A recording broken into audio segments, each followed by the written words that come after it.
All right, we'll call our meeting to order, the Louisiana Wildlife and Fishery meeting, July 6th. Ms. Susan, you want to make a roll call? Sir, first, okay. All right, pledge of allegiance first. So let's see. Pledge allegiance to the flag of the United States of America, to the flag, which is stands one nation, under God, indivisible, with liberty and justice for all. Right, now we can have a roll call, please. Andrew Blanchard, Here, Brandon DeQuier. Here. Andy Brister's absent. Joe McPherson. Here. Gene Reynolds. Here. Kevin Segura. Here. Allison Sari. Here. Mr. Chairman, there are 6 commissioners in attendance, and we have a quorum. Secretary Shadowin is also present. right. Need a motion for approval of the July 6th agenda. And we want to make a agenda item move. We want to put item 11 at the bottom of the list of item, I guess it's going to be item 13, and item 13 will be staying right where it's at. So with that being said, I need approval of the agenda. Got a motion by Joe, second by Brandon. All in favor, state aye. Motion passes. We need adoption of the June 1st commission meeting minutes. Motion by Joe, second by Al. All in favor, state aye. Motion passes. Next, we have commission special announcement, personal privileges. And, okay, go ahead, Al. Thank you, Mr. Chairman. I just wanted to tell everyone I appreciate seeing us many people here today to voice their opinions on these subjects that we're going to be talking about today.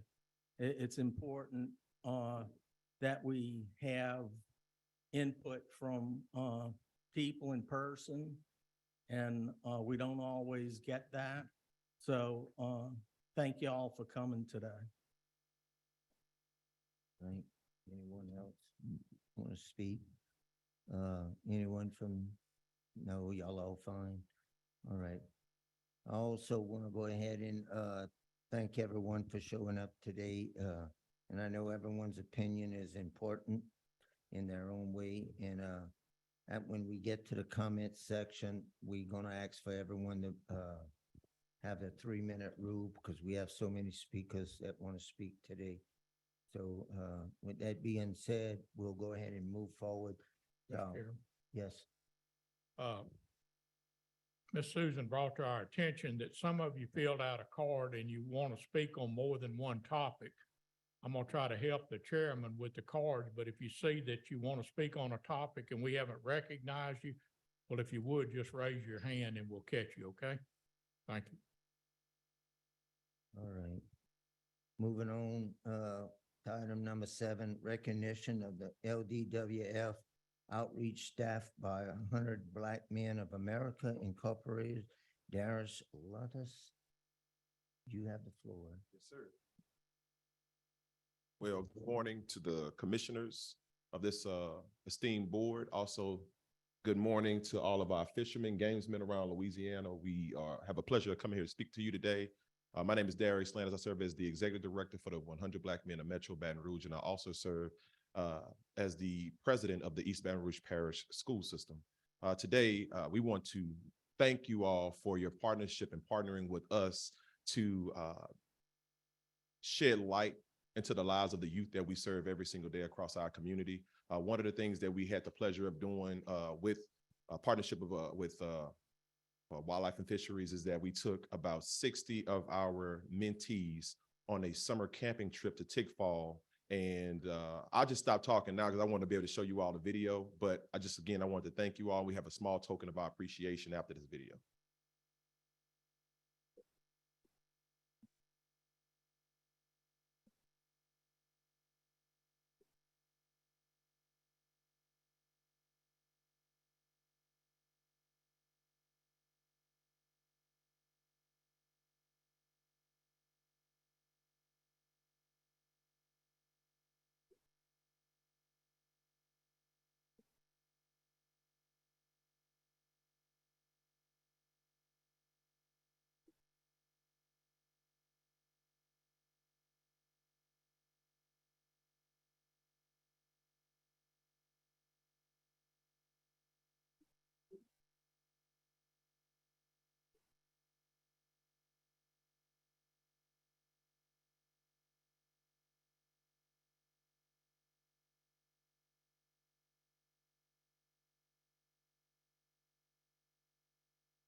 So again, we thank you.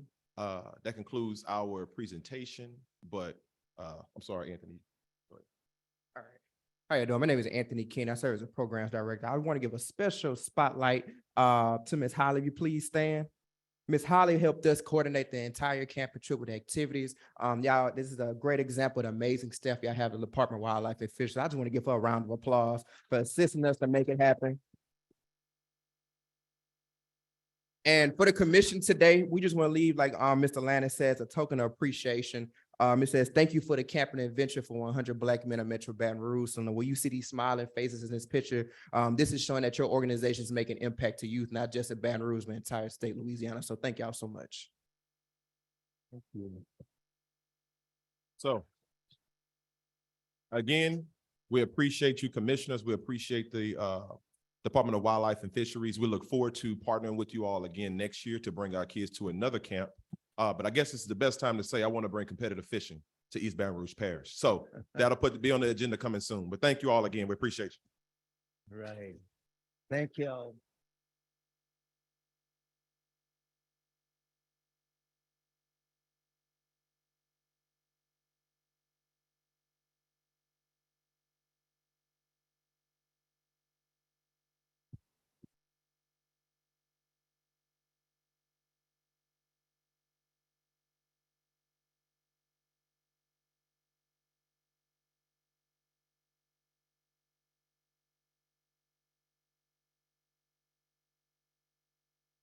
All right.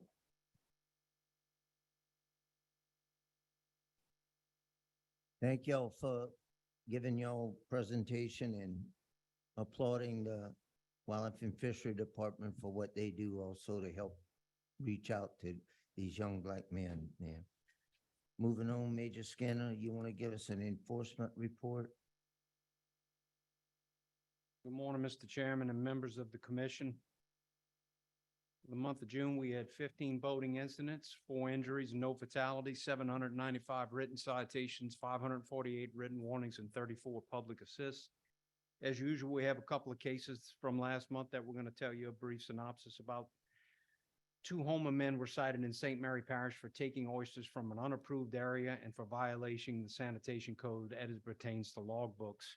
Agents received a complaint of oyster boats harvesting polluted oysters in the washout area near Point of Fair Island. When the agents arrived, they observed 2 subjects in the polluted area and in possession of 6 sacks of freshly shucked or freshly sacked oysters. Upon inspection of the vessel's logbook, agents found that the logbook to indicate the incorrect harvest area.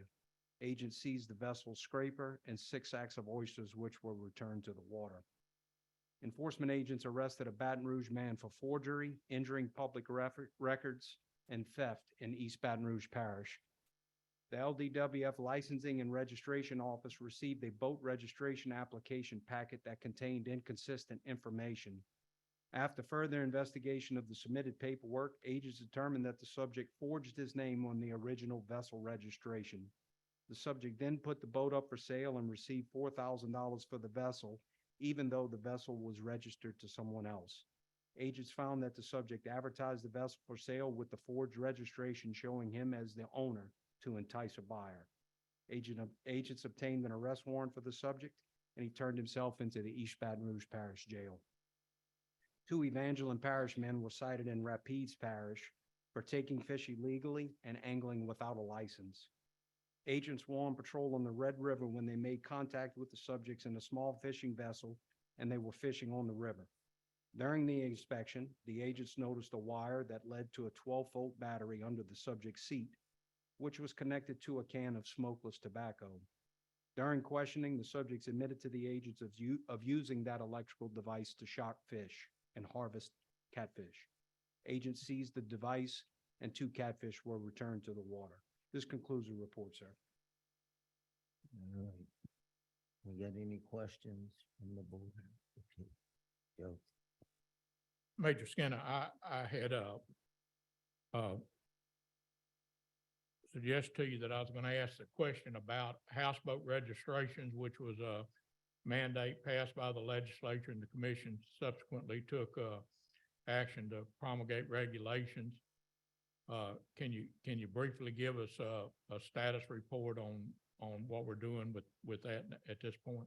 Yes, sir. The administrative staff has prepared an email and they will forward it to you soon with some of the information that's in there. But a quick snapshot is, as of now, I know of two cases that were investigated. One was found, everything was legal with the boat. It was properly moored and correctly registered.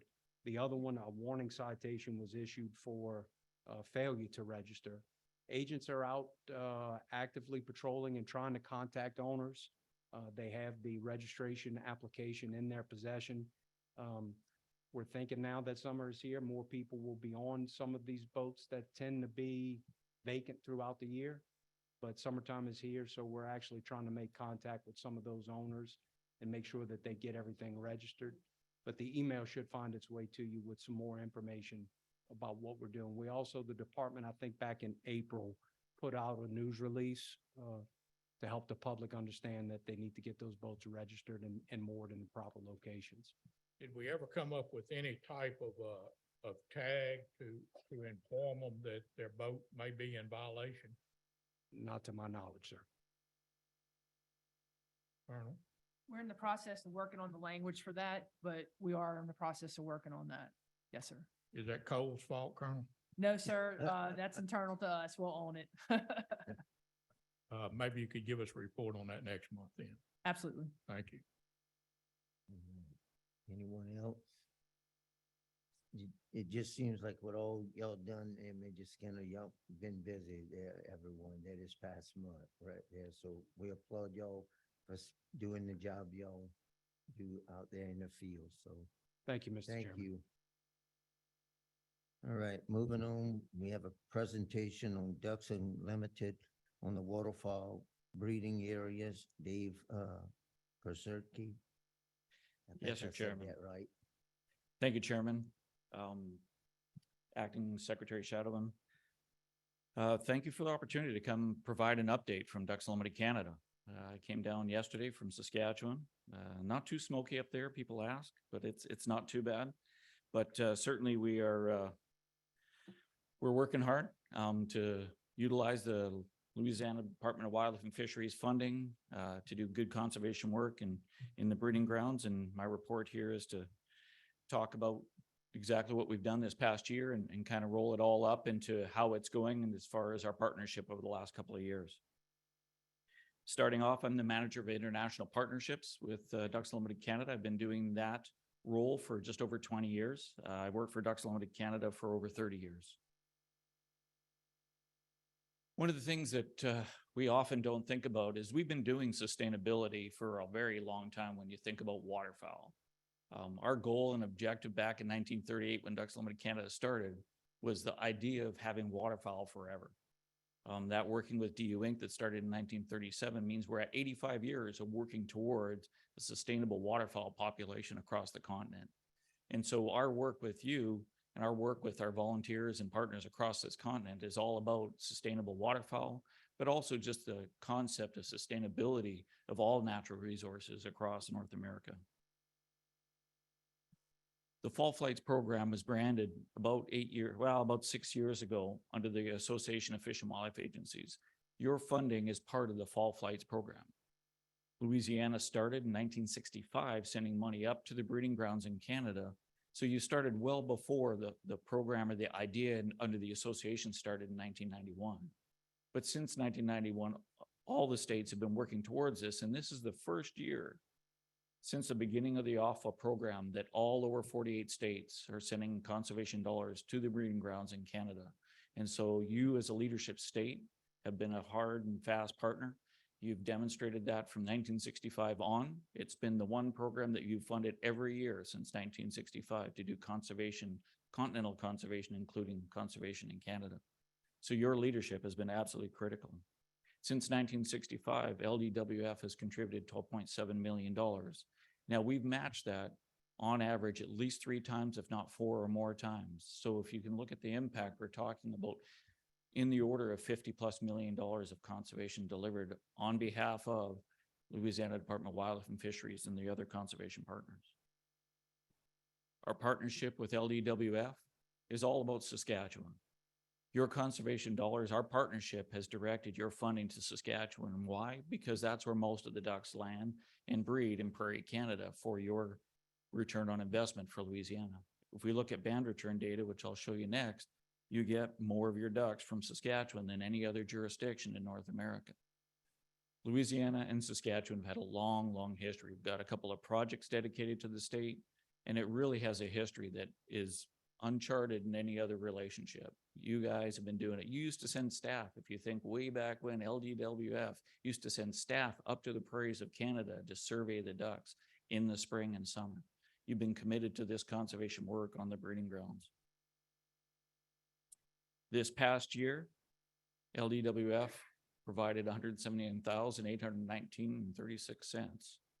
We matched that. We topped it up to 196 and then matched that all. And then you had an exchange gain of 1.25. So that turned into almost $1 million Canadian for conservation work in Saskatchewan with the leverage from Louisiana Department of Wildlife and Fisheries. LDWF funds went directly to a land purchase. I'll show you more details about that. And then the rest of the dollars was put towards the land purchase, habitat restoration in both wetlands and grasslands, and then the ongoing management of a large inventory of projects. We've been doing this work in Saskatchewan since the 1930s, late 1930s, and we have an inventory of about 1 million acres in Saskatchewan that we have to manage annually.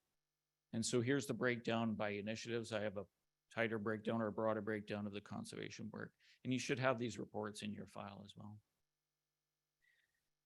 The Hishoe purchase is the land purchase that LDWF funds went towards. This is 5 quarter sections of land.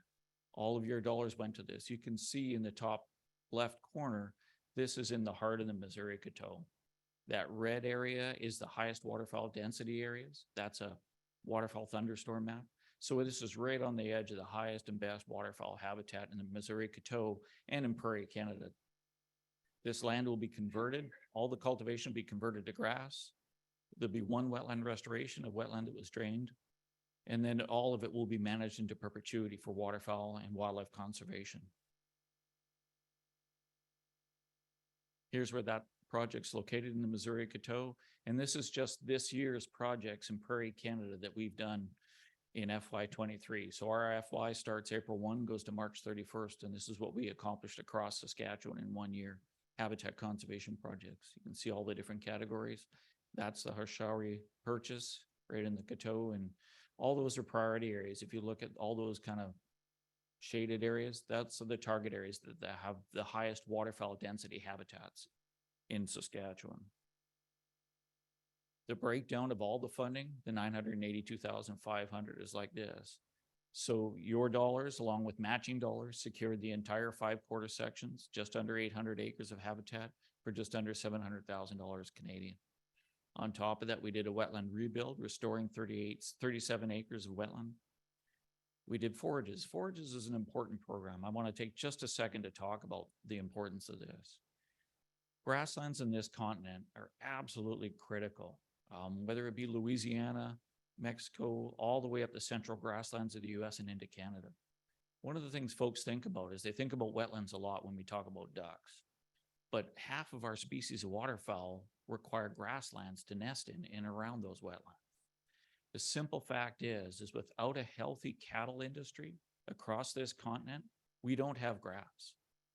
You need a demand for grass to have grass on the landscape. We can protect, and we do great work with your dollars and other dollars to protect existing grasslands, restore grasslands. But frankly, we can't do it at the scale that a cattle industry can. So working with that cattle industry through this particular program, our forage program, where we help landowners convert cultivated lands to grass, it's absolutely critical. They have a hard time on that landscape competing with annual cropping. It is a tough go out there for the cattle guy, but it's absolutely imperative. For the future of grasslands in the continent, we as a conservation community, as conservation partners, need to continue to find new and innovative ways to work with that cattle industry to ensure the future of grasslands across this continent. It's up to us for the waterfowl benefits. But at the beginning of my presentation, I talked about sustainability. It's critical for sustainability, carbon sequestration, all those factors that are associated with a healthy planet. So I appreciate the partnership with LDWF in helping us work with those landowners on the landscape. In addition, the 100 acres of nesting cover enhancement, that's on land that we own, converting cultivation to grass. Winter wheat, that's another program I've talked about for years. I probably don't need to talk much about that. It's working with the cereal crop that's planted in the fall and is nesting cover in the spring. And then habitat management. As I pointed out, we have a lot of land on the acre, on the ground. Ducks Unlimited, when we do a project up in Canada, we don't hand that project over to someone else to manage. It's not on public land. 99% of the work we do is on private land. So what it means is if it's working with a private landowner, we have to work with that landowner to continue to manage that project. If it's on land that we buy or put an easement on private land, we own the easement. We hold the easement. We own the land. Ducks Unlimited has the title. We pay the property tax, all those other factors. We are the conservation organization that has to manage those projects into perpetuity or whatever the term of the agreement might be. So we have this huge inventory of habitat that we need to continue to manage. This here just gives you the original proposal that we put forward and what we've accomplished so far. So with LDWF funds of $376,319, we've protected 533 acres of conservation easement and purchased 258 acres of land. With the matching funds that we put forward to match the LDWF funds, we've protected 774 acres of easements so far, purchased 566 acres, 1,000 acres of conservation agreements, 43 acres of wetland restoration, and 1,740 acres of forage, and then 5,800 acres of winter wheat. So we're at or exceeded already most of the categories. This coming year, LDWF funds will be used for conservation easements to fill out our easement obligation of our partnership. And then the remaining funds will also work, matching funds will work towards all the other objectives within our original proposal. So we're well on track to accomplish what we said we were going to do and more. And we're excited about continuing the partnership, hopefully for many, many more years into the future. I wanted to give you a little snapshot of precipitation in Prairie Canada. This is the 90-day outlook. So the red areas are the least precipitation, and the green and dark green areas are the wetter areas of the prairies of Canada. As you can see, there's kind of average to slightly below average through much of the prairie pothole region. Some areas a little bit better, but overall, eastern Saskatchewan is in pretty good shape. We had good residual water from last year, and kind of Saskatoon East is all pretty good. That central part of Alberta around Edmonton recently got a lot of rainfall, and so they've improved their conditions.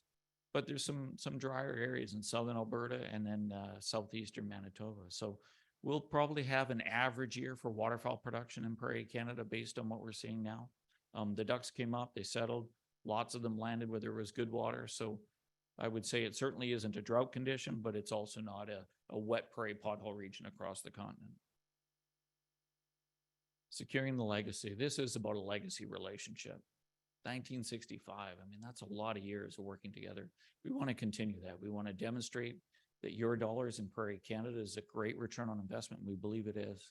And we're all going to work together to protect and restore and enhance the best of the best in Saskatchewan. So with that, I just want to say thank you for the opportunity to come down here, provide an update, and answer any questions you might have on what we've done with your conservation dollars. Dave, thank you for being here, and thank you for the wonderful partnership that we've had with DU. My comments may be irrelevant because you referred to Secretary Shadwan as acting secretary, so you probably have no more funding, but one of the things that I've tried to point out, and no question that y'all do as advertised, y'all produce ducks and all.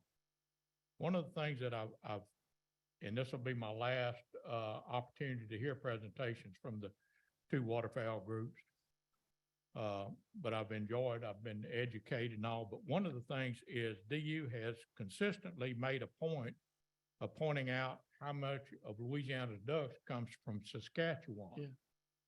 And as I appreciate it, that's because Saskatchewan has the largest breeding grounds. The most wetlands, basically. That's what draws the birds there. It has the highest density of wetlands, correct? But I also understand that the ducks go wherever the breeding ground is. They don't look at a provincial line or anything. They go wherever they've got habitat to nest. And I think on your slide, I'm not going to ask you to put it back up, but it looked like northwest Manitoba had good rainfall. The southeastern part, as you pointed out, had lesser rainfall.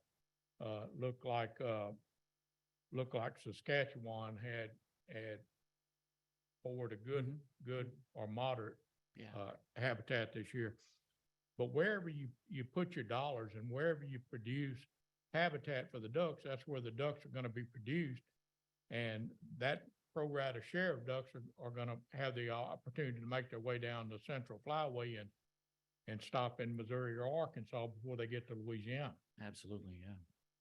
Yeah, So I just wanted to point that out, and there's so many of us that we're card-carrying DU members, we're card-carrying Delta waterfowl members, and we believe in both organizations. We believe in both organizations' abilities, and I know that the two groups cooperate great. Mhm. Y'all work cooperatively in Canada and US and Mexico. absolutely. But I just wanted to point that out. You kind of put an emphasis on that, and I just wanted to put it in perspective for our newer members. Yeah, absolutely. I mean, that's why we work with 48 states. About 4 or 5 states that we work with send dollars to Manitoba. About 13 states send it to Saskatchewan, and we just base it on return on investment for band returns. So I kind of look at it, we could spread, and we do for some states, we spread their money across more than one jurisdiction. What we generally find is folks that think about investments, they go, well, where's my greatest return on investment? And that's why we point Louisiana dollars to Saskatchewan. But is an because the acre return of is- habitat in Manitoba going to produce any less ducks than that acre of habitat in Saskatchewan? It's all relative to the water, the So there wetland is no densities. greater return. Your dollars, if you're producing habitat, the return is the same, depending upon where God decides to put the rain to produce the nesting area that year. Yeah, well, the banding data demonstrates the percentage of ducks that are harvested in Louisiana that come from those different jurisdictions. So a higher number of bands or ducks coming from a given jurisdiction is going to provide you more ducks from that area. Overall, at a project level, absolutely. Every project that has good wetlands and good grass is going to produce ducks. And I guess it's where the banding occurs is where you might expect to get ducks that were banded. Yeah, there's some really cool research coming in, working on isotope work, and I believe LWF is working on that. That's going to be some fascinating work where they can actually take a feather and tell within a couple 100 miles where that bird was actually produced. So it's additive to the banding data. I'm excited to see where that leads us as far as learning more about where the birds are coming from. Because banding data has always had its limitations. It's general, it's pretty broad, and it's all called pre-season. So wherever the bird was that you caught it, you considered that being the place that the duck came from. But what the isotope work does, that's embedded in a feather when a feather's actually formed on a duck. And it has basically a tag that tells you where that duck actually grew up and formed that feather, which is much more accurate on where they're coming from. And the education goes on. Thank you It for that. does. Hey, I'm learning too. Thank all you the for an time. excellent presentation and for your partnership with the department. We've been enjoying it for many, many years. Thank you, Commissioner McPherson. You've been on this commission for a while now. Unfortunately, everybody's term comes to an end, but you can still come in the audience and we'd be happy to host you anytime in Canada. Well, it's a great presentation, and we glad as a department that we able to help fund, Ducks Unlimited, to assure our duck hunters that we have some ducks coming back to Louisiana, right there. So any other questions? I just dropped off our magazine. You should all have a copy. Our magazine's quite a bit different from the DU Inc. magazine. Ours isn't a hunting-based magazine. It's all about the conservation work that's done in Canada. So you won't find the hunting stories, but you'll find the conservation stories. All righty, thank you. All right. Thank you very Alrighty. much.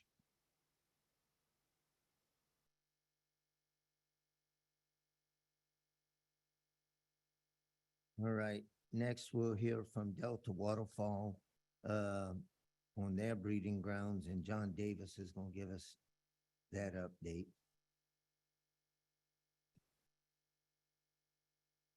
All right, good morning, Chairman Blanchard and Commissioners. My name is John Davis. I'm with Delta Waterfowl and always have a wonderful time coming down here and appreciate Dave's presentation. Always brings up some interesting stories, and I try to think of myself in your seat of here you are having to make decisions about a place maybe you have or maybe you haven't been to, but it's thousands of miles away. And I will jump over because obviously there's a lot of interest here in later topics. But what you'll see is there's a lot of crossover in the work done in Saskatchewan and the work done in Manitoba. But generally just think of two different vendors delivering the same type program in two different jurisdictions. And we can jump past a couple slides, but whoever starts the show. Oh, yep, leave it to me.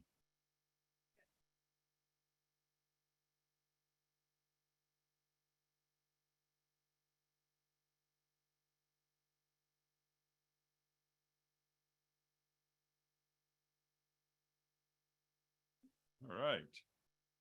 Again, thank you all for the partnership. Boy, it's really a forward-thinking organization that recognizes, hey, with a migratory animal that covers thousands of miles, I've got to be looking at it on both ends, both here at home to attract them and support them in the winter, but especially to take the resources that you guys generate through licensing here in the state of Louisiana and giving that away because nobody has extra money these days. But the Adopt a Pothole program, similar to the DU Canada program, has been in place since '98 when Delta and MHHC put the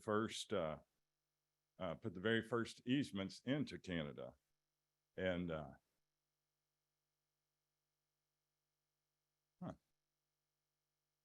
this may be a little different. We're going to run with it. I may have not got the most updated version to you. So a quick reminder, MHHC is Delta's partner in Canada, the same way Ducks Unlimited partners with Ducks Unlimited Canada, two separate nonprofit corporations. MHHC has been partnering, or Delta has been partnering with MHHC for years, and it's been a very successful in the jurisdiction of Manitoba.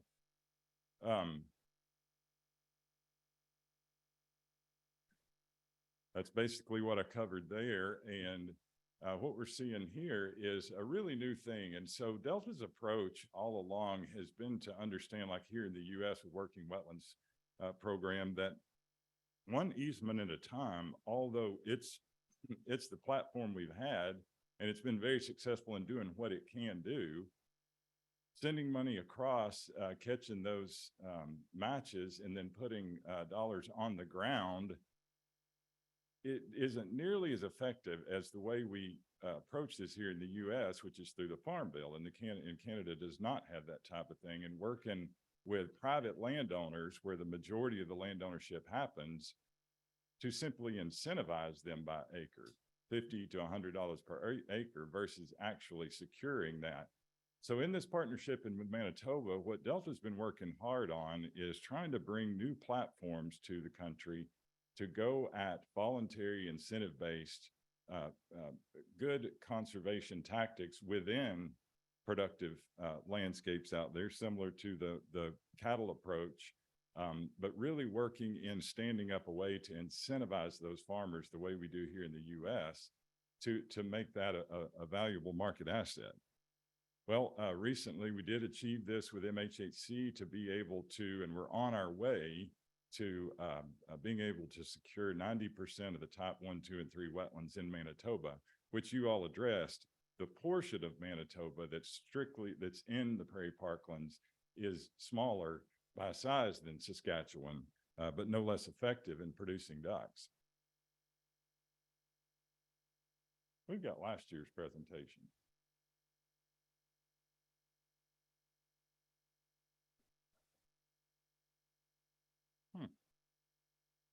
Okay, you know what? Can we stick this in there? And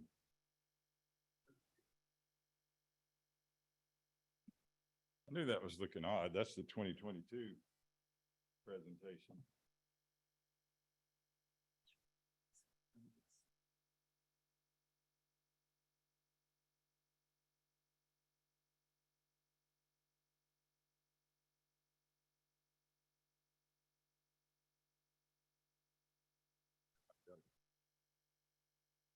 Well, that's the one I knew I thought I'd sent. Making sure I wasn't crazy.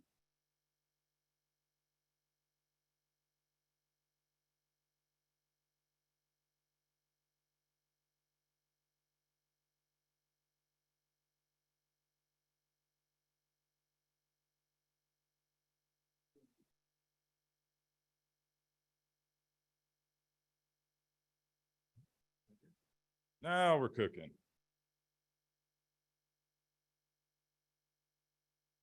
So our partner there, Stephen Carlisle, CEO of MHHC in Manitoba. They all hope to hit a little bit on the partnership, a little bit about the breeding habitat conditions, as Dave has done there already, and then about our FY23 accomplishments. Again, you remember Delta Waterfowl, we know exactly who we are and who our constituent is, and that is the North American duck hunter. And there's no reason that these really good conservation practices can't go hand in hand with duck hunting. And in fact, if you look at the 2020 status bird reports, you see that water birds and waterfowl, and especially those long-lived waterfowl, have done wonderful over the last 40 years, where a number of these grassland nesting birds that are not water birds haven't done so well. That's a testament to hunters and the North American model of wildlife management. MHHC is the largest holder of conservation easement and acres in Manitoba. And we talked a little bit about that. So what's happened since last year is that money is now going in the ground. And we're seeing that happen, and we're seeing farmers really take to this voluntary, where they give up none of their ability to produce, but yet we can voluntarily take that land out of production if we just simply pack a little bit of what they might lose by not running production that year. Basically, the good sign of programs like this is more farmers show up to the office than you have money to give out. And that happened in the first year. So that's a good indication that you've got a winner. And then it's a good story to take back and put more money in the pot. Great partnership. There's Jim, and that's representative of MHHC. We don't just meet in offices, we hunt and spend time outdoors together. And like Ducks Unlimited Canada, Delta is at the table in a number of these agencies and associations of agencies across the country that in fact are putting onto the ground this great international treaty, NACA, that happened, NAWAMP and NACA, that happened out of the drought of the 80s. It's truly a pretty amazing partnership. So I put this up here for a minute. The research and science is more my place, but I want you to look at the green line and the dotted line. Basically, we don't need correlation values here to just back up and look at it and say there's a correlation that happens there. When the dotted line peaks, you look a year after and the green line peaks. And what the dotted line is, that's May ponds. That's what drives the number of ducks that are number two. The green line, that's harvest in Louisiana. And we've had this remarkable run of water up until about 2017-18 on the prairie, and you see harvest jumping here. Absolutely, you got to have places for them to go and support them, i.e. wintering habitat. But man, we see those eggs hitting the ground, those eggs hatching, and those ducklings flying out of Canada. That's what drives your hunter harvest here in Louisiana. Here, if you look at so there's often a thought that the guys up north are short stopping them on. And what you see is the further north you get, you don't see these wild fluctuations in harvest. You see a much more modest fluctuations. And additionally, other than Arkansas, none of the states north of us shoot birds even near the numbers that Louisiana does, except for as a result of dry years on the prairie. The point in saying that is Louisiana, Arkansas, Texas, and California still shoot most of the ducks in the country, but you're absolutely tied to breeding conditions. This, if you want to know what your duck season is going to look like, unless your duck hole is turned into a parking lot, that's a problem. It's not going to look very good. But if you really want to know the numbers of ducks that are going to come south for us to hunt, you look to the breeding conditions.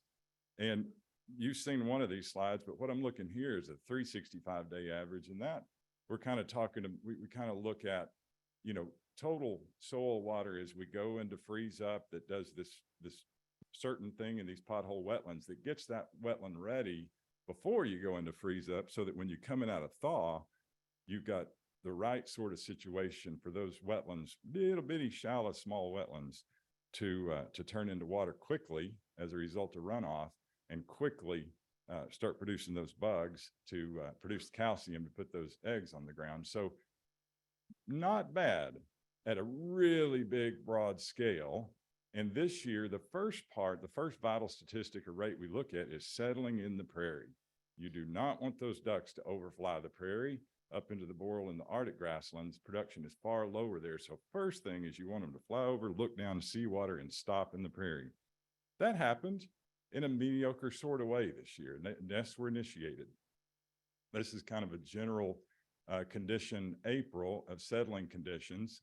Greens and blues we like, yellows and reds we don't like. And if you look at the places where the yellows and reds are, those are really the heart of where we want them to settle. Mediocre again.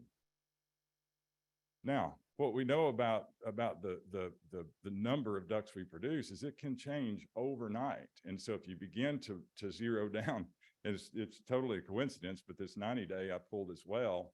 You look, and this is how a prairie works. And this is why you think about diversifying your investment is, okay, you know, it was just over in Calgary and things got a little dry around Calgary. That's okay, because if you look at central Saskatchewan, some of the best, wouldn't say it's super wet, but if we look at 90-day moisture conditions, it's not bad. And if you look at those points of southwest Manitoba that are the prairie parkland, got some really intense rain in some places but you just move, you know, just east of that, south of Lake Manitoba, and not so much. This is how the prairie works. Rarely is it all wet or all dry. The prairie on a typical year is dry somewhere and wet somewhere, and collectively,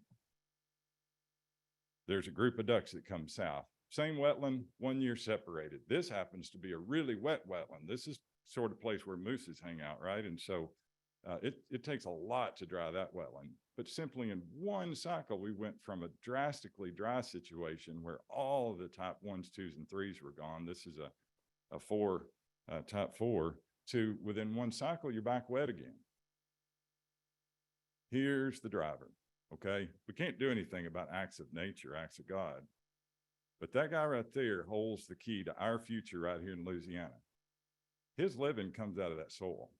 And those wetlands to him are an encumbrance to his ability to put food on the table. And so our job is to go make friends with that guy and listen to him and uniquely create ways to incentivize him to do nothing more than keep that little wet spot right behind him. That's what drives continental production. I had never seen on the right before, and this is actually right there at sea line. So we see lots of tiling and draining much cheaper, because to put that much dirt in a wetland, it's going to take 50 years to recover that, you know, at $50 an acre. But now it's obvious that it's come to a threshold in Canada where it is economically feasible to haul in dirt into wetlands. Not a standard practice. You don't see it a lot, but we saw it in 21. That's the difference between you having that green line that's really big down there, your harvest in the winter, and not. So if we were to say this year with a confidence interval one direction or the other, from somewhere a little below good to a little above good, we're probably just a little north of good on duck production this early in the process. Not terrible, not epic. Probably spent too much time there, but I'll move quickly on. Thank you again for Delta receives roughly 20% of the 10% allotted to go north for habitat work. You all awarded us with $59,000 this year. We matched the Delta MHHC partnership, matched that. We go and grab the NACA and turn that into $239,000. Broke that a little bit farther to see that the cost for the actual easement payments, in addition to the landowner engagement portion of that activity and the administration. We look at the actual acres, which what matters. Upland acres are more expensive than wetland acres in this scenario. Upland acres mean farm ground. But we were able to secure 119 wetland acres and 142 upland acres this year, all easements, all in that south and western Manitoba Prairie Parkland region. This map, I didn't pull out the big map with all the years, but there's 2 blue and 2 yellow dots. 2 are the LWF secured easements. The 2 yellow are the match. And you see the breakdown there, the wetland and upland. Shaded area, crosshatched areas there are the areas that were eased within these quarter sections. I'll bring out that this Oak Lake shoal target over there is we work right alongside Ducks Unlimited Nature Conservancy and really beginning to gain mass in this classic pothole. This is where your canvasbacks come from. This is a very important area for canvasback and redhead.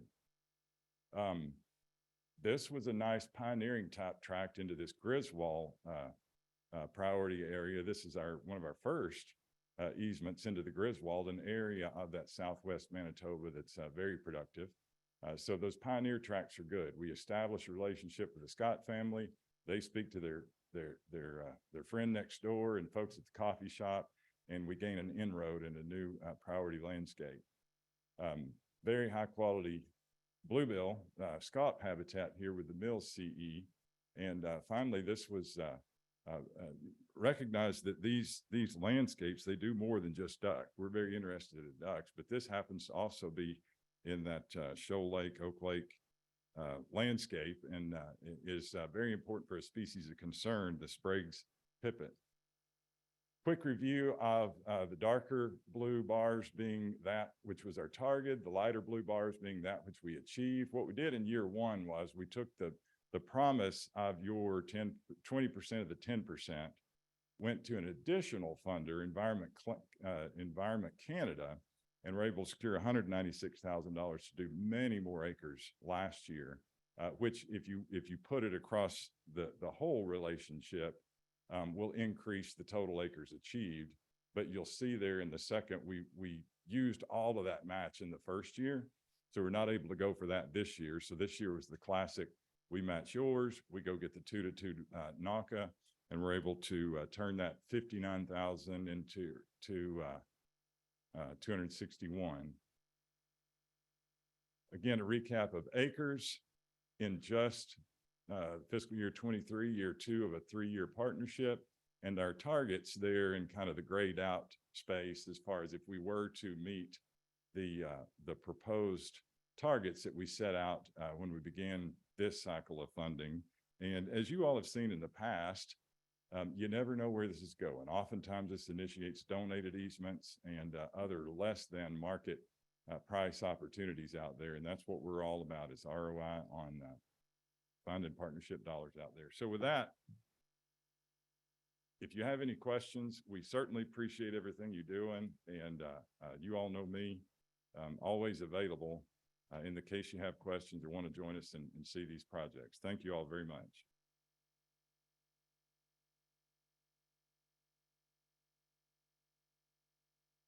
Great presentation there, John. Any questions from, no? No questions, that's it. Thank you for a great presentation. All right, moving on. Mr. Adrians, you have the floor.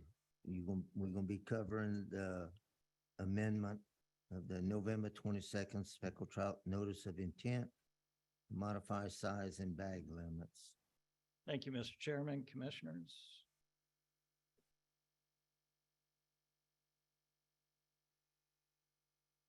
All right. Yeah, so we're here to bring an amendment to the current spotted sea trout notice of intent for your consideration. So I'll just go through a little bit of where we've gone. This is not the whole history, but some recent information. Y'all recall we had a joint Natural Resources Committee oversight hearing February 1st.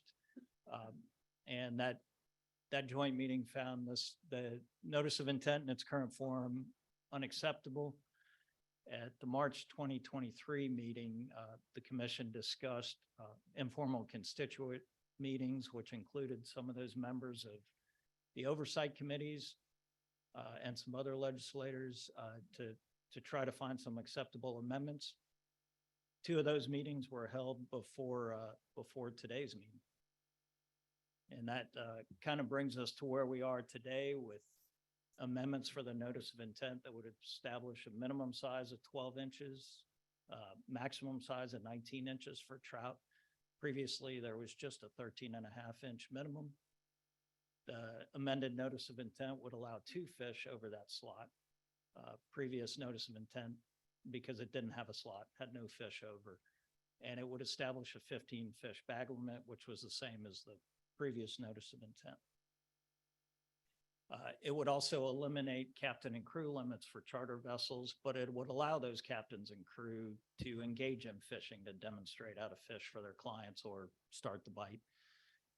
That amended notice of intent would mandate a new stock assessment be presented no later than the April 2027 meeting. And it would establish a sunset of those regulations January 1st, 2028, unless the commission took further action before that. And so it's that current notice of intent, if we look at the limits in that, provides an overall reduction of 16.4% in female harvest. That's 15.4 for recreational and 1% for the elimination of the guide limits. And that increases our recovery time for the stock to 10 years. Of course, if that sunset were to come to fruition, that recovery time is a moot point. And our recommendation has always been and still is the 20% reduction for a shorter recovery period. This is not a proposal that's recommended by Wildlife and Fisheries. This is a close rendition of what came out of those informal working meetings. This, as I mentioned, this would be a 10-year recovery, which in itself might have issues if a sunset comes to fruition. And that rebuilding time at 10 years, we run into more uncertainty than a shorter recovery time. If we continue to have recruitment issues, harvest continues along the same lines, freezes, storms, events such as that. So just to kind of summarize where this puts us, that purple circle there is where the projected recovery would be for these amendments. And if you recall, here's kind of those slot options and where the 12 to 19 2 fish over 15 fish bag falls. And so this notice of intent, we're kind of on a short timeline. It needs to publish as final by in the November 2023 State Register. This would publish as a potpourri, as an amended notice of intent. Our hope is that it publishes with the July 20th register. It's possible if an FEIS update is needed, that financial impact statement, it could publish as late as August 20th. There would be a one-time public hearing. So unlike when a notice of intent initially goes through the commission and we have the 45-day comment period, this is a one-time meeting to take comments on those amendments, and that would be August 21st in this room at 10 a.m. And then after that, we'd put together the oversight letter, and these amendments would need to return to oversight for a 30-day oversight period. And the notice of intent, like with a lot of them, gives the secretary the authority to effectuate the notice of intent through final. And with that, I'll take any questions. Questions? Brandon, I think you and Al and Kevin had several, committee reports. I think if y'all want to give the commission maybe an update on the committee reports, if y'all don't mind. Certainly. Myself and Kevin Segura and Commissioner Al Sinceri requested to meet with the department as well as other constituents and user groups to get a better understanding. As most folks know, I think Commissioner Segura and I were late to the party in terms of being appointed as commissioners, and a lot of the information that Jason's team had put together had already been pushed out for some time, and there was some conversation amongst the commission of prior board members. So I kind of wanted to get caught up to speed and understand a little bit more what had transpired prior to our involvement, and then where we can find a solution. Obviously, the legislative oversight did not appreciate our utilization of the science from the department in pushing forward what was a proposal that would have kept us within the 20% threshold, I think is what Mr. Adris was referring to. And so we talked more on these issues. We looked at more of the variables that went in to adjusting the trout size limits, slots, various other areas that would have impacted the rate of return. And from that, various suggestions were made. I believe Mr. Sinceri had several suggestions. And sorry, I'm sure Mr. Sinceri had several suggestions as well as others that were present. And finally, what kind of shook out was a 12-inch, 15 bag limit with a slot of 19. This is not necessarily a recommendation or a proposal from the working group or the informal committee. This was more of just ideas that were discussed and pushed out. We, at least from my personal perspective, I do believe that this does capture where I think the legislative oversight was going, as well as trying to maximize as much of a return as we could on getting closer to that 20%. With that, I'll yield to Mr. Segura as well as to Mr. Sinceri if they have any additional thoughts on how the committee or the informal sessions went. Yeah, I think, no, Brandon pretty much covered it. It's just trying to, we're at a point here where new commissioners, we've been kicking this can down the road for all this time. There's something we need to do with the trout. So that's why we had reached out to try to come up with something that would be acceptable to all parties to move forward so we could start this recovery. So. You wanna Thank you, Mr. Chairman. Thank you, Mr. DeCoeur. My opinion was a little bit different than the working group's opinion, on where we needed to go. And if you guys remember, I, did not vote in favor of the previous NOI. Because I think that there are a lot of other issues that are causing the problem that we have. And if the intent is to try to get to the 20% in 5 years, we were not going to be able to make that with what the group had come up with. I'd come up with some of my own ideas, but they didn't gain any traction. So I just wanted to go on the record that I did not agree to what came out of what the working group came up with. And I'll speak on it later after I hear comments. Thank you. All right. Let me, Joe, you wanna let me just say this is a very irregular process for the commission. Back in, I think it was, March or April, where we discussed, what it would take to move forward. And I thought the commission was in agreement that we needed some sort of position or some compromise that would pass legislative muster, but it also needed to provide for the recovery of the speckled trout in a reasonable time frame, which has always been defined as 5 years. As I appreciate it, this proposal that was developed by a task force, a working group, a bunch of fellows in a closed room where other fellows were excluded from the room, came up with what's before us today. It isn't being presented as a proposal of the department. It's not a proposal of the entire commission. We're receiving it. Many of us started receiving comments on this proposal before we knew there was an NOI that was going to be presented. So many of you in the audience knew about it before the commissioners knew about it. That really shouldn't happen. And what it does is it excludes the ability of other consumptive user groups, from people that are conservation minded, from having an opportunity to be involved in the valuation.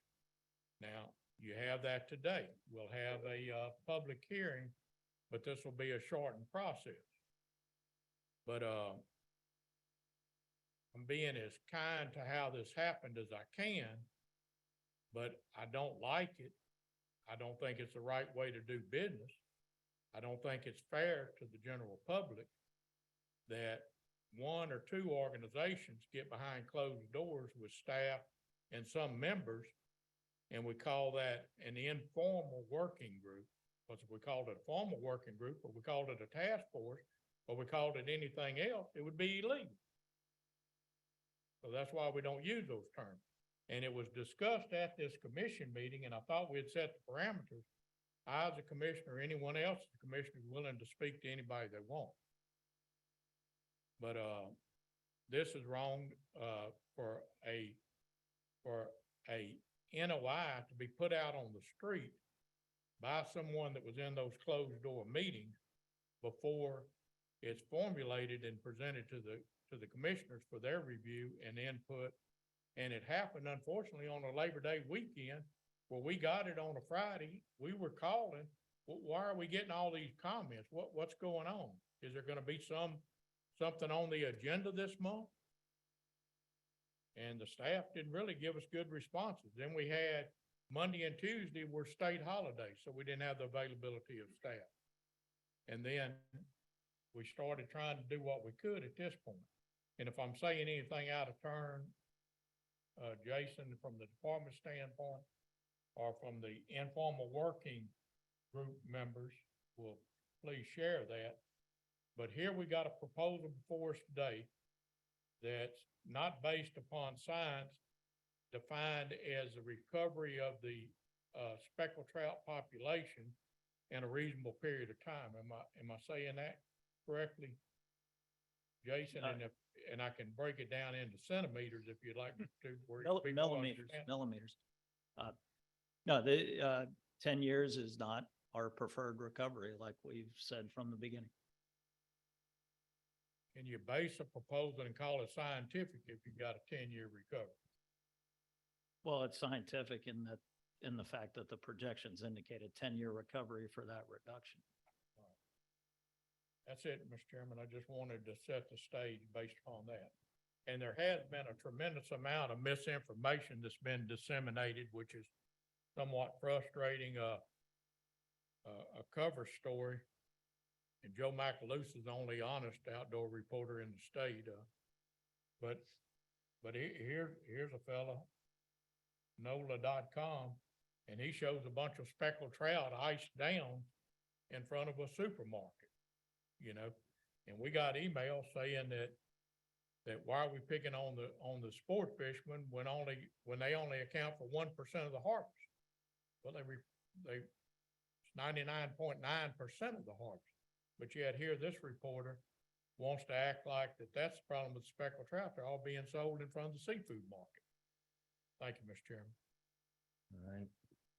Patrick, you got some words. Yeah, I just would like to try to at least defend the department's handling of the meetings and the proposals and things like that.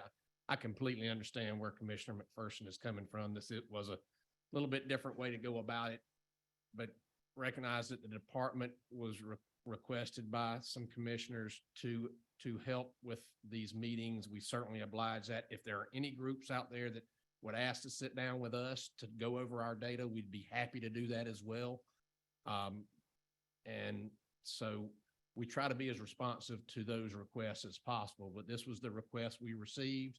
We hadn't been requested to have any kind of a sit-down meeting with other groups. I have been called by leaders of other groups and sat down and talked to them, not sat down, but on the phone, talked to them as well about this information, not about necessarily the proposals, but about our data. In terms of the proposal getting out into the public before you all saw it, Mr. McPherson, I personally apologize for that. It did not come from me, but it was leaked before some of you in the commission knew about it, and that was unfortunate. And I knew when that happened on this past Friday that it was a bad situation. And so I personally apologize that happened, because that is never our intent to let the world know about proposals before you all know about it as a commission. And so I apologize that happened. It didn't come from the department, but it still happened. We were a part of the meetings in which those proposals were discussed. The decision to bring the NOI that we have today is simply because we had to try to move this issue forward towards some sort of a regulation. And we were sort of, after those meetings, didn't quite know what to do. And so that was the closest we could try to capture the discussion from those meetings. And we had to have at least some straw man to start with. If it's not what you all want, in terms of moving it forward, we respect that decision. We are in no way, as Jason said, recommending this NOI. I don't believe that it gets us where we need to be. 10-year time frame, as Jason said, introduces way too much uncertainty, way too much risk in the rebuilding time frame. But we also know that the 5-year time frame was not acceptable to the legislature. So as a department, we're sort of stuck. Where do we go from here? You know, what we believe is a good conservation-minded proposal of 5-year rebuilding time frame was not acceptable to the legislature because of the pressure that was put on them.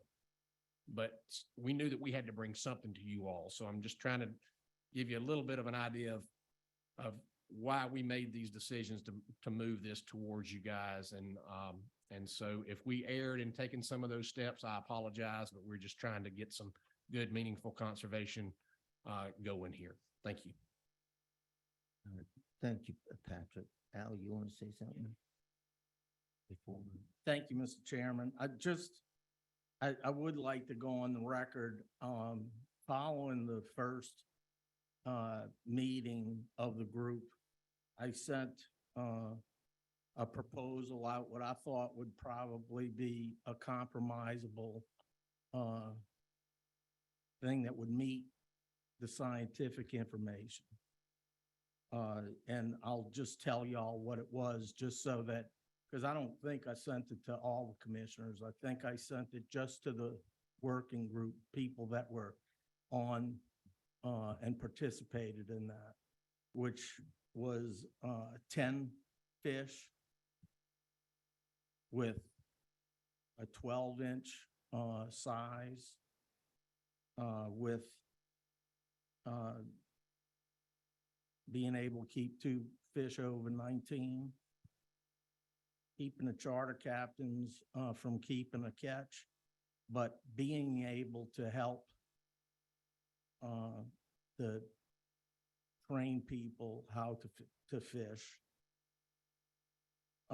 and to have an appropriation of $5 million a year to build strictly fisheries habitat, to work with the legislature and CPRA to have the department come up with the areas in which to rebuild that habitat, and a 3-year sunset with ongoing projections of how we're doing. And I just wanted to go on record so that people know my position on what it was, because I had talked to a couple of people outside of the that had called me. I didn't call them, but when they called, I did talk to them about what I thought would be something that we could do. And I never got it and never debated this with anyone. It was not debated at all, but that is what I offered up. Thank you. All right. Thanks, Al. Anybody else before? Myself, the leak that occurred, shouldn't have occurred. I heard about the leak on Thursday. And then after last week, I didn't even know that what was supposed to be on the NOI, but we need to prevent this going forward. Once it hit social media, it just blew up. Our phones as chairman and commissioners just blew up all weekend. Not that we don't mind our phones being blown up. We just didn't know the whole perimeter of what the NOI was even going to be presented, at the time, right there. But, the decision that's going to be made today is going to impact every one of us. And it may, it's going to help some, and then it's not going to help others, right there. But we're going to sit down and listen to public comment here. We're going to give everyone 3 minutes because we have quite a list of people that want to comment on it. And before we do any other action, we'll hear all the public comment first, if that's okay. Chairman Blanchard. Yes. Excuse me, I have something.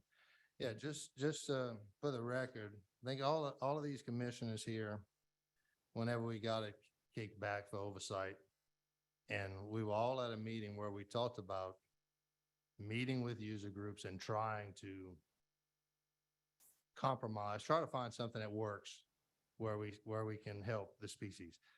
Everybody on this board knew that that was going to take place. It wasn't anything that was intended by Brandon, Commissioner Sinceri, and myself to have be some closed door meeting. And for the record, I will meet and sit and talk with anybody about any issues. I just want to make sure that that is clear and that's understood. We're trying to find a way to help out the trout fisheries is what we're trying to accomplish. That's what our goal is here sitting on this commission. So I just wanted to state that. Thank you. Yeah. I got something. Gene, go ahead. Let's try to frame this in the way, in the form of responsibility. It's our responsibility, it's the department's responsibility, and it's the legislature's responsibility to get this thing right. That's why we're going through all this turmoil and things. It's not the general public's responsibility, even though we get your input. But if this thing goes to hell in a handbasket, the finger is going to be pointed up here, and all the negativity for the department, the commission, and the legislature. They got a little part in this too. So I'm hearing all sorts of things from your guides. I got things from the guys about the limits. Some wanted it, some didn't. I mean, we're all over the place on that. The slot limit, you know, we're looking, somebody said 21, we go with 21. Someone said no. So we're having all this stuff thrown at us to make a quick decision that I don't think we're quite ready to make, to be honest. And so, you know, before I'm an old science guy. I taught science for a long, long time. And when you're teaching a science class, you have objectives, goals and objectives. Your goal, we know what the goal is, to make our speckled trout population be recover. But your objectives are how you get there. And so I'm not sure that we're all on the same page as to how we get there. There's going to be some sacrifice on everybody's part if you want to continue to catch speckled trout 10 years from now. So that's just my thoughts on this thing. I'm ready to hear from some folks, and let's try to make a good, solid decision today. Thank you. Anyone else? All right, with that being said, you know, we need to protect the species. We also need to protect our future of our children so that they can have a species to fish also. So first on our list of speakers is Chuck Merriman from Mandeville. When you come up here, state your name. You got 3 minutes.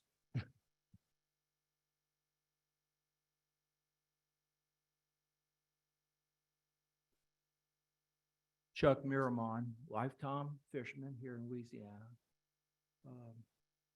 Have a place in Shell Beach, boat. Again, fished since I've been 10 years old. So first, just like everyone to recognize that the estuaries that produce these fish are different throughout the state. And what might be good for one side of the state is not necessarily good for the other side. The 19-inch slot is a non-starter for fishermen that fish Breton Sound, Venice, Lake Pontchartrain. That fish is less than 2 pounds or 2 pounds at most. We can live with the creel limit, but we got to do away with the slot.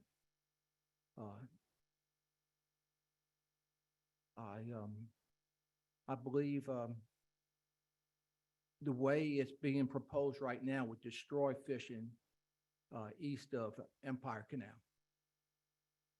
It would just ruin our fishery, our trout fishery there. And I beg you guys, everyone, not to do that. The 12-inch fish may be great on one side of the state, we don't need a 12-inch fish. We can go 13 and a half, 14 even. And as most everyone knows, Louisiana has, that's still 14 inches is still smaller than any other state on the Gulf allows to be caught. So, and those small fish are prolific spawners, spawn more times than any other size fish. So hopefully, I'll summarize it again, that, again, the 19-inch slide is a non-starter. Louisiana has different estuaries on the west side and the east side. And again, as it's being proposed right now, it would destroy the speckled trout fishing on the east side. Thank you. Thank you. Mr. Chairman, I'm gonna delay the process a little bit, but as statements are made, I'm gonna ask our department. I heard the statement just now, Mr. Adrian, that 12-inch fish were prolific spawners and spawn more than any other size. Is that a correct statement? So the majority of our spawning fish are those 1 and 2 year olds. So the smaller fish right now, the idea is to rebuild that population, spread out that spawning potential over age classes. But right now, that's where our spawning stock is, a small fish, unfortunately. I thought the statement was, though, that a small fish spawns more often and more than a larger fish, and maybe I misunderstood the gentleman. No, those small fish are going to put out fewer eggs than a bigger fish, for example. The problem we have is we have all small fish. Whatever size, do they spawn one time a year, or is it a spread out spawn for a female? No, they spawn continuously during the spawning season. They can spawn quite a bit, but it's 50% maturity is about 8 inches for a male, 10 inches for a female. You don't get to 100% maturity till closer to that 13 and a half, 14-inch mark. Okay, so a larger fish is gonna have more eggs and produce more fry potential. More eggs, but you also have to consider proportion of the population. Thank you. All right. Our next person is Rudy Hall.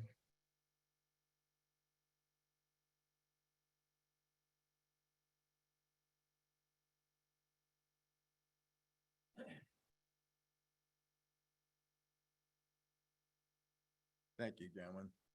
I spoke to you back in March, and I appreciate the opportunity to speak to you again.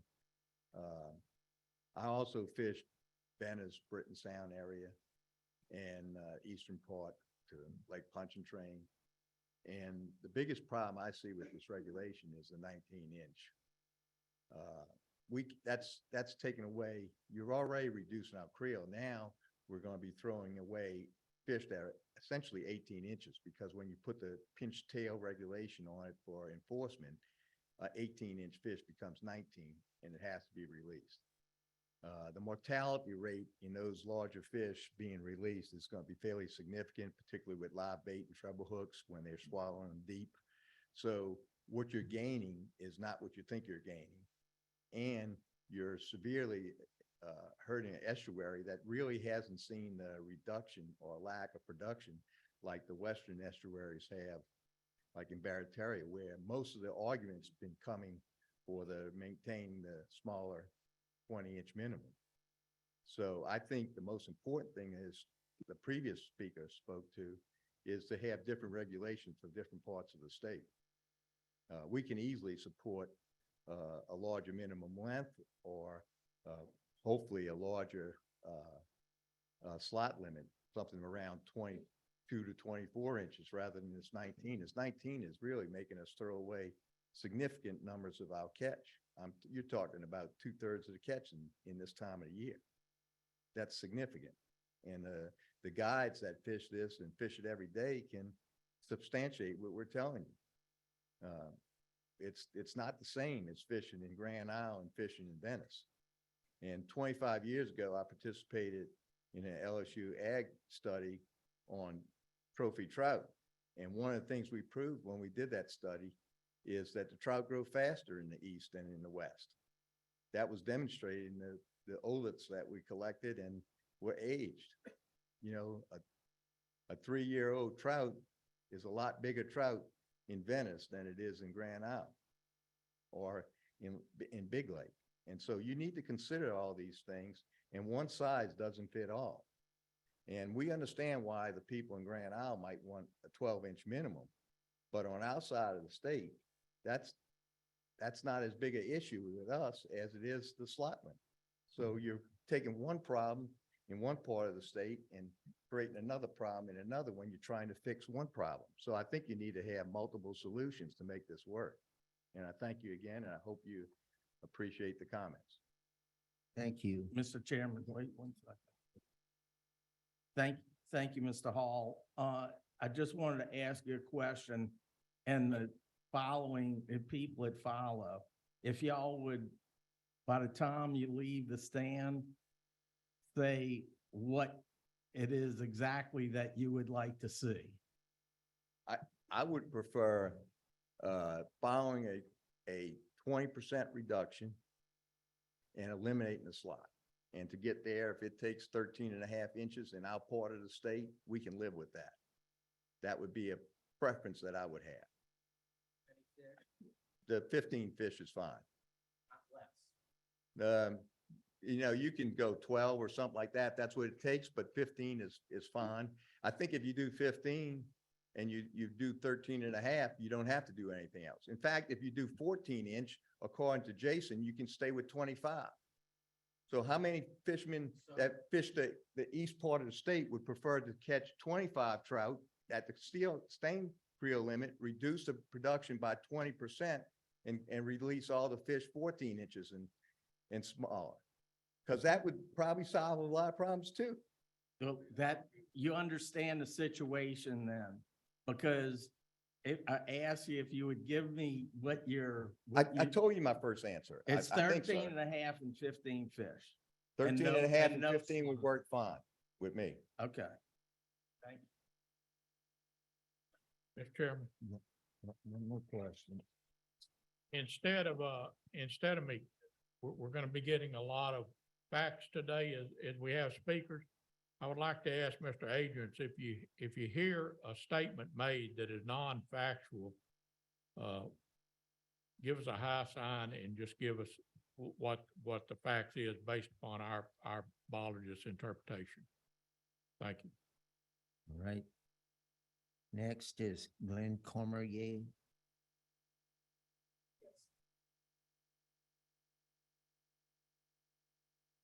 Good day, gentlemen.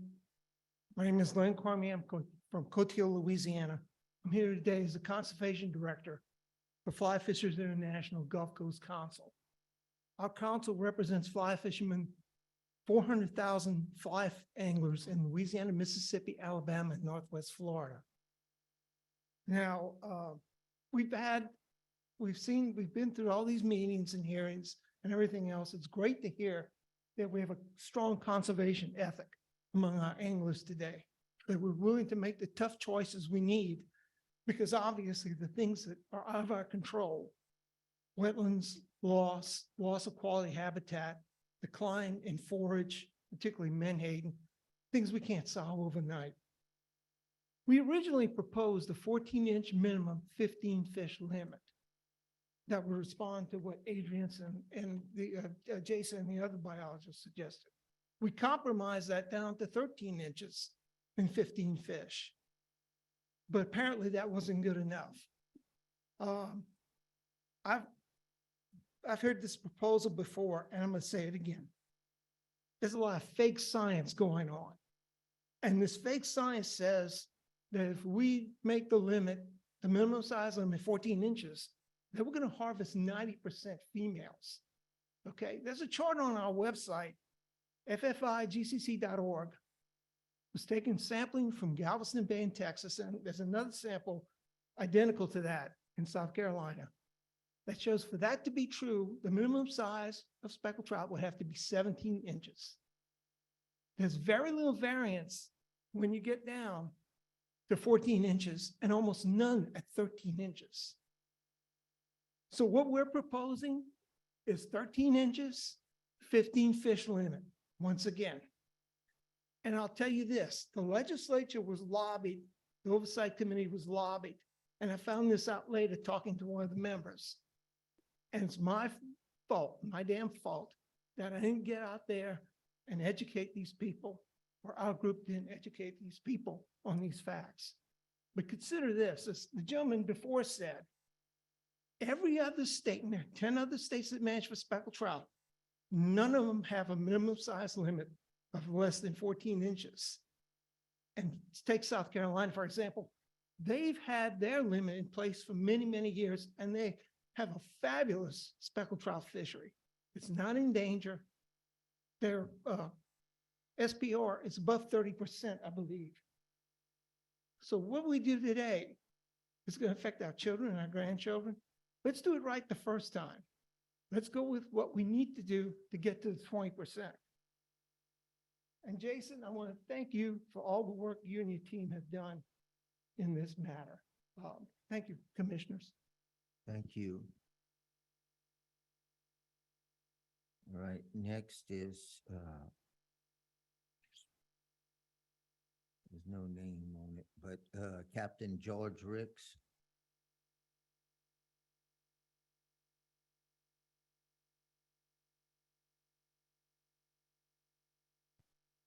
Thank you, Commissioners. My name is Captain George Ricks, former president of Save Louisiana Coalition. I'm also a coastal consultant for St. Bernard Parish.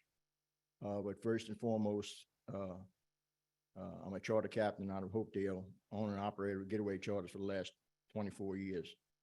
I've taken out over 8,000 clients in those 24 years. I've been fishing Southeast Louisiana for over 60 years. I'm older than I look. So I do know a little bit about fishing. I can remember back, I've seen a lot of changes. I can remember back when the success of your day was measured by how many 48-quart igloos you caught a speckled trout. I've seen changes. I've seen a lot of changes. I can't speak for Cocodrie. I can't speak for Myrtle Grove. I can't speak for Grand Isle. I can't speak for Morgan City, but I can speak for Hopedale and Delacroix and Lake Pontchartrain that I grew up fishing. And I fished it over 200 days a year right now.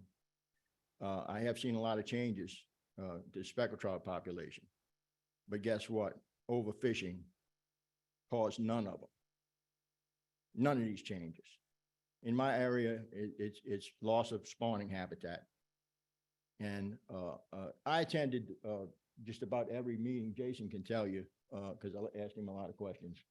Just about every meeting that we had a couple of years ago when this topic first came up. And I was asked by recreational fishermen, why are you against this change? Being a charter captain makes your day shorter. You only got to catch 15 fish. Why? And I told the guy, I said, well, listen, yeah, 15 fish, but will clients pay the same amount of money to catch 15 fish as they do 25? There's a lot of questions you have to ask yourself if we make this change, what it does to the economy. Well, marinas, I don't have to buy 200 shrimp in a day if I only have to catch 30 fish. That's one thing you have to look at. And I've taken clients out from all around the world, from Norway, from Honolulu, Hawaii, from France, from Germany, come because of our prolific limits. So you have to ask yourself, what will this do to tourism? Now, reducing the limit to 15, I can tell you,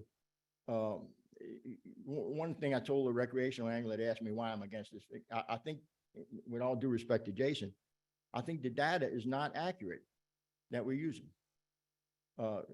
According to his presentation, 84% of the total catch of speckled trout comes from recreational fishermen and 16% is caught by charter boat captains. Now, I might be shooting myself in the foot, but I don't think that's accurate. I think we catch way more than that. I can tell you personally, 3 days, 2 weeks ago, I caught 225 trout that I guarantee you guys knew nothing about, that the department knew nothing about. Recently, I sent each and every commissioner, I don't think that the new gentleman on the commission, but I emailed each one of the commissioners and sent them what we call dock shots of hundreds of speckled trout that our charter captains caught that the department has no idea what's caught. Now, how are we coming to the 16% and 84%? And yet the 84% of recreational anglers catch less than 3 fish per trip. So how is dropping the limit to 15 going to help matters? If you guys want to do something to really recover our speckled trout population, okay, in my neck of the woods, I can't speak for the rest of the state. In my neck of the woods, I'll give you an example. Stone Island, one of the prime spawning areas in Black Bay, used to be, okay? From December to May is the trigger point at the gauge at Stone Island. Our salinity got up to 20 parts per thousand. Jason can tell you, I think we need 15 parts per thousand for speckled trout to procreate, to lay eggs. Our salinity gets up to 20 parts per thousand, they turn on Carnarvon diversion and flood it. They did it twice this year, dropped the salinity to 3. Now, you guys really want to do something to recover the trout population? Adjust the salinity, do something about our spawning habitat, bring it back in Black Bay. That'll increase. You know, until you do that, you can drop the limit to 1.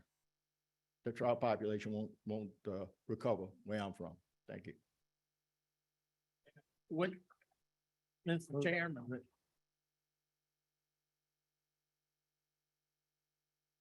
Thank you, Mr. Rich. What's your recommendation then?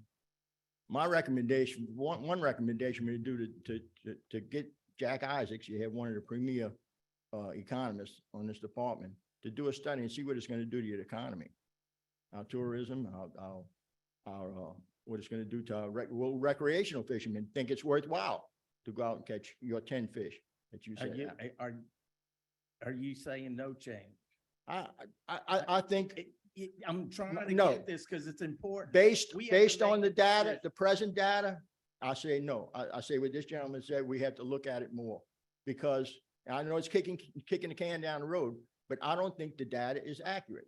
And that's my only, if you go by gill net samples, you can put a gill net in that lake at LSU. You're not going to catch a speckled trout. It's where you put the gill net. Thank you. Joe, you want to ask a question? I'm just gonna make a comment. You know, we talk about the tourism and the economic impact of it. I'm going to Colorado in about 2 weeks, and I'm gonna pay a bunch of money to release a trout or 2 that I might catch. I've got a lodge in Mexico. I host people from all over the country. The limit on Florida bass, which we target in Lake Guerrero, is 5 fish. Our clients return all the fish to the water except what we cook them one night. Tourists don't pay. It's the Louisiana mentality of them. How many ice chests can you catch? How many freezers can you fill up and then throw them away or donate them to Harvest for the Hungry or whatever that program is when you didn't eat them after you put them in your freezer? It isn't going to have an economic impact. People don't come from Norway and out of state to catch a ton of fish because it's too expensive. Ribeyes and others are much cheaper than coming and catching fish and putting in your freezer. And that's just something I believe, and I think that Dr. Isaac will find that. Mr. Chairman, one more thing, if I may. I wish that we could do something about the habitat and environment to make the necessary changes that'll increase the productivity of speckled trout. But I think that the amount of money and the particular type of projects that exist and have existed for coastal restoration have not been able to suffice in maintaining a status quo on our estuarine fish, all of them. And so that has impacted, and I don't know how we do that, except for, trying to get more fishery habitat added. Thank you. All right. Thanks, Al. Next, okay, go ahead. I wanted to address the data comment. So it's an idea of scale. We had 2 million private angler trips a year, about 180,000 160 to 180,000 charter trips a year. So there's a scale difference. Yes, charter catch rates are more successful, and we have those catch rates, and we apply it to effort. Even if you're going to a private dock, we have those catch rates. And we are actually working on some projects that'll refine those private catch rates and let us see, are they different? And are they significantly different? But you have to think of the scale in terms of the number of trips, not just that the average angler may bring back 3 fish. Thank you. Thanks, Jason. And Mr. Chairman, let me add to that as well. Mr. Ricks is right. We may not have sampled him that day, but that doesn't mean we don't know anything about the catch of charter fishermen. We cannot talk to every single person who fishes out there. We can't sample everybody's catch.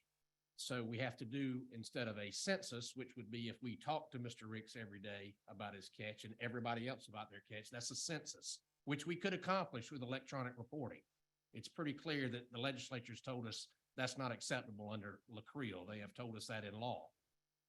So we have to do a survey, which we do under LaCreel, which is very good. It's the gold standard in the Gulf, as everybody knows. And so a survey is not talking to every single person every day, but getting a good indication of what the catch rates are, what the harvest pressure is, how many trips are being made per day, and then applying that information to the whole license, universe of license holders. So while we may not have sampled his particular catch that day, we are accounting for folks like him who we do not encounter that day. So we do know something about the catch. Thank you.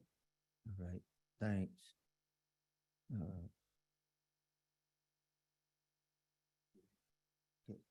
Brandon Carter is the next speaker.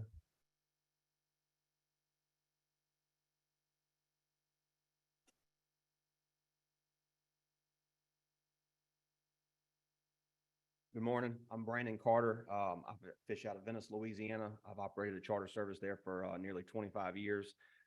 I was supposed to be scheduled to fish today, and my clients thought that it was more important that I be here. And these are regular clients that fish with me on a regular basis. They've seen the good, the bad. They've been with me for 20 years or more. And they said, you need to be at this meeting because they've seen what's going on, and said we need some representation there. We don't have a speckled trout problem. We have an attainable speckled trout problem at times because we are so prone to conditions. We've lost so much land. We're flooded with river water everywhere. Some of our interior estuaries, as Mr. Ricks pointed out, we're getting flooded out with river water, having unsuccessful spawns.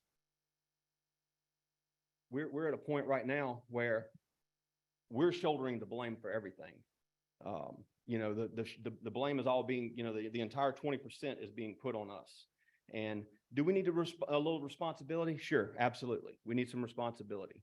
Should we be shouldering the entire blame? Absolutely not. There's other factors that need to be figured into this. And, we need to figure in the economy here because, a 19-inch fish, my biggest issue with this thing is the slot, okay? A 19-inch fish, I fish Venice and east side of the river and, west side of the river too, but in the Venice vicinity, that's a small fish. That's an average common, half of our catch most days may be that size. You got a lot of clients that we don't have resorts. We don't have sandy beaches. We don't have attractions or nothing like that. They're coming to fish. And if you take that from them, they're not coming back. And I've already had numerous clients that have said, man, that's going to really kind of affect the way we think about things, and hey, you got some people that say, well, we got to have a culture change. Well, we can't do it all at once. When you throw everything all at once on us like that, it's going to have a pretty solid economic impact on us. The things that we're seeing, again, is Mr. Ricks said, we've got guides talking about the samples. We've got guides that straight up lie on the samples because they're afraid to say what they're catching because they don't want to, well, if I tell them I'm catching all these fish, they're going to take them from us because they're going to think that we're catching too many. So we've got people, it's a big spectrum. And again, like you said, about acting too fast on this and getting it right. Haste makes waste. And I think we need to do a little bit more research on this and try to figure out exactly what the right solution is. you know, and then to me, it's kind of, it's, let's divvy some of this out. You know, let's look at, you know, what we're taking out of the water. Let's look at the pogie boat situation. Let's definitely look at our marshes, you know, how we're losing everything. Because if we continue to lose everything that we've got and continue to flood everything with fresh water, 3 years from now, we're going to come back here and we're going to be like, nothing really changed, you know, because we're not looking at the entire piece of the puzzle here. You're putting all the pieces together for the entire puzzle. You know, 3 years from now, we're going to be like, well, we'll have to reduce limits again because nothing changed. Well, 3 years after that, we'll have to reduce limits again because nothing changed. And before you know it, we're going to be a big bowl with no kind of habitat, just like every other state in the speckled trout spectrum. So we need to really look at the entire spectrum of what's going on here and come up with some solutions that are going to make bigger impacts than what rod and reels can make. And again, fresh water. We got to work on our marsh, our marsh habitat. Venice is probably one of the dirtiest little secrets there is, because everybody wants to talk about making these diversions and everything else like that. Well, we're in Venice, okay? We're at the mouth of the Mississippi River, and we're losing land at an absolutely astounding rate. If you look at what we had even just 5 or 6 years ago, 3 years ago, 2 years ago, and what we've got today, we have lost so much. And we're not replacing it. We're not doing anything to fight back on that front. And if we don't fight back on that front, it doesn't matter how we reduce our limits. We're never gonna get things back to the golden age of fishing. So, yes. 3 minutes is up. Okay, I Let's get wrap long with it it. up. So, but anyway, and to answer your question, my suggestion would be, I mean, in a perfect world, I'd like to see us leave our limits exactly the way they are, and let's fix our habitat and get back to the way things used to be. But where I'm at right now, I'd like to see 15 fish, 12 inches. And then also let's factor in, you know, doing some work for building up our marshes back, and to limit pogie boats. Let's limit the fresh water. Let's hit this thing at different angles rather than trying to focus everything all on one little particular user group. All right, thank you.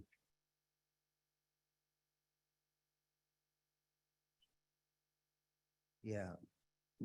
With so many speakers, we're gonna ask that the applaud, we'll wait till everybody speaks, then we can go ahead and applaud, and then applauding for each person.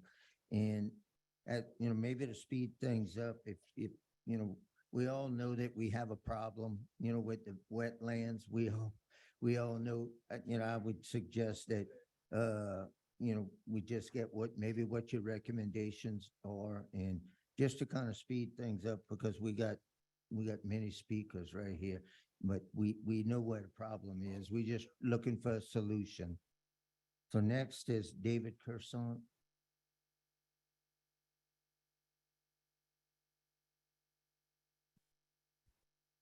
Good morning, Mr. Chairman.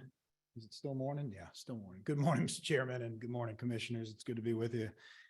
And I have some things written down, but I guess part of me wants to apologize. Look, I'm the one that sent the Facebook post. I'm the one that leaked this information. I looked up on Thursday and realized there wasn't a soul in this room that knew what was happening this week. Love it, hate it. I didn't put an opinion with my post. I just put that this is happening. You have a 4-day weekend between Thursday, Friday, Monday, Tuesday, where very few people were working, and people deserve to know about this. When I testified here, and so I kind of ticks me off to hear words like unfortunate and unintended and leaked about something this important. This was a week ago. This wasn't a month ago. I'm sorry that you all didn't know about this, but it was, and I didn't intend to let anything out of the bag. I was just trying to let folks know this is important. When I testified here in October, I told you I thought this would be one of the most important decisions you ever make. Trout is a sensitive thing for people. It is a way of life. I grew up fishing them with my dad when I was this big.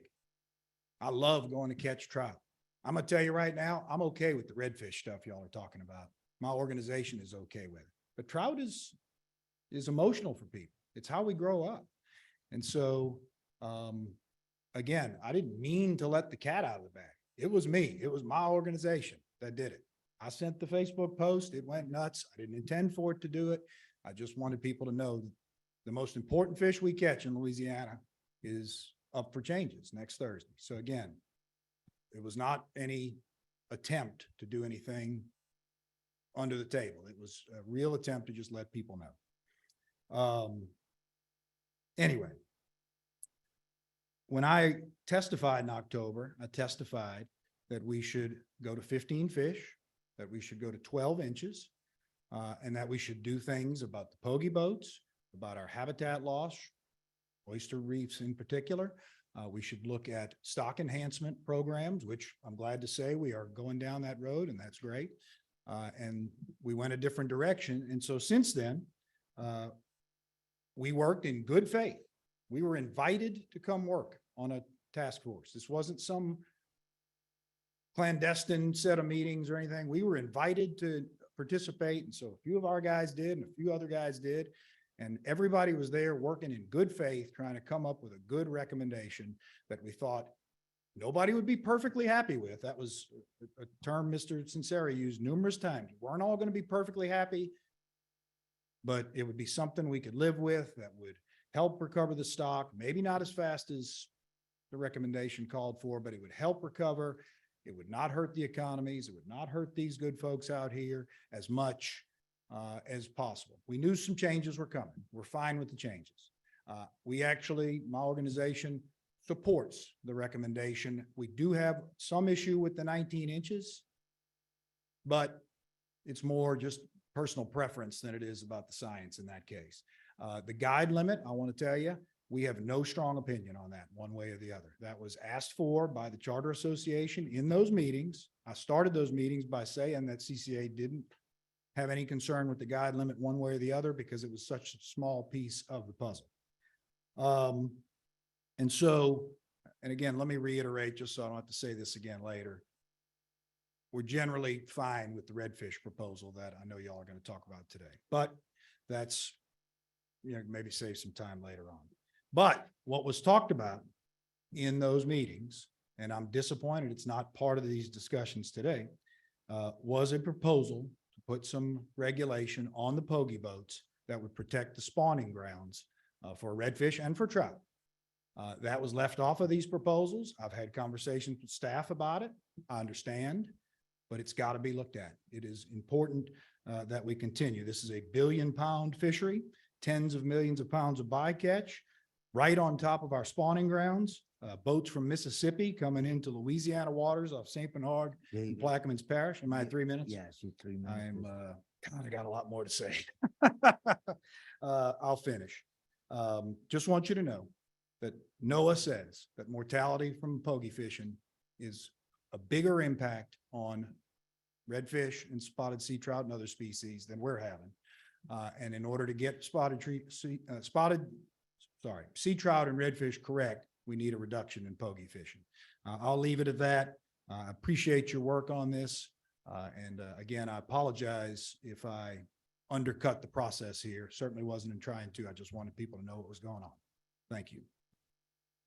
Joe, go ahead. David, Wait, hold on. if you don't mind. Sure. I just heard you make a statement. NOAA had something about the detrimental impact of pogie fishing. Yes, and I can certainly send you a copy. I know the staff has copies as well, and I believe they're working on it too. But there's a couple of very definitive statements in that document, Mr. Chairman. Sorry, Mr. McPherson.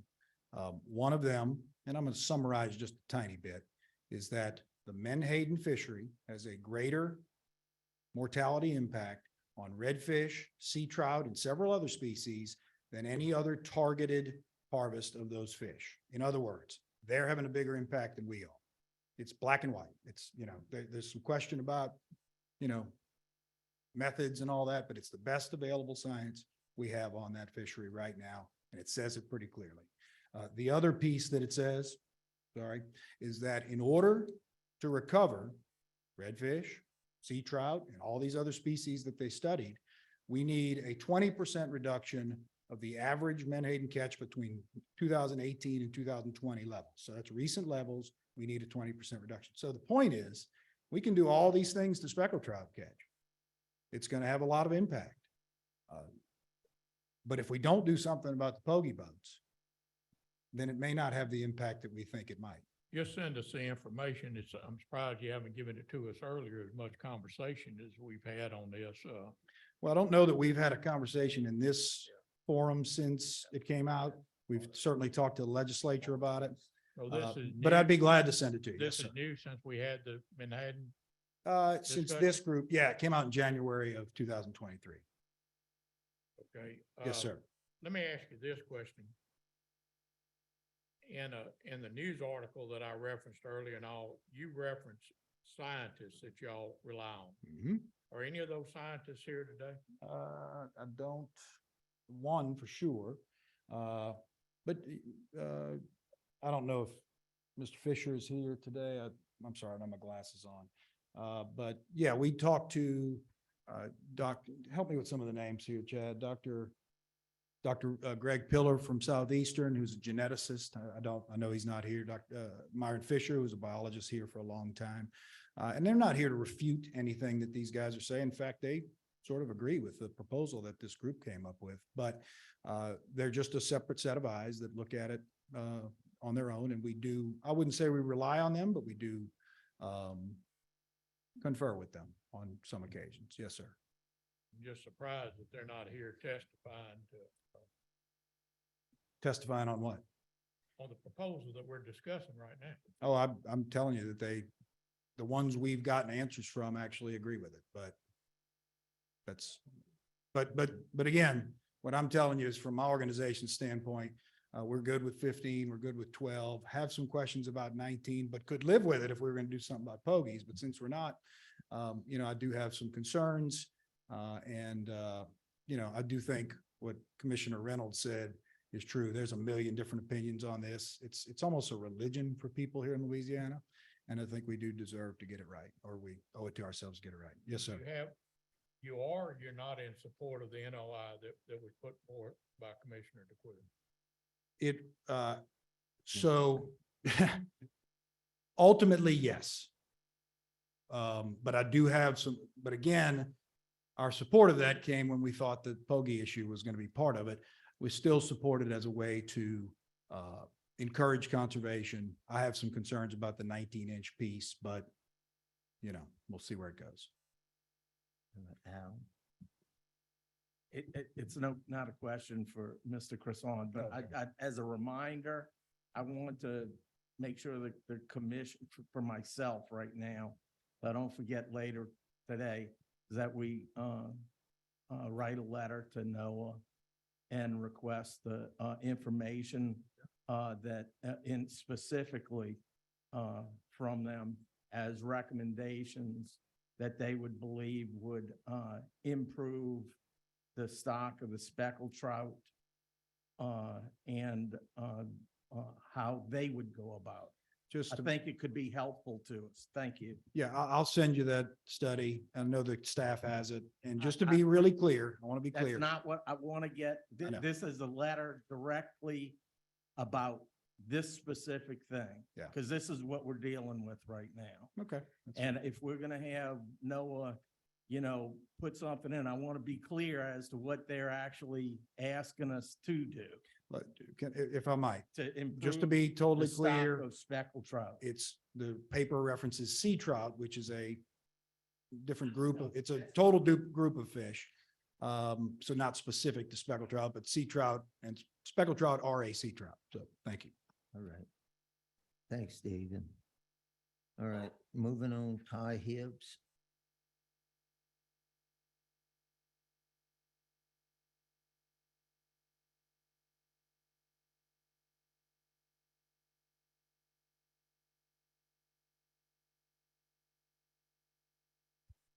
How y'all doing? My name's Ty Hibbs. I'm a guide in Southeast Louisiana, and I take clients from all over the place, all over the world pretty much. And just want to state that, I get clients from all over and fish a whole lot of days a year, and we never kill a single fish. And my phone never stops ringing. I mean, there's a whole group of guys in here that do the same thing. And, I just want to note that there's people that care more about catching the fish than they do just bringing it home. But I'm mostly, as far as speckled trout goes, I'm mostly here to say, like, I'd really like to see, you know, something done about speckled trout, just because I really truly feel that with more people targeting or being able to catch less speckled trout, they target more redfish. And that's most of what I do year round is redfish, although I speckled trout fish a lot and most of the Lake Pontchartrain area, which is different, I know, than some of the areas that people will come up here and say. And I just, you know, I'm 29 years old and I've seen an absolute drastic decline, especially in the Lake Pontchartrain area. I mean, it's tremendous. And for me to be that young and say that, I mean, I can only imagine what y'all have seen in our fishery. And I hate that, you know, I hate that. And I just want to be able to, the generation below me, you know, my son, to see what I've seen. And if something's not done, I don't think they'll get the chance to see that, you know, and I think that's kind of on us. It's on our generation, this generation, to do something about it, because there's some people in here that are like, you know, it doesn't really matter to me. I won't be doing this in 20 years. Well, I will be. I'll still be here. I'll be here for a while. And I want nothing more than to be able to, you know, have the same experiences that I had 10 years ago, 15 years ago, you know, when I was a kid. But I wish everybody would have kind of gotten behind y'all when, especially biologists and all, and when y'all all agreed to the initial trout stuff. And even when it was first brought to us years ago, I mean, I think it was 2019 when this was first brought to us. I know COVID kind of cut into a lot of that. And that's a whole side tangent. We won't talk about that. But, you know, I'm just thinking about that. 2019, let's just cut COVID out of there towards the end of 2020 or so. If we would have done something then, we wouldn't be having this conversation today. You know, we wouldn't be talking about a 10-year plan, you know, a shot in the dark to do something about it. And I do agree. I understand that, you know, we're just trying to grab anything we can right now. And the biologists and y'all are just like, hey, you know, we just are trying to do what we can. But I mean, the longer we push it down the road, the less time we have. And I think the sooner we can do it, the better. And I just want to pose a question to y'all, the commission, and say, like, what can we do? What can everybody in this room do this time, this go around, to, you know, allow this to not be a slap in the face a couple of weeks from now, or, you know, whenever it gets voted on down the road as well, because I know that hurts, especially the biologists put in thousands of hours on research like that. And then, you know, y'all do all this research with them and y'all sit down and talk with them about what can we do. And then it gets kicked back like it did this past spring. I know it's a pain, but, like, you know, what can everybody in this room do to help y'all with that, you know? And I know a little bit, it's mostly just showing up, but I just wanted to say, I support kind of any decision of reduction that the agency has towards it, because I think it just needs to happen. And I just wanted to note that everybody in here with me, you know, y'all talking about this leak and all, I have a bunch of guys that are in here with me, and I told them, you know, I come to a good bit of these meetings. Y'all probably seen me before, but we were coming regardless, whether there's any kind of leak or not. And we're just here to make the future of, you know, this fishery, speckled trout and redfish, better. Okay. Thank you. Thank you. Yeah, Todd, you got any recommendation?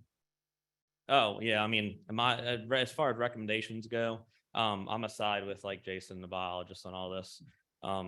It's, you know, I'd like to see any kind of reduction that gets us to that 20% faster, in my opinion. You know, I loved what y'all were talking about earlier when y'all were talking about, you know, any kind of lower number. I typically like the slot ordeal, because in Lake Pontchartrain, you know, we've always been kind of known for those bigger fish. And I've just, you know, I remember, and it's crazy because, like I said, I'm young, and I got a small portion of what Lake Pontchartrain truly was. And I remember being in high school and college and all, and, you know, a 6-7 pound fish was caught once a week.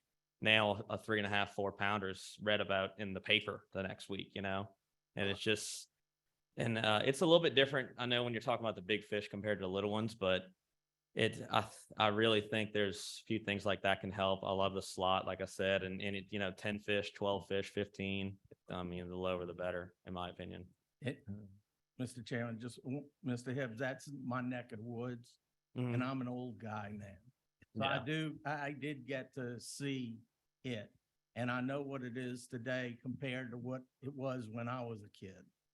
And that's the reason we're in the place we are right now. We really have to do something. And we can't, just kick it down the road. Yeah. I wish that we could do something about the habitat. That is not in our Yeah. purview. I use It's not in our purview. We don't have power over that, but we have to, as a commission, look at economics, and we have to look at the science, and we have to look at what it means to everyone that lives in the state of Louisiana responsibly. So those are the things that we have to deal with. That's why I'm asking people, to let me know what your recommendations are, because it's hard. When you come down to it. Oh, for sure. To try to figure out what you're gonna do that everyone's gonna agree with, that you can try to take care of this issue. So, 60 years ago, when I caught as many fish as I wanted, whenever I wanted to in the summertime, so we're now 50 years later, and it's 10 times worse than what I could ever have fathomed when I was a child. Yeah, I mean, I just wanted to note too, I use this when I talk to people about this a lot, that it's the knob we can turn. We can't adjust, sharks, dolphins, and wetland loss as well as we can adjust this. So thank you. All right, thank you. All right. Next is Captain Dudley Vandermoor.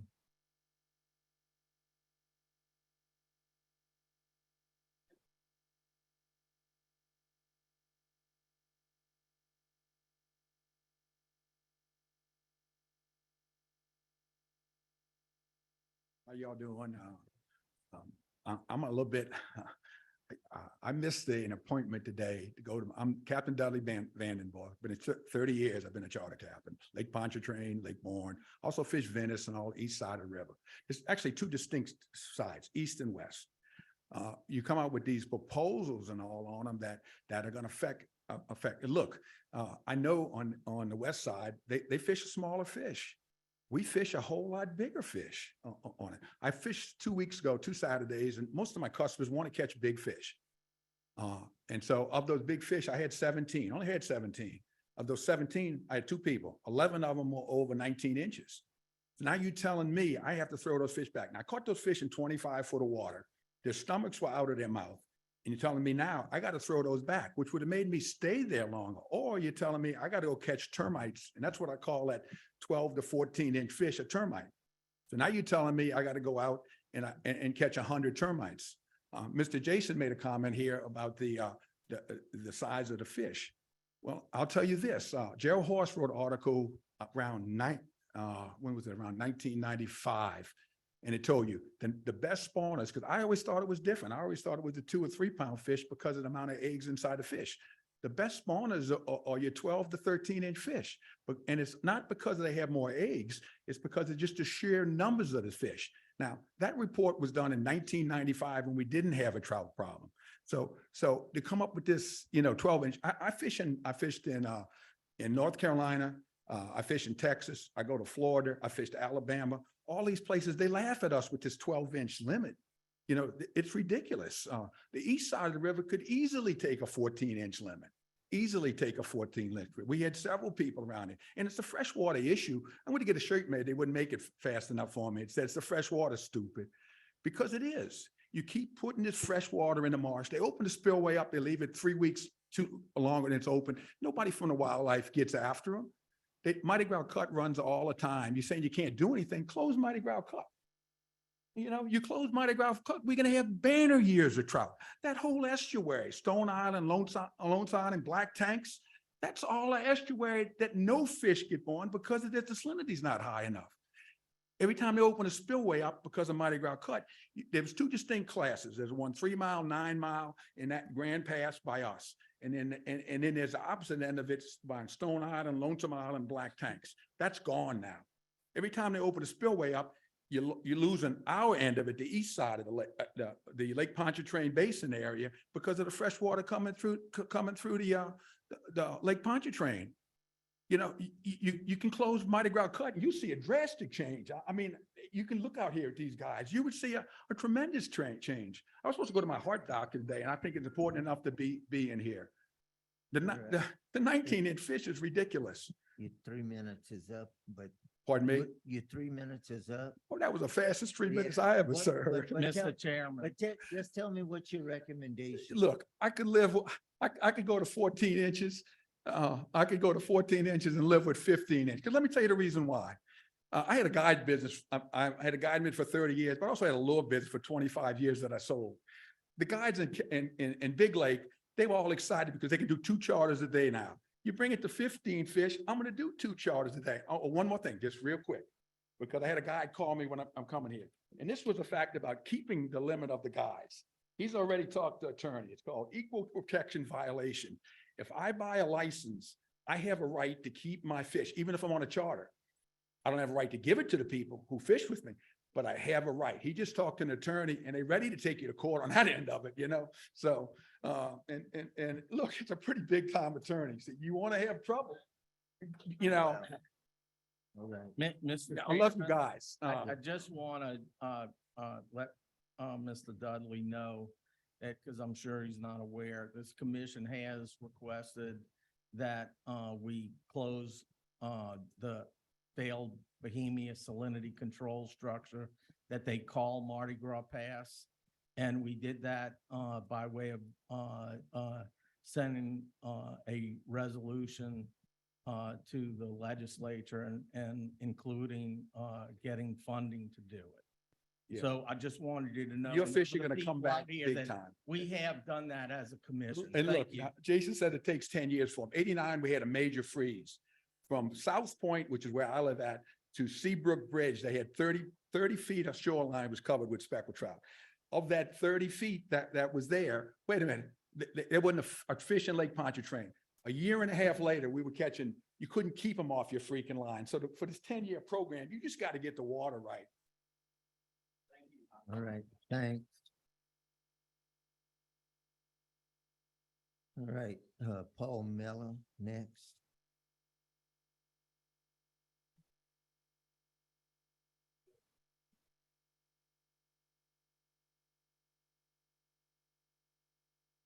Hello, guys. I've been a charter captain, or I've been guiding in Venice, Louisiana for about 10 years now. And I'm a part of the Mexican Gulf Fishing Company, and I also host a podcast called Tuna Town Talks. And I get to talk to a lot of different fishermen. And I'd say at one point, I'd probably be for all these changes that are proposed. But through my time of fishing, I've kind of gravitated towards thinking that habitat should be the center of all conservation. When we were listening to the duck people talk a little while ago, seems like habitat is the main thing that we need to focus on whenever it comes to fisheries. I think that keeping a lot of fish is part of Louisiana's culture, and anytime you damage the culture of somewhere, you're going to have a decline in the people that want to go fishing. And I think everybody, commercial fishermen, recreational fishermen, all together should come together and say that we need more habitat and more of it. And I don't think that us having restrictions on limits is going to help any of the fishery. I don't think it will at all. And that's my young, maybe naive opinion, but it's that. And to people that were saying that the fishery is not as good as what it used to be, I think there's a lot of examples of how it's improved. Bull red fishing, if you talk to a lot of older people, will tell you that bull reds used to be hard to come by, and we made improvements, and we've actually made bull red fishing better than what it used to be since the 1980s. So, I'll just say that I believe that if we improve the habitat, that we can make speckled trout fishing and red fishing better than what it used to be. And I think that that's the direction that we should go. Al? Thank you, Mr. Chairman. Just as a general comment, I'm going to ask anyone and everyone that wants to see improvement in the habitat, that they make plans to go to CPRA meetings and plan to go to the legislature, because that's the only places that y'all are going to make any kind of impact on improving the habitat.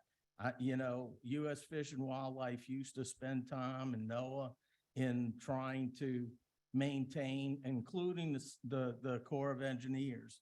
It was an important part of their programs to maintain fishery and wildlife habitat. And they have, gone away from that over the last 20 years. So I would make that general recommendation to the people that are here that believe habitat is a problem, and environmental conditions like fresh water that's being introduced. They make their way to as many CPRA meetings and legislative meetings when they're discussing those issues. Thank you, Mr. Chair. All right. Moving on, Bob Hatterer. Hattery.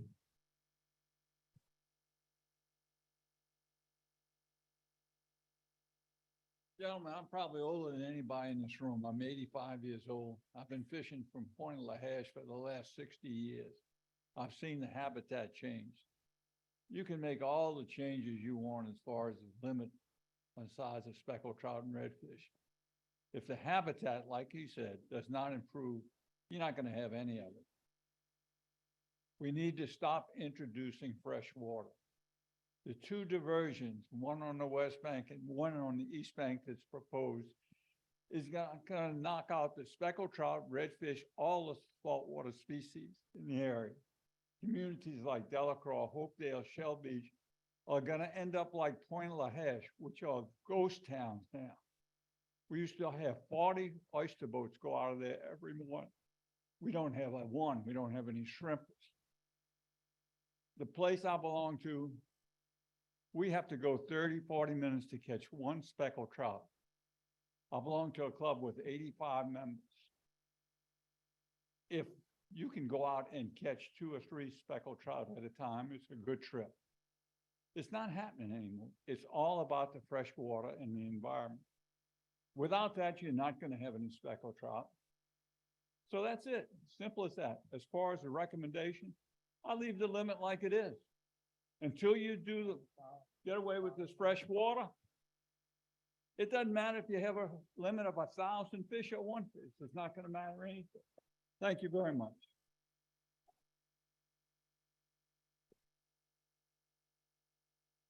Thank you, Mr. Hattery. We checking to see if this thing is for real or not. It is a fire alarm? Fire alarm is free. Yeah. I guess we should, You want to take a 10-minute recess? yeah, we're gonna take a 10-minute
wants to bring those that's outside back in, we'll try to go ahead and continue with our meeting.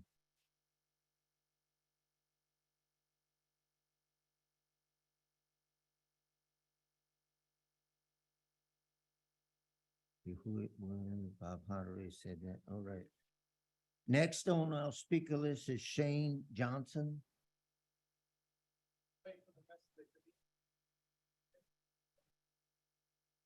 Yeah, no, he can go ahead. He's gonna be here. Thank you, gentlemen, for the opportunity to be here today. My name is Shane Johnson. I'm a charter guide. I guide in both fresh and salt water.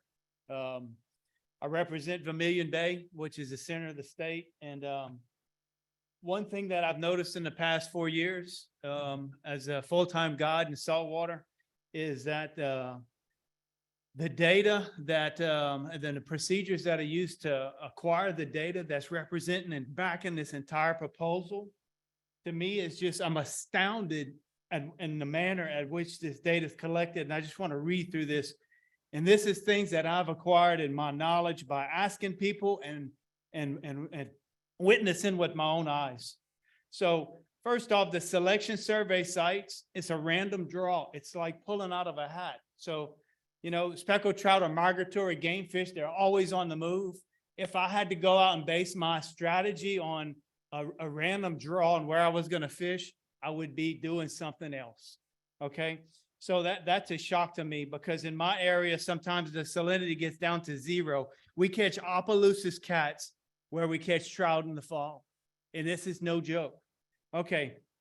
The process of running striker nets doesn't need to be explained to anybody in here. There's been times where I'm out on the water actively catching trout, and the guys, the men and women that are out there doing their hard work and running striker nets, pulling up blanks. I mean, no fish. It looks like a ghost town. It looks like the Dead Sea.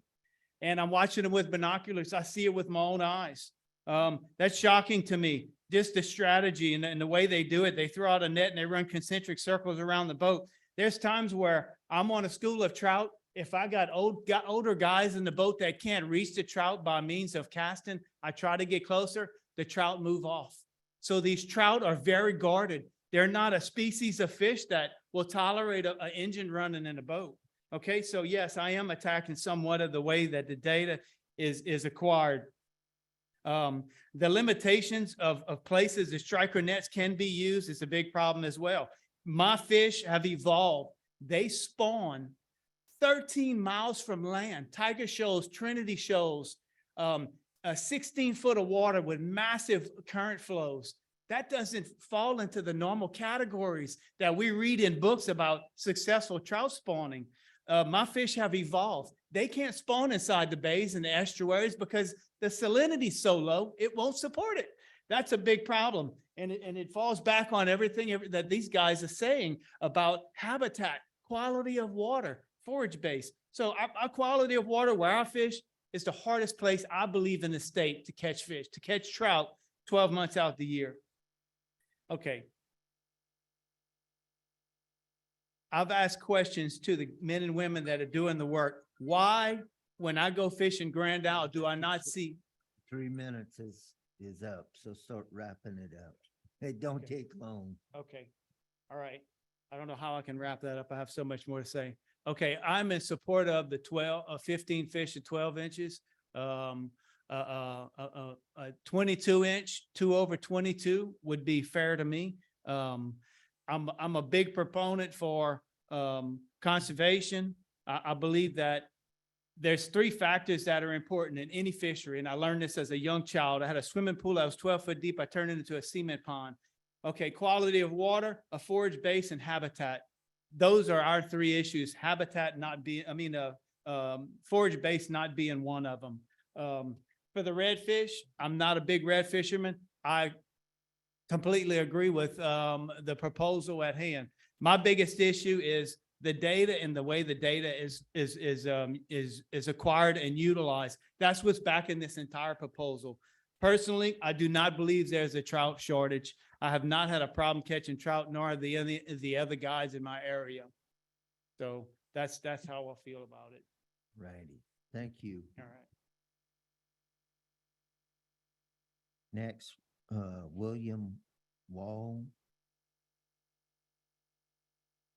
Is William here? William James Wall. He must have left. All right. Moving on to, we got Benji Rayborn. He says he's in favor of the proposal, but would not like to speak. That's. Okay, yeah, you can come up. It says would, it's the other one. Go ahead. Thank you, Mr. Commission members. I think this is the second time I've been before y'all about this issue. Just so some representation of somebody from the Grand Isle area. I've had a camp there for about 20 years now, fished Fouchon about 15, 20 years before that.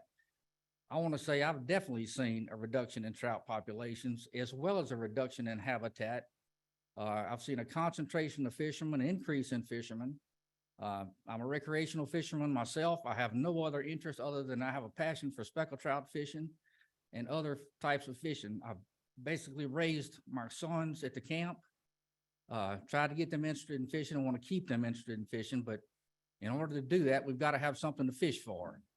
Now, as somebody mentioned, this issue's been discussed since about 2019. I actually retired from state government. I was a regulator for 30 years. I understand that there's some difficult decisions that have to be made. I understand that you're not going to make everybody happy, but I believe, according to the state statutes and the state constitution, that y'all have a responsibility, as well as this department, to do something when the department says there's an issue. And I'm not only going by the science, I'm going from my personal experience. There's no doubt that we catch smaller trout, I think on average, than a lot of people do in the east.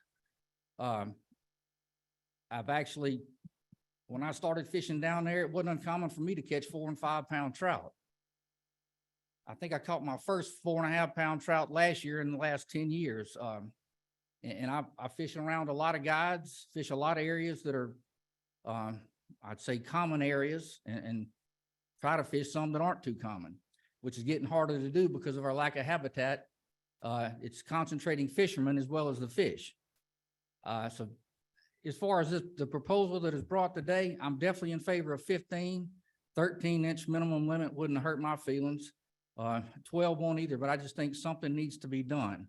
The 19 slot limit, I mean, I don't think that would hurt people in my area a whole bunch, but it may for the eastern side of the state, if they catch the kind of fish they say they're catching. So I just thank you for the opportunity to speak. Thank you. Benji, you had a famous relative in state government? I did have a relative in state government. I got some stories I want to share with you just as soon as the statute of limitations run out. I bet you do. Thank you. All right. Next is Richard Fisher.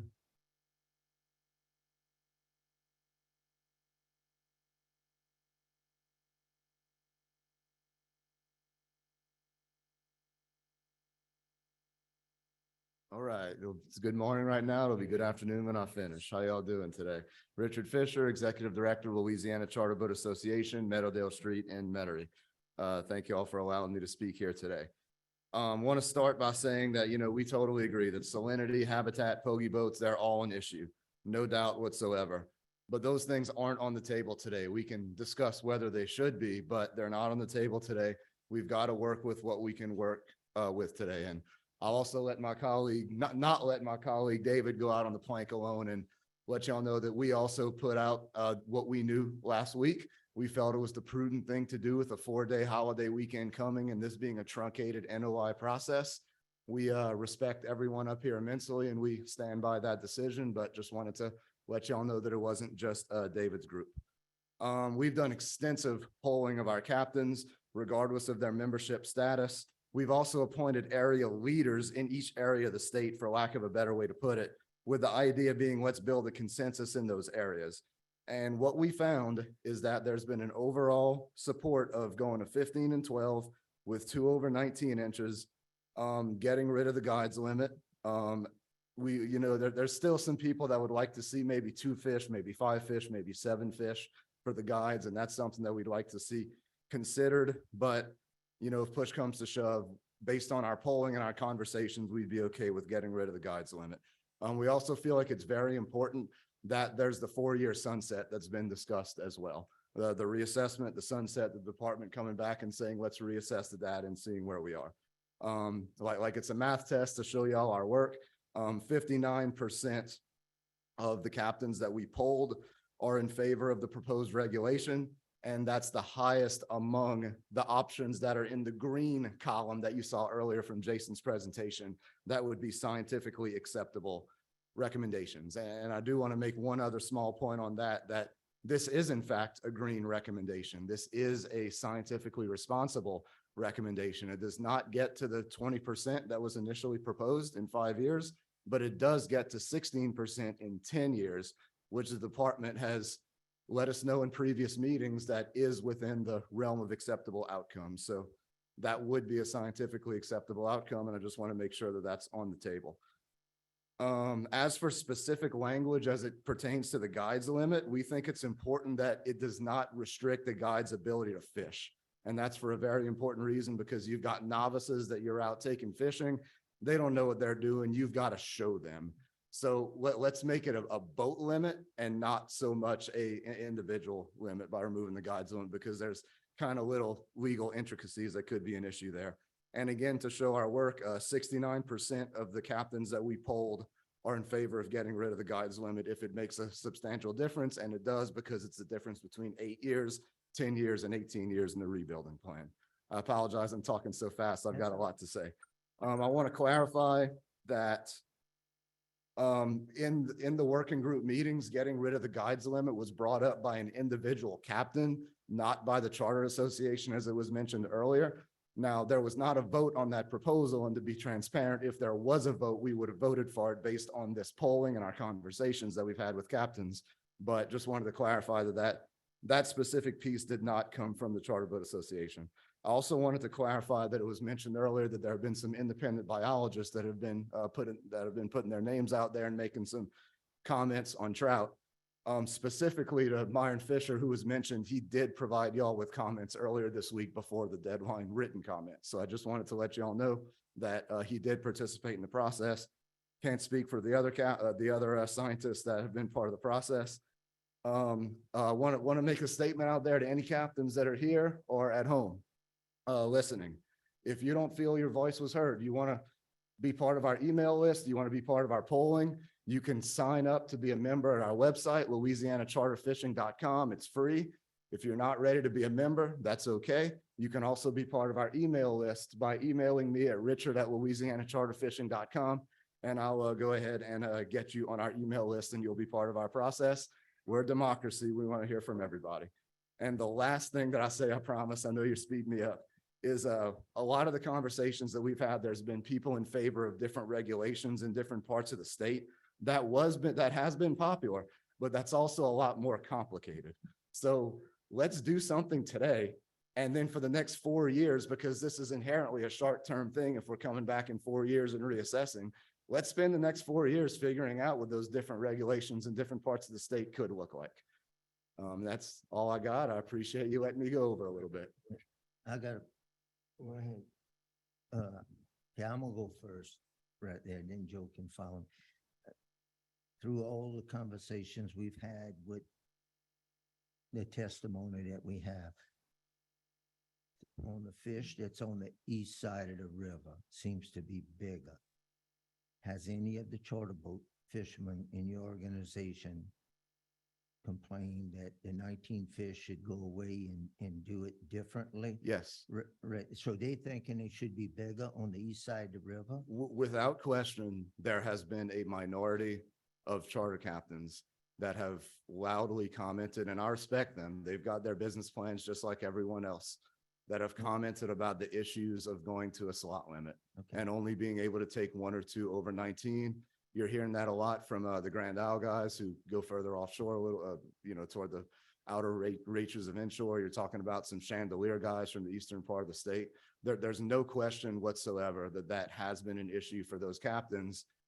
we're talking about 20 to 25% of our polling Okay. versus a much larger percentage of our membership. Right. So we've got to weigh that. We've got to represent everybody, and it's not easy.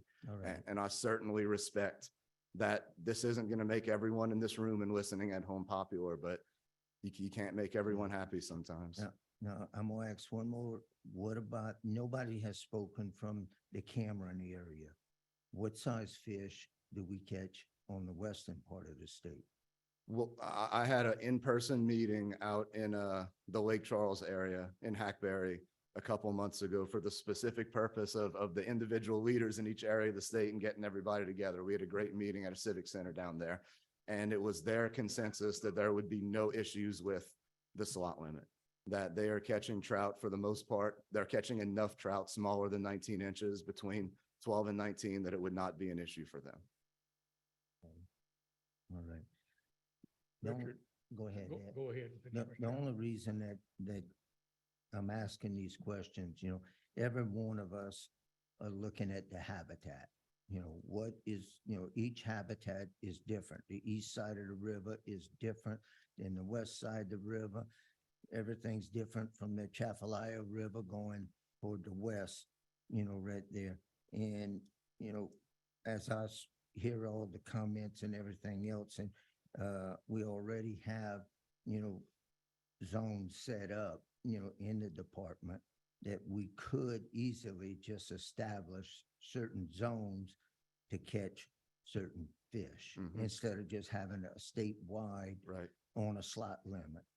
We could keep the thing, and I was just curious to know that, what progress, because Right. in a few minutes, we gonna vote on this because, we're not gonna kick the can down the road, today. We're gonna make a decision, today on what's gonna happen. Yes, sir. Thank you, But- Mr. Chairman. We But would I certainly just wanted you appreciate to and know where I was coming from, with them questions on the different size fish in the different areas of the state, and Yes. we know the habitat, we can't do anything about the habitat, not as a commission, right there. But they do have organizations, like CPRA and, our legislators that's supposed to help protect Louisiana and all. And we all know that when they built Mississippi River years ago, they actually destroyed the southern habitat of the state, and nobody has no clear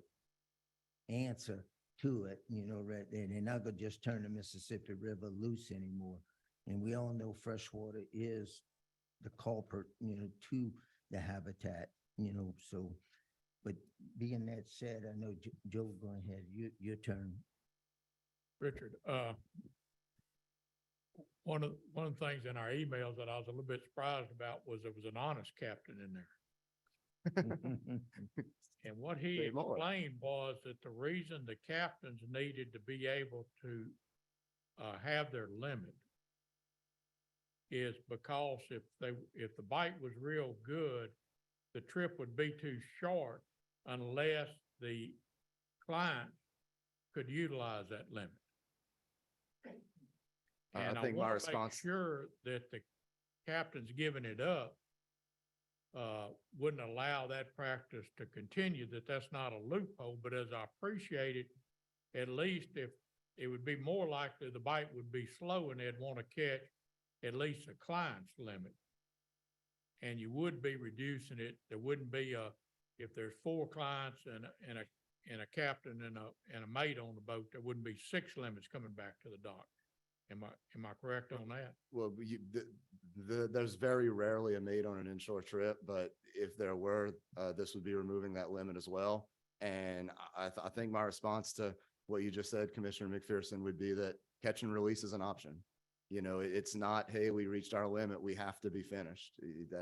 And I think normalizing Well, catch and somebody release said it's more our in. culture that we want to come back with those 5 ice chests instead of throwing fish back. And I think changing that mindset would be healthy for our state and our fishery and our tourism and our economy and all that.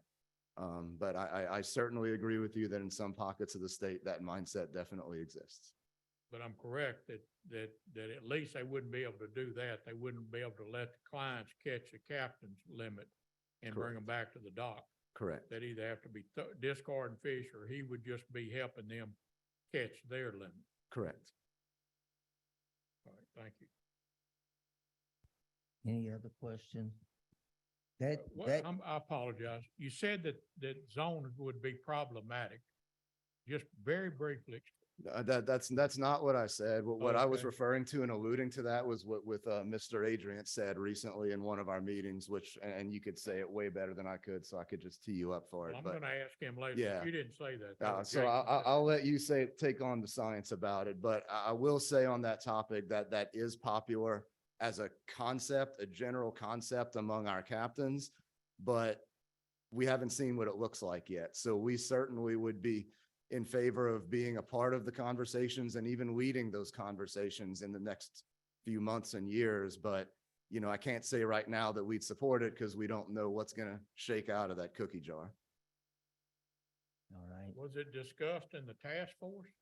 It was discussed in the last task force meeting, and I'll let you, if you'd like to come back up, explain your thoughts on maybe why it would be a little bit tougher in practice than what it sounds, at least right now. We're gonna Come let, up we're later, gonna, Okay. we're gonna. Let us call. let- I yeah, just didn't want to speak we'll for you. pull him up there in a few minutes. But thank you there, Richard. You answered my question. I think you answered everyone else's All right. question, so thank you. Thank you all very much. All righty. Our next speaker is Josh Ellender.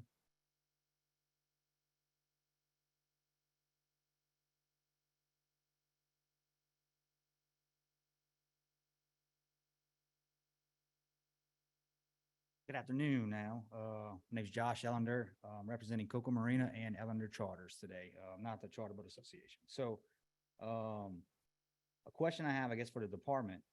I was the person who actually came up with the motion to make the proposal for this NOI. After looking at all the data that the department gave us, we came up with this middle meeting ground, a good starting point, and we started there and went from there. Well, it just stayed there. But one of the things that I have a question for is why were pogie boats left out of this proposal? Anybody know how to answer that?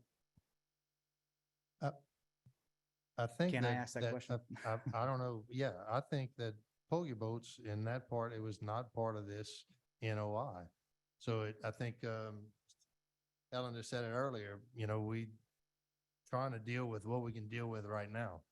Pogie boat stuff, I think is not part of this NOI. It's something for another day. That's my impression of it. Patrick, you want to? Well, I was going to defer to Cole. He can explain the legalities of why that couldn't be part of this proposal.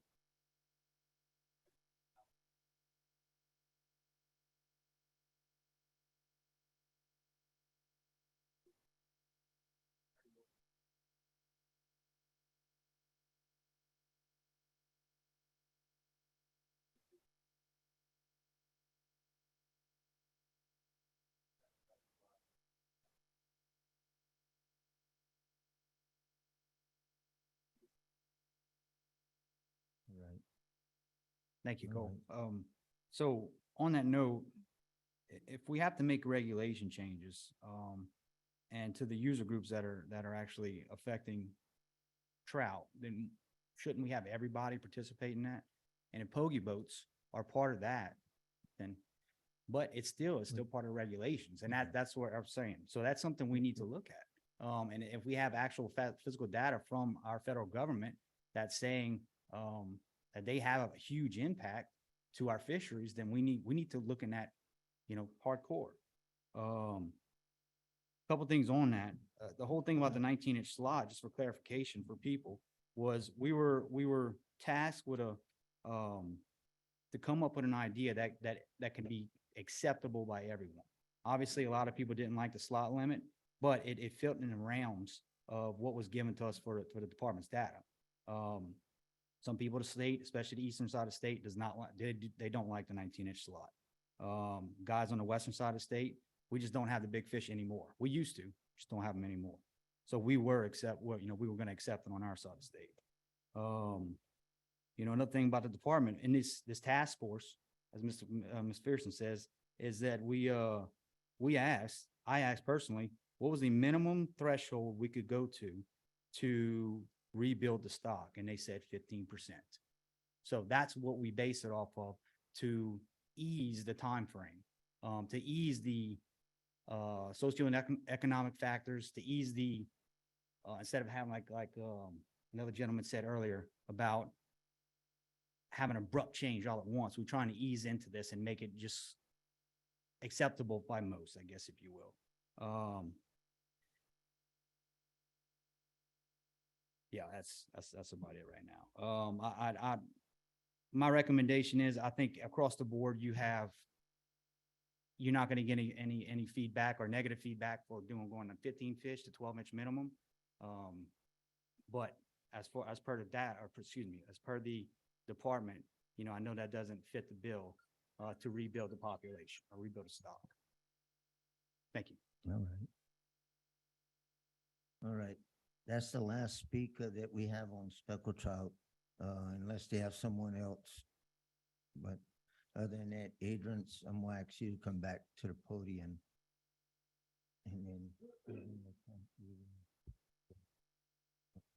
Adrian, I'm gonna ask you, on this, on the NOI, and I'm looking at, I'm not saying we can do it, but if we followed through with different zones throughout the state in order to adopt this NOI and follow the same zones that's been adopted, with the shrimp, Mississippi River east to the Mississippi line, and then from Mississippi River to the Chafalaya, and from Chafalaya to Sabine Pass. This question, can that be done?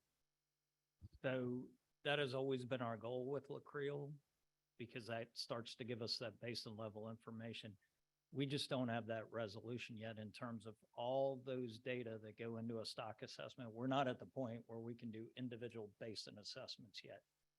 And the other issue we run into is if you look at those zones, and in our La Creole years, we've gotten to the lower end of this population.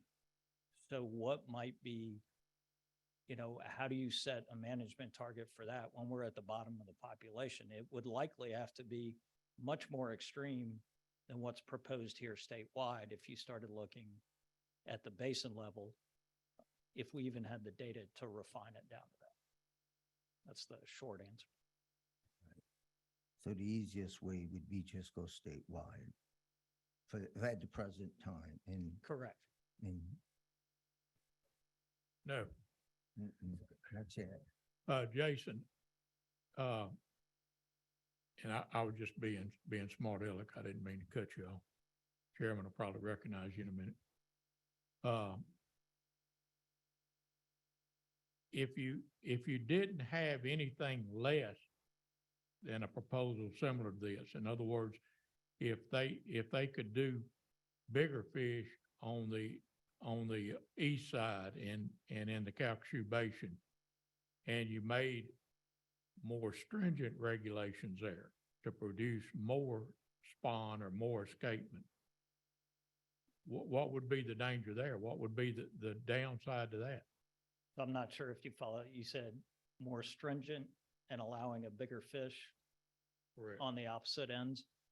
I honestly can't tell you right now. I'd have to plug that into our data, into the assessment, the data coming out of the assessment. So one thing to remember is And you understand what I'm saying? In other words, instead of having a 12-inch minimum, if you could have the 13.5-inch there.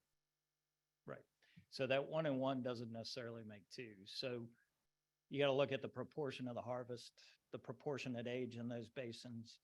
So Calcasieu, for example, it's about 6 to 9% of the overall statewide harvest. That's why you don't see much movement over there. But honestly, without running that through a simulation, I can't tell you right here if that necessarily makes a difference. Not at this point. And it never made sense to run those scenarios? We're not confident in the resolution we have at a basin level. That's why we never ran those projections at basin levels. But you don't have, a high degree of confidence in the proposal today, other than the confidence that it's gonna take too long to recover the stock. In terms of it's not what we initially recommended, it's a longer recovery period and a shorter reduction or a smaller reduction in harvest, yes.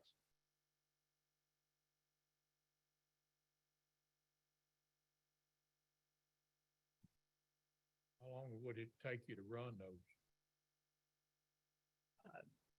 I honestly don't know. I'd have to check with the stock assessment folks and see, but the issue might be the resolution of the data at the basin level.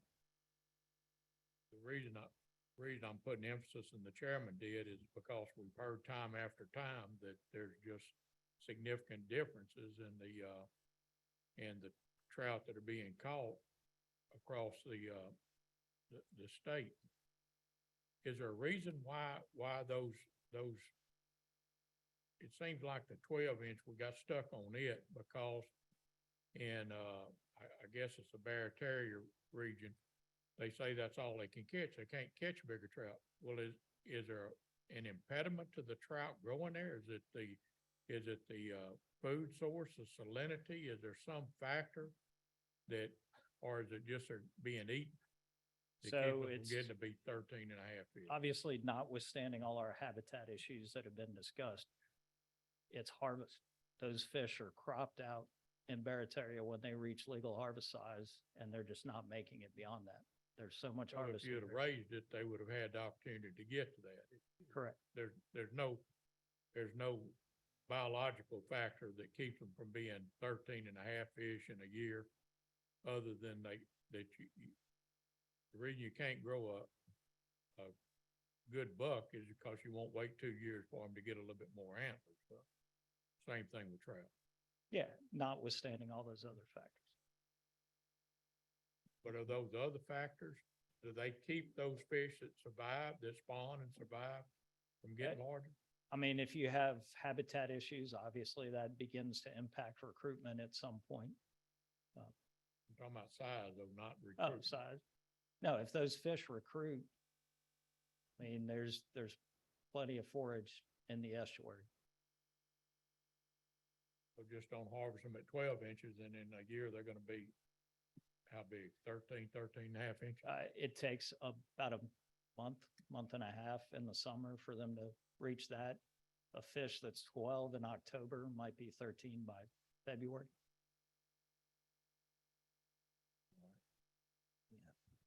Joe, just to answer your question a little bit, on the habitat in the Barataria area, as a child growing up, our passes that we had that go into the Gulf, one island pass was probably half a mile wide. Now one island pass is 7 miles wide.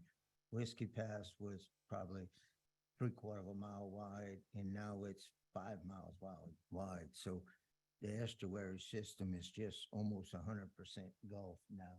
And there's very, very little habitat, protection for the fish, to grow, to keep it right there. The only thing that's in favor of the fish growing that I see is they'll have more shrimp to catch because the shrimp industry is in trouble. So, with that, but other than that, I think that's all. And I'm gonna ask Mr. A- come. You. Yeah, come on, Mike. Yeah, come up to the mic and state your name and.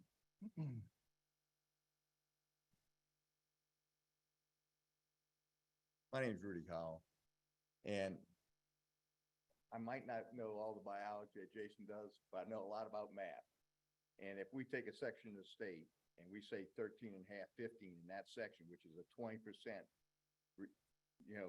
savings reduction in spawning biomass, how can that hurt the rest of the state if the rest of the state uses the proposal that they have and it's only 16%, and we pick a resolution in our part of the state that's reducing the take by 20%? How can that possibly be a worse deal? I don't understand that mathematically. I don't see any math that I know of. And I've done a lot of math in my life. I don't see any math that'll produce that where it doesn't is a better deal? I'd like you to answer that, please. Yeah, what that does is, sorry, what that does is if you're looking at it that way, you're assuming equal effort distribution, equal recruitment distribution, equal age distribution. That doesn't occur necessarily. So without looking at the age proportions, the harvest proportions, what recruitment is in that basin versus, or that zone versus somewhere else, just saying simply that if this is a more conservative measure than these two, it should still be a plus. That's not necessarily true. It could be, but it's not necessarily true.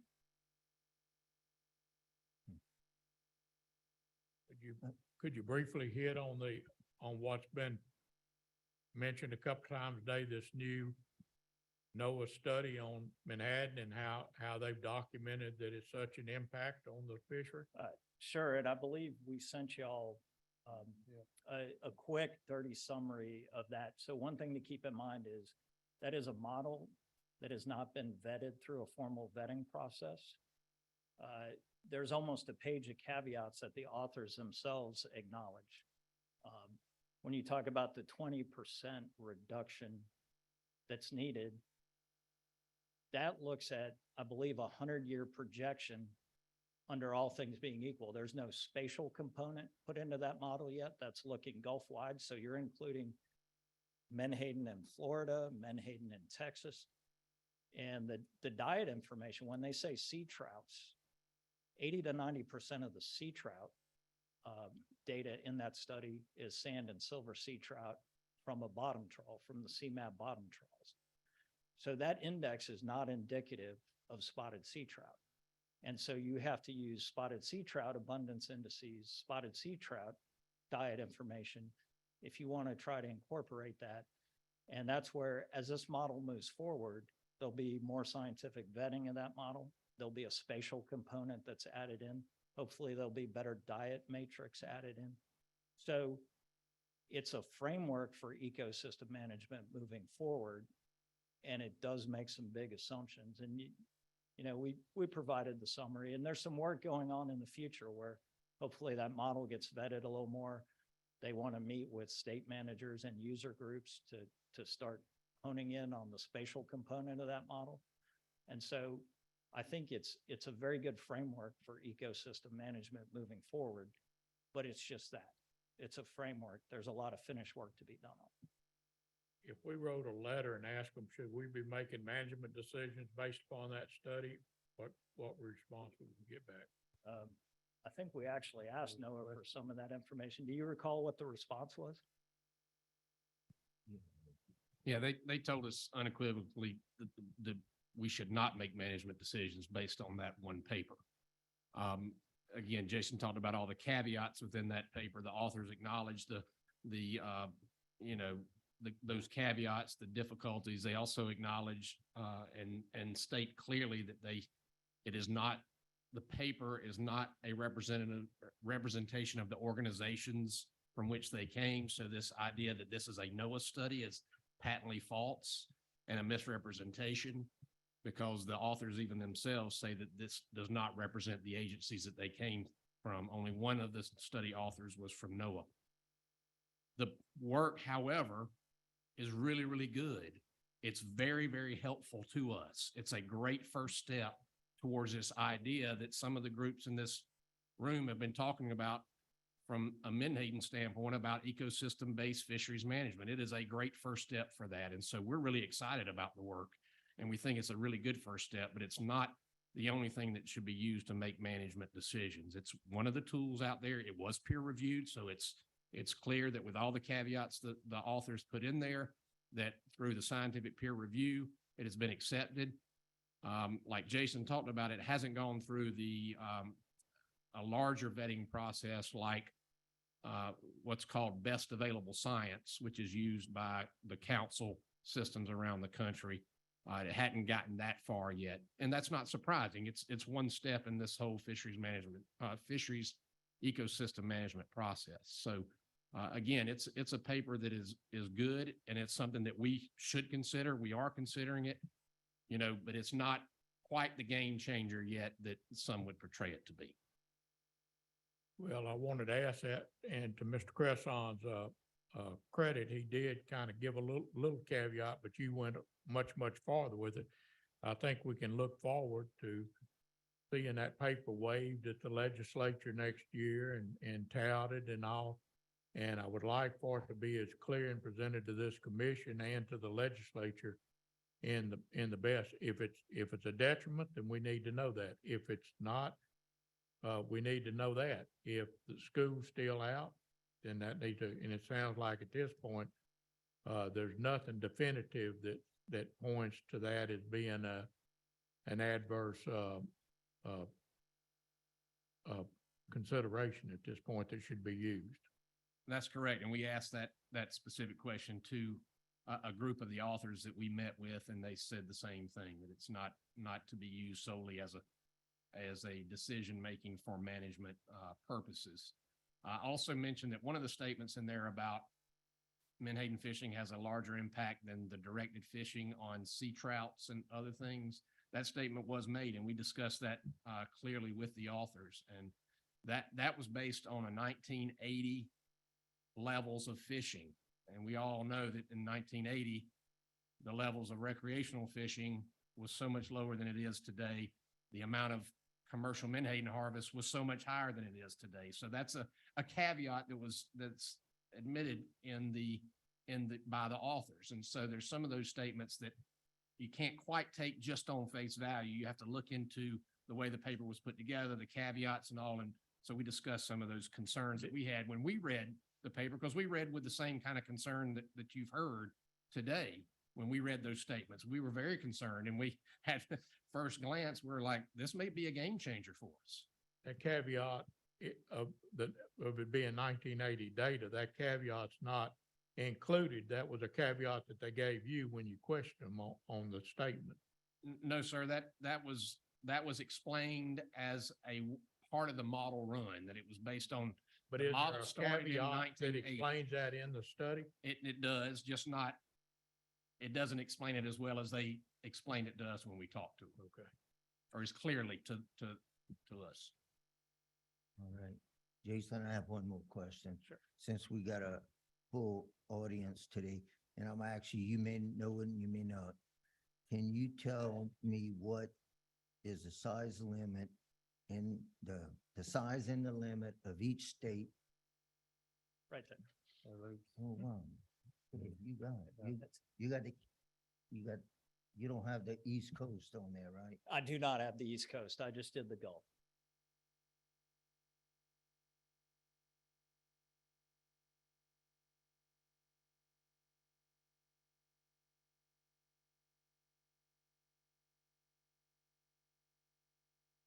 You must have knew I was gonna ask that. I keep this one at the back of every trout presentation now. All right. Any other questions? Mr. Chairman, I have a Kevin? question for Jason. Jason, I know we talked about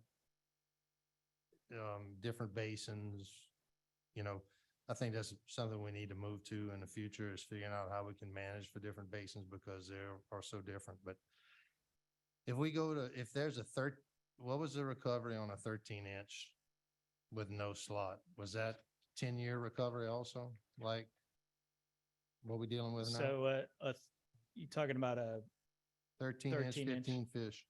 Yeah, that's only a 14% That's only reduction in 14%. harvest. If you took away guide limits, you're at 15, which puts you at that 18-year recovery. 18-year, okay. Thank you. Brandon? Yep, sure. Jason, I know you gave us a lot of slides on this stuff over the last couple of months. It helped me understand if we stay with 12 on the front end, that tends to be where most of the problem exists with trying to create up to a 15% recovery. Yeah, so moving up from the 12 and even 13, if you recall, someone had mentioned it. If you went to a 14-inch minimum, you could still keep 25. Right.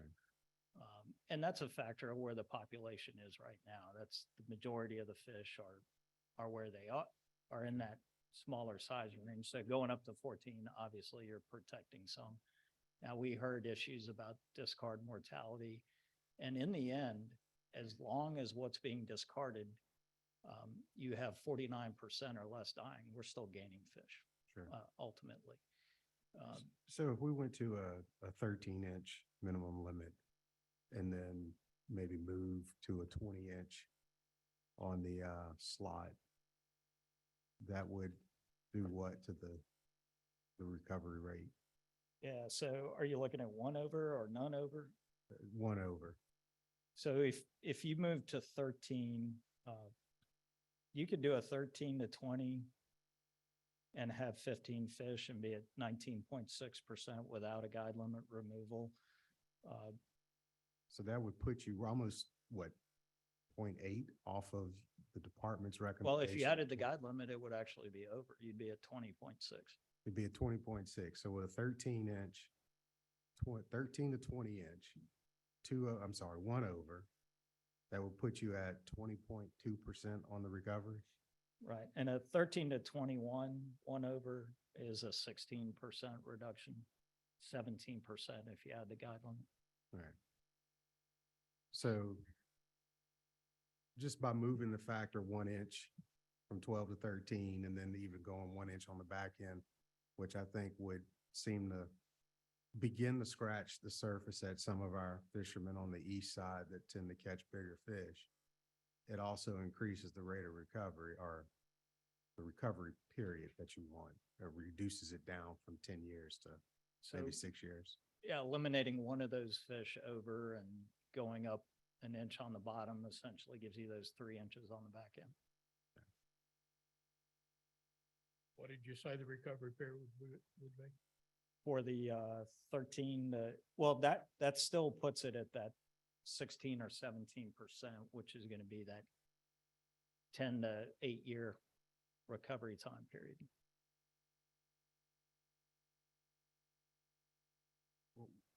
So for clarity, which one puts us right at about 20?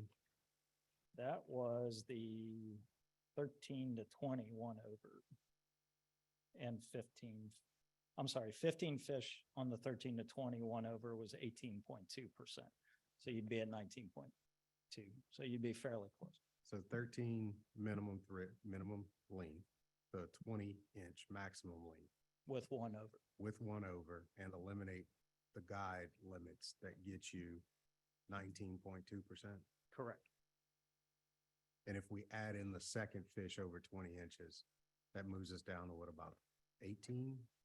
That gets you. Yeah, you'd be at 19.1. So there's, because the harvest over that size is relatively small, you gain fractions of a percent. So moving that 1 inch, as I kind of alluded to at the beginning, can have a bigger ripple effect on the back end with some of the adjustments. Correct. And just so I'm clear, if I remember in October when we were here discussing this, it was 13.5 was the minimum length with no slot. And that would have put us at. That one was the 20%. That'd put us right at 20%.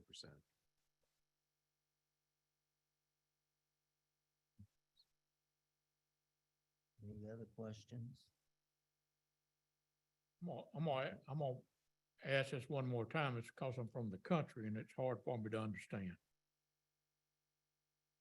If you got a fish that's 12 inches, its current limit, and you raise that to 13 and a half inches, you said that those 12-inch fish across the state, because I think you said there's plenty of food across the state. It ain't a problem. It's a recruitment problem, not a growth problem. Well, it's a harvest, and we're starting to see, yeah, we've got some recruitment is not a stark decline, but it is a decline that we've seen over the years. But ultimately, it's the amount of fish taken out for the population. But I think my statement was correct, what I said. And it goes back to that, all the savings are really on the front end, not on the back end, because you got so little escapement on the back end with the larger fish. Given the current size structure, Yeah. yes. So what these groups and these individuals are arguing over is having to throw back fish for a month or 2 months before the same fish would have obtained that size, and every fish that escaped would continue to be that size or larger. Depending on the time of year, yeah, a month to 3 months. But less than much less than a growing season. Correct. And we couldn't sell that to our friends at the legislature because, Mr. Cormier, some of you forgot to show up that day. But others did show up that day. And they did a lot of homework ahead of time, just like they did on this proposal.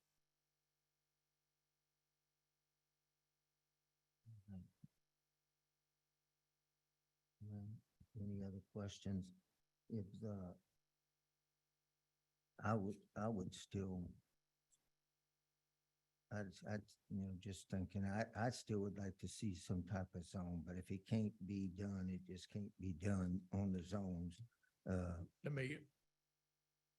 Since you can't make a motion, Mr. Chairman, I you know just kind of that. talk. I know that. That's what I mean. So that's, I'm just trying to, I guess, educate the rest of y'all right there on it. With Jason, if we what do I'd a like to po- see done. If we do a Saying- potpourri amendment, which is what before us, then, that's about a 2-month process. Right, hopefully this would publish in this month's register, which puts a public meeting around August 21st and then oversight ending. You pass Labor Day. Right, and then we could, that gives, assuming we don't need to update the FEIS, that's why we kind of have a 1-month leeway built into this one to meet that November 20th deadline. And if we had to start all over again, if we decided that this isn't the best solution that we can come up with, then you're looking at what, a 4 to 6 month process? 6-month problem. Whole thing. So then you're back in the wintertime before another peak of the fishing season. You're kicking the can. You're kicking the can down the road again. Damn.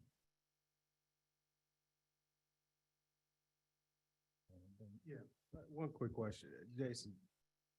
When did you guys at the department first start undertaking trout studies to figuring this out? Well, we've been sampling since the 80s, but when we first presented this to the commission was September of 2019. September of 2019. At this point, based on what you've collected through your efforts and the department's efforts and staff efforts for the last 4 years at this point, is there more that you can go do that isn't available? I think we've given you every bit of data we have. Except for zone information. Correct. But we provided basin level statistics for you in those updates, if you recall. So if we were to delay action today because we wanted you to go look at something, the only other thing we would be looking at would be estuary management at this point. Right, which I can't guarantee you we have the resolution to even give you something worth considering. And that's because of the way that you guys collected the data It's- across the coast. It's partially that, plus we didn't start collecting that basin level till 2014, till we started La Creel. And then we would need to see, do we even have the age samples at the basin level, at each basin? Do we have enough age samples? Do we have all that information specific to the basins? And then the biggest sticking point is the management criteria for each basin. How do we establish that? We'd likely have to go to the literature, given the time frame we have of the data. And as I mentioned, you're likely looking at a much more drastic regulation at the basin level, given where those basins are currently, than if this were spread out statewide. Right. So the simple theory of if this potential NOI that we're discussing today works for the entire state, some of the estuaries that would show a much more depleted population are getting benefit of a lighter regulation, so to speak. You could see it at the basins that have more effort, correct? Right. The current NOI has it where it's going to sunset in 4 years. In that period of time, from today, for the next 4 years, is that sufficient time to plug in estuary management data to then present to the commission for that type of management? We'd have to sit down and look at that. I honestly can't answer that here.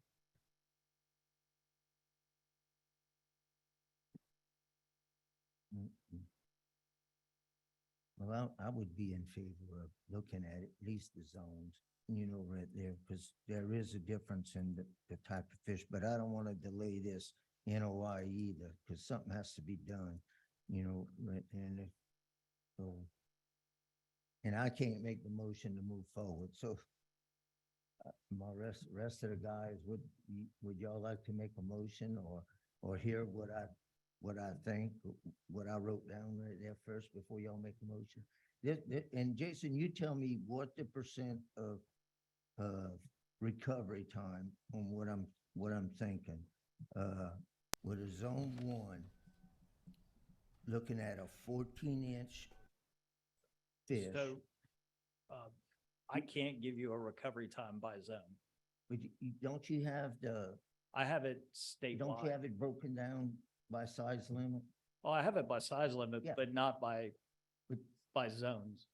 No, I know that. I thought know you had don't have mentioned it by zones. zone. I'm sorry. I'm talking about if you just have it, if you have a 14-inch fish with 14-inch with no slot, what's the recovery? So you're saving 27% there, so it'd be shorter than you're looking at probably a 3-year recovery. All right. And if you take the 12-inch with a 15-inch limit with a slot of 2 over 19, what's the recovery on it? So the current one puts it at that's this NOI, that would be a 10-year recovery. That would be a 10-year. All right. And if we take a 13-inch limit with 15 fish with no slot, what would that do? So that's only 14%. Okay, So that doesn't, so you're looking at 10 years again? no, that does not, in our projections, that does not recover. Oh, that doesn't recover. Wow, okay. So you need to be at a 14-inch. You'd be, yeah, you'd be at 15% if the guide Correct. limits were taken away, which is an 18-year recovery. All right, so to make it easy, what I was looking, when I'm doing zone 1, if we did that, which would be, 14-inch with 15 fish, no slot, you're looking at 3-year recovery. If we took zone 2 as a 12-inch fish with 15 fish with a 19-inch slot, we have a 10-year recovery. And then on zone 3, put a 14-inch limit, 15 fish with 2 slots of 19, and that should take you somewhere around, 2.5 years. Because you didn't tell me that, but it's real close to that right there. But that's what I'd be looking at, that way you satisfy all parts of the state, by doing it. And the enforcement is going to be up to Colonel Zaleski and her crew in order to enforce it, which they enforce shrimp laws already, so they can enforce this, right there. My only question is if it's legal to even do it, but I think it's compromisable with the whole state and the fishery and the charter fishermen. And since every one of us is a scientist in this room and we don't have a crystal ball in front of us, we need to make some type of of choice because we know that the trout population is in trouble and we all want to see it recover.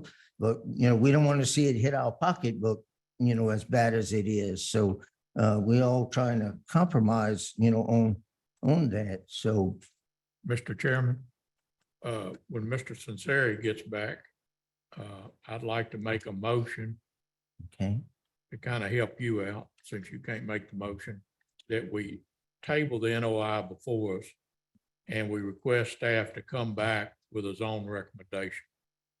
And we study those zones and try to extrapolate from them whether the zones are working and what we're achieving with those over the, So in terms of this NOI, that would be a brand new one. We would likely run out of time. So we could No, I not amend understand this. that. I understand that, but we're going into the off season. I'd rather get it right than have something that's just a hope and a promise and the only thing that we know about it is you're not going to achieve recovery for at least 10 years.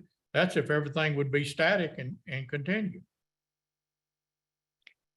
So there, Whereas if we would get lucky and do a proper zone thing, we could have a reasonably short recovery period, as the chairman's pointing out. and there's one zone. So what about zone 3? The what? Zone 3. no. That's what I said. Zone 3, leave it the same as zone 1. And I think the chairman's just suggesting that there are some things, but we would still want that to be y'all's best guess recommendations to us based on the data that you currently have. Commissioner McPherson, to be clear on your motion that you were going to wait until Commissioner Sinceri came back to formally make, the motion is to table any action on it, bring it back next month as a recommendation for amendment to the current NOI. Still try to do the potpourri process. If that's possible. If that's possible. And I think it's possible so long as a new FEIS doesn't have to occur. So if it were next meeting and published August 20th, Correct. we'd have a meeting September 20 something. Oversight would be the month of October. Correct. Yep. Yeah, if no FEIS, it Yeah, might. I think you can meet that timeline, assuming that the fiscal office doesn't require us to change the FEIS. That's the reason I phrased it the way I did. Either way, if we can do the potpourri, fine. If we can't, well, we're going to still give it a better effort than what this is. Thank you for the clarification. Just for purposes of my own understanding, because I think I'd asked Jason this question a few minutes ago. I want to do now. But if we're talking about a zone management, and I just thought I'd ask, look, if with the 4 years while we work with the current NOI, would that be time sufficient? Are you able to get something done in 9 months? 9 months in terms of, oh, yeah, so well, this would, I'm sorry, I didn't follow where the 9 months comes. Well, I'm kind of counting time. I think if we went with a new NOI, what are we looking at? 3 months there and putting it out and making sure, I'm assuming you need some time to study the management or the estuary data. So I was giving you a few months there. Well, we would see if we could even run projections on this. If we can't, we come back and tell you, we can't tell you exactly what this will do. And in terms of impacts to our stock assessment, it will change. So what you have seen before was always a statewide assessment. When we go 3 years down the road with a new assessment, those two will now not necessarily be comparable if we switch to this management. So I don't know how the two will compare either. We'll have to look into that at that point. So let me just ask you pointedly this way. If we were to adopt an NOI today that's consistent with what's on proposed and directed you to start studying the zone management system, you could tell us one of two things today, or not today, but in the next couple of weeks. One, do you have sufficient data points to determine the zone management? If you do, then you can start the process of reviewing that. And then the second thing that you could tell us is that you don't have the data points to do it, and that it would require you to go get the data points, and you could tell us how long it would take to get the data points. Is that right?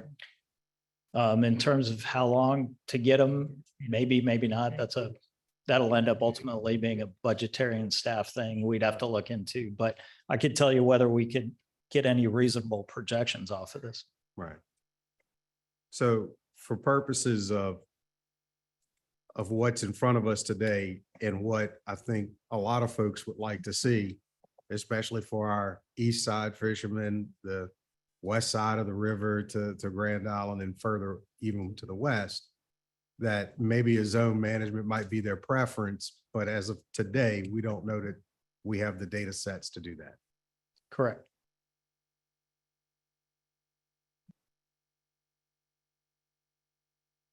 I think Commissioner McPherson had a motion that was floating out or getting ready to float a motion out there. Or did you put it out there? Yeah. I don't know if Commissioner Yeah. Sinceri was in here. And that's where I was going next. Yeah. That's what I was getting ready to ask you to restate. Yeah. So And the motion would be that we table. Commissioner McPherson.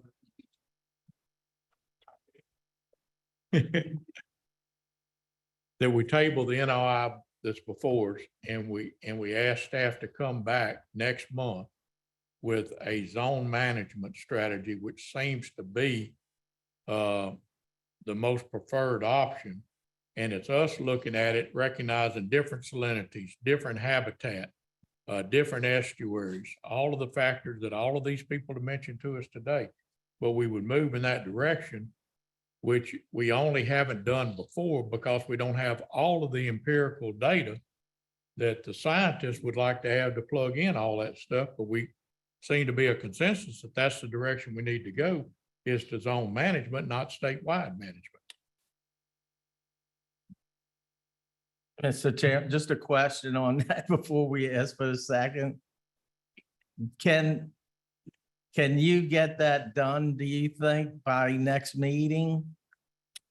I don't know. Oh, gosh.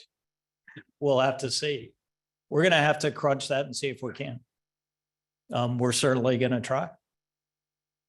Okay. Mr. Chairman, Mr. Chairman. yes, go ahead. Let me just Patrick. make a statement. So certainly what y'all are after is something that we've been after for a number of years. That was why, part of the reason why LaCreel was created by the agency back, when it was to hopefully get to this basin level management. And so that we could try to solve some of these problems for, overall problems, but solve it in a basin specific way. With a fish that's, 7-8 year lifespan, we've got about 8 years worth of data now on a basin by basin standpoint. So it's going to be a little bit tough. I think Jason and his staff and certainly the stock assessment group are extremely talented. I just don't know that we're going to quite have enough to give y'all the data support for a basin level management decision. However, that doesn't mean you can't make a basin level management decision. There you go.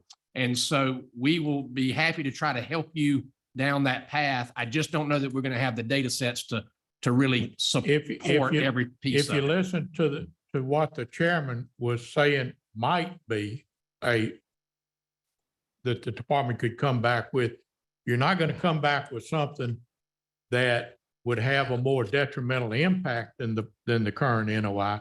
You're only going to recommend something, and what I heard the chairman say, it couldn't do anything but be an improvement over the current proposal. You wouldn't be hurting anything. You'd have to improve. You just don't know to what degree on a basin by basin thing. But it's going to be an improvement over the current proposal in shortening your time frame, having better recruitment, and having a shorter period of a shorter recovery time. And we will do our best to try to advise you of how much better it will be. I'm just not so sure we'll be able to tell you how much better. We may all We assume that yes, understand it's that. better. That's been said. It's going to be a better proposal.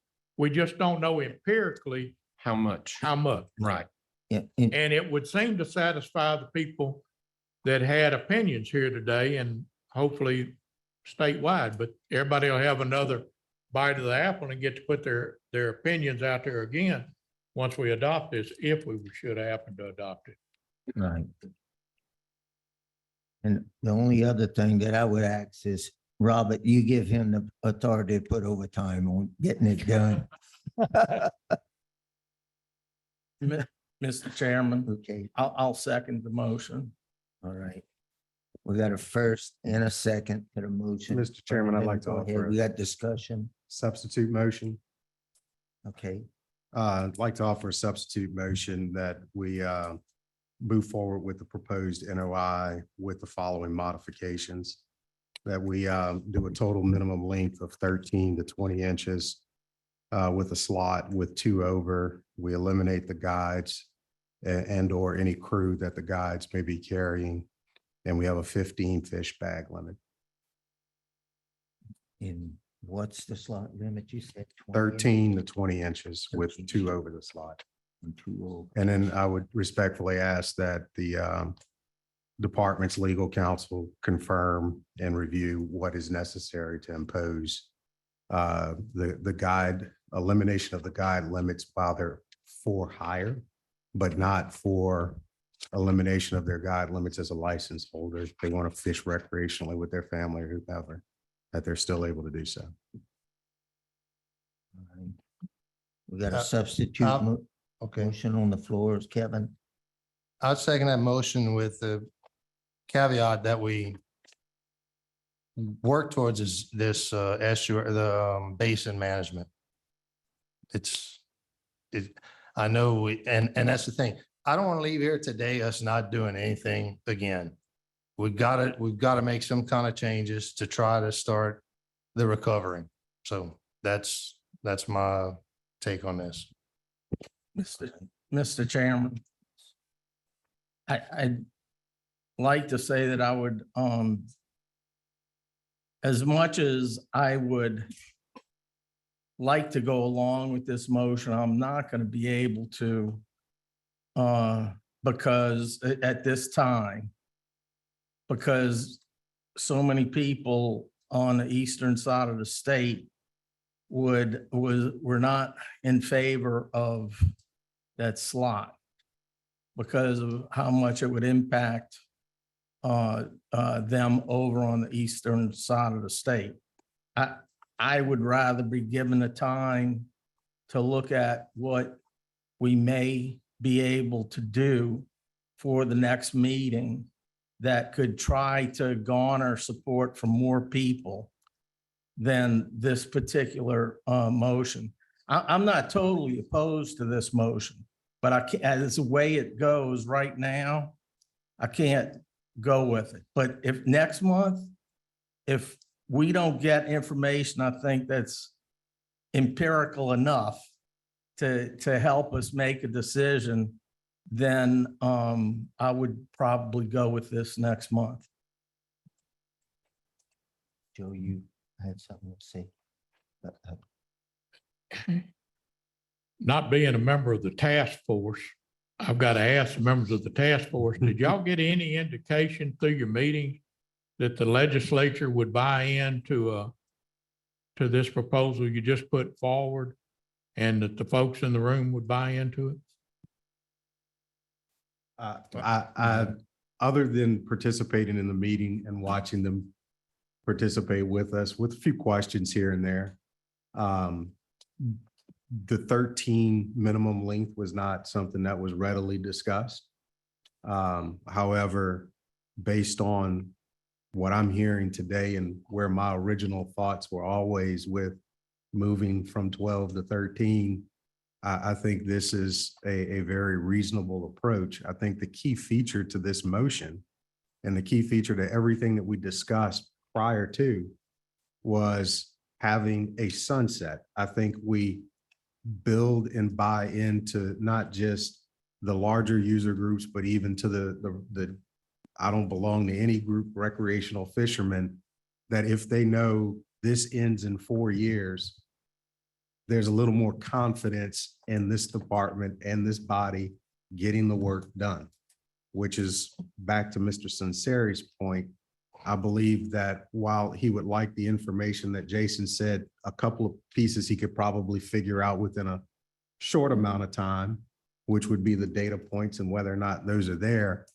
I would much rather us consider a plan today and let Jason figure out what he has. And if he can come back with something in 2-3 weeks, I don't understand why we can't then start a whole NOI process that effectively covers a management system of the estuaries.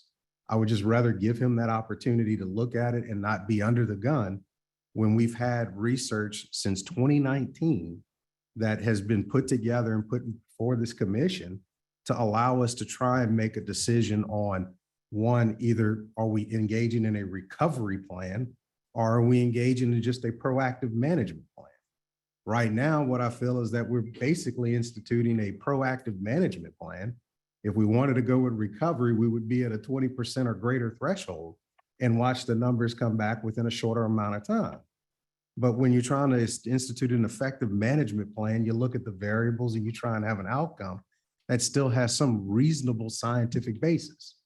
If I'm not mistaken, everything that I've heard today and from all the scientists and biologists that we've listened to is that if you extend beyond anywhere from 5 to 7 years, there's too many other variables that compromise that particular plan. But if you're looking at, and that's as a recovery plan, if you're looking at it as a management plan, that then factors in high rivers, that factors in low rivers, that factors in hurricanes, that factors in freezes, such that we have a thoughtful management plan that at least presents to the public and to everybody else that there is some measure of us understanding what conservation is in order to have and continue to foster a renewable resource. Doing anything less than this simply shows that we don't care about the resource and that we don't want to see that it is renewed properly. I wanted to answer Commissioner McPherson's question also. No, I do not have any idea if this is gonna go with the legislature, but we're putting something forward that's gonna help sustain, it's gonna help to take care of the situation that we're in. And if they can't see that we're trying to do what our biologists and our scientists are telling us, that's going to get us closer where there is even some compromise. It may not be what everybody wants, but we're trying to get closer to the recovery. That's why I want to push it forward. Nobody said, yes, we're going to accept this. So. Jason, one question, with the substitute motion at 13-inch, 15 limit, 20 over, what's the time frame on that? So that one is 18%. And then if you add the guide limit, you're at 19%. So that's essentially that's 6 years instead of the 5. All right, now. Thank you, Mr. Chairman. I appreciate what Commissioner DeQueer just said, but you know, we have to look at not only the science, but we have to look at the economics and we have to look at the citizens of the state of Louisiana. That is our role here as a commission.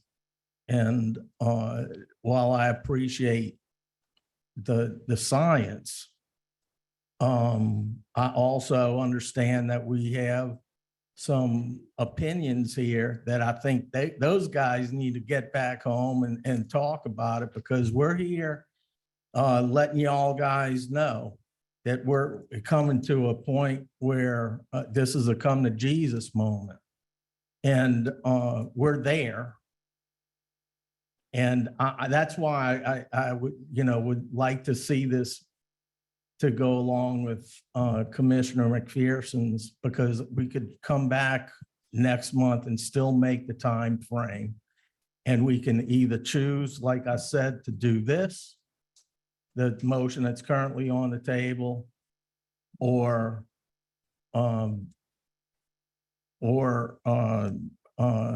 go with what y'all come up with, if we were able to do it based on zones. Thank you.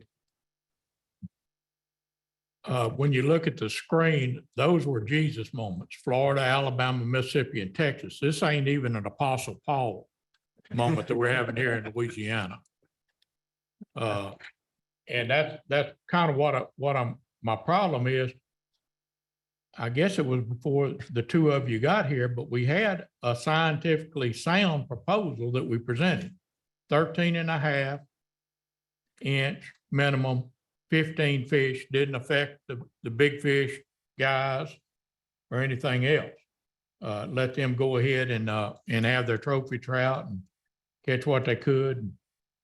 That was shot down because of the larger consumptive user group in the state doing a good job of lobbying the legislature.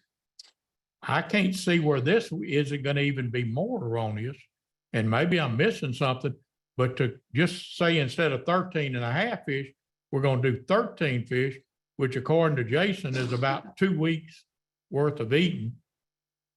And they got that, but now you still got the slot involved in it. So if I thought that could pass, I'd want to look at it. And we can look at it next month if we see that this zone system won't work. But I like it better than your first proposal, so thank you for bringing it. Well, if you recall correctly, I think Mr. Allender, not to throw you under the bus, but he was the one that actually was fostering the 12-inch 15 fish. Look, this is about finding a solution that works and using science that finds that solution. I was not necessarily a fan of 12 inches. I saw that you had more variables at 13 inches that could give everybody a greater spectrum of catching fish at the places that they caught. But regardless of that, I do have a technical question for Mr. Garrett. If you can help us understand that if we were to proceed with this NOI today on the motions that are presented, what are our options following the introduction or the usage of this NOI to come back in 2 months, 3 months, and then further adjust this?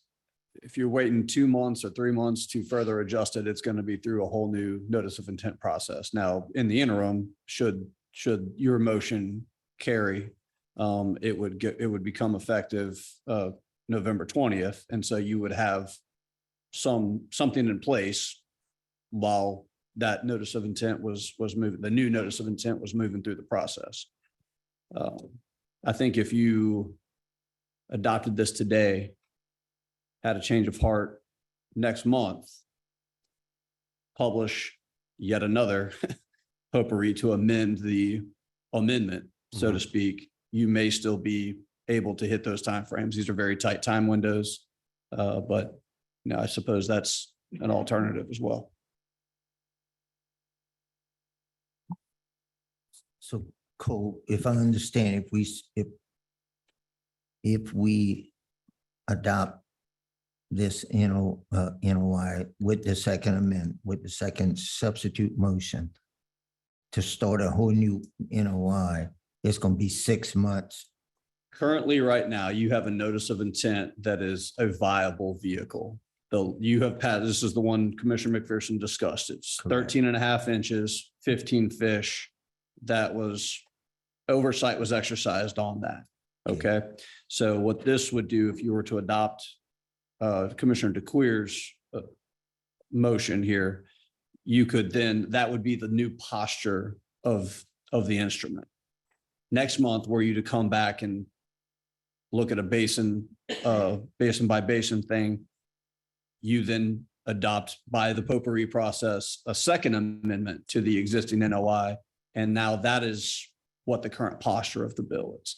But we are running out of time on that. But next month is the last month that you can take any action that may potentially result in a final rule by November. If you don't take action by next month, you are looking at a whole new notice of intent process, 4-month minimum. There's obviously a lot of passionate people that have things to say about it. And we know how this process has drawn out in the past. So that, from a procedural standpoint, I think that's what you're looking at. So if we adopt the substitute motion at 1315 and it goes to legislation, they can still kick it down the road? Absolutely. Legislative oversight exists even with potpourri amendments. The last 30 days before it becomes a final rule, it goes to the legislature for the joint committees of natural resources for potential oversight. Mr. Chairman, in either event, we have next month to do either proposal. It gives us time. This erases the hectic nature of this meeting and this NOI with everybody not having as much input as they'd like to, both public and the commission. So I'm going to object to the substitute motion and ask that we call for the vote, please. Just for procedural technicalities, can you clarify what should happen? I think we have a motion, a substitute motion, the order of voting of these motions. I understand. We are voting right now on Commissioner DeQueer's substitute motion for a 15 fish limit with a slot of 13 inches to 20 inches, 2 over the slot, elimination of guide limits with the caveat that a for-hire fisherman could still fish recreationally with his or her family. And a sunset of 4 years. So essentially it is the notice of intent that was presented to you, switching out the 12 to 19 slot limit with 13 to 20 slot limit, all other things remaining the same. Another procedural aspect of this, there are 6 members present.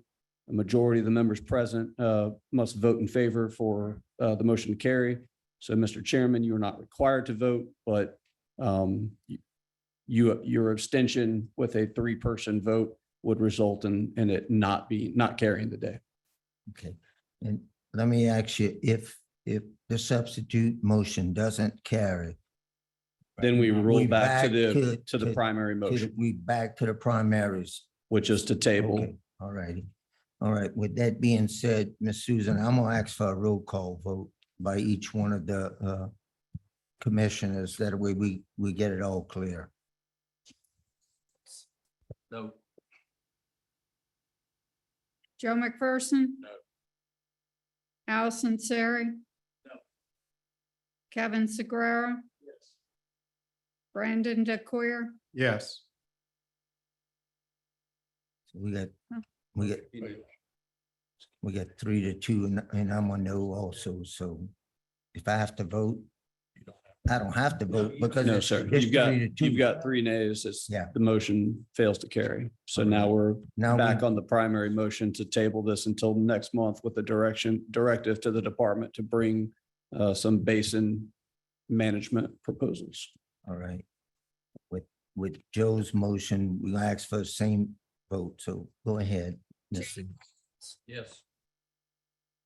Joe McPherson? Yes. Allison Sari? Yes. Kevin Segura? Brandon DeQueer? No.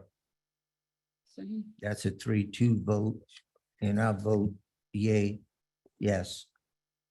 So that would be a 4-2. I didn't have to vote. So No, it had 3-2. that's 4 yeas and 2 nays. Motion carries. The item has been tabled with the directive to the department to bring back some basin management proposals. So Jason, you on the hot spot for the next month. Just for You clarity, got to come up with something for us.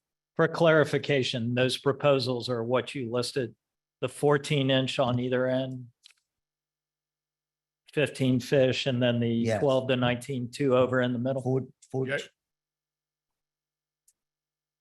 Let me speak for the chairman. That's just something that he suggested.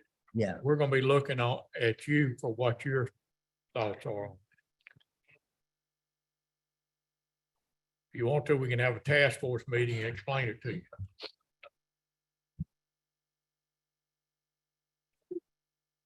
All right.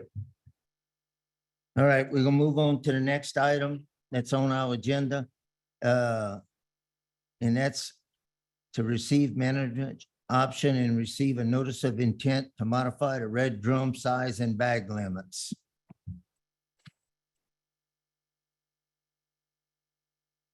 All right. Game 2 of the triple header. So this is a notice of intent to modify red drum size and bag limits. I'll go over a little bit of history of what got us here. At the December 2022 meeting, if you recall, we presented the stock assessment, and right along with that, we provided y'all with some management options to hopefully move the process a little faster than we've seen in the past. In May, we had the results of a survey presented by Dr. Isaacs. That was a random email to 10,000 license holders and then a self-selected web survey. And you saw the results of those. And if you recall, those angler opinions varied wildly. There were just, with the slot, as you saw with trout, there's a lot of options at that point. At that point, we were still considering the potential of a red drum over the limit or not. So there were a lot of options for folks to consider. Today, we have a notice of intent to modify size limits, and it achieves a 35% reduction, which is what we feel is appropriate. Now, one thing that does is increase escapement rates to above the federally mandated 30%. So that's in terms of the legal management limit here that's agreed to by all the states through the Gulf Council, that's that 30% escapement.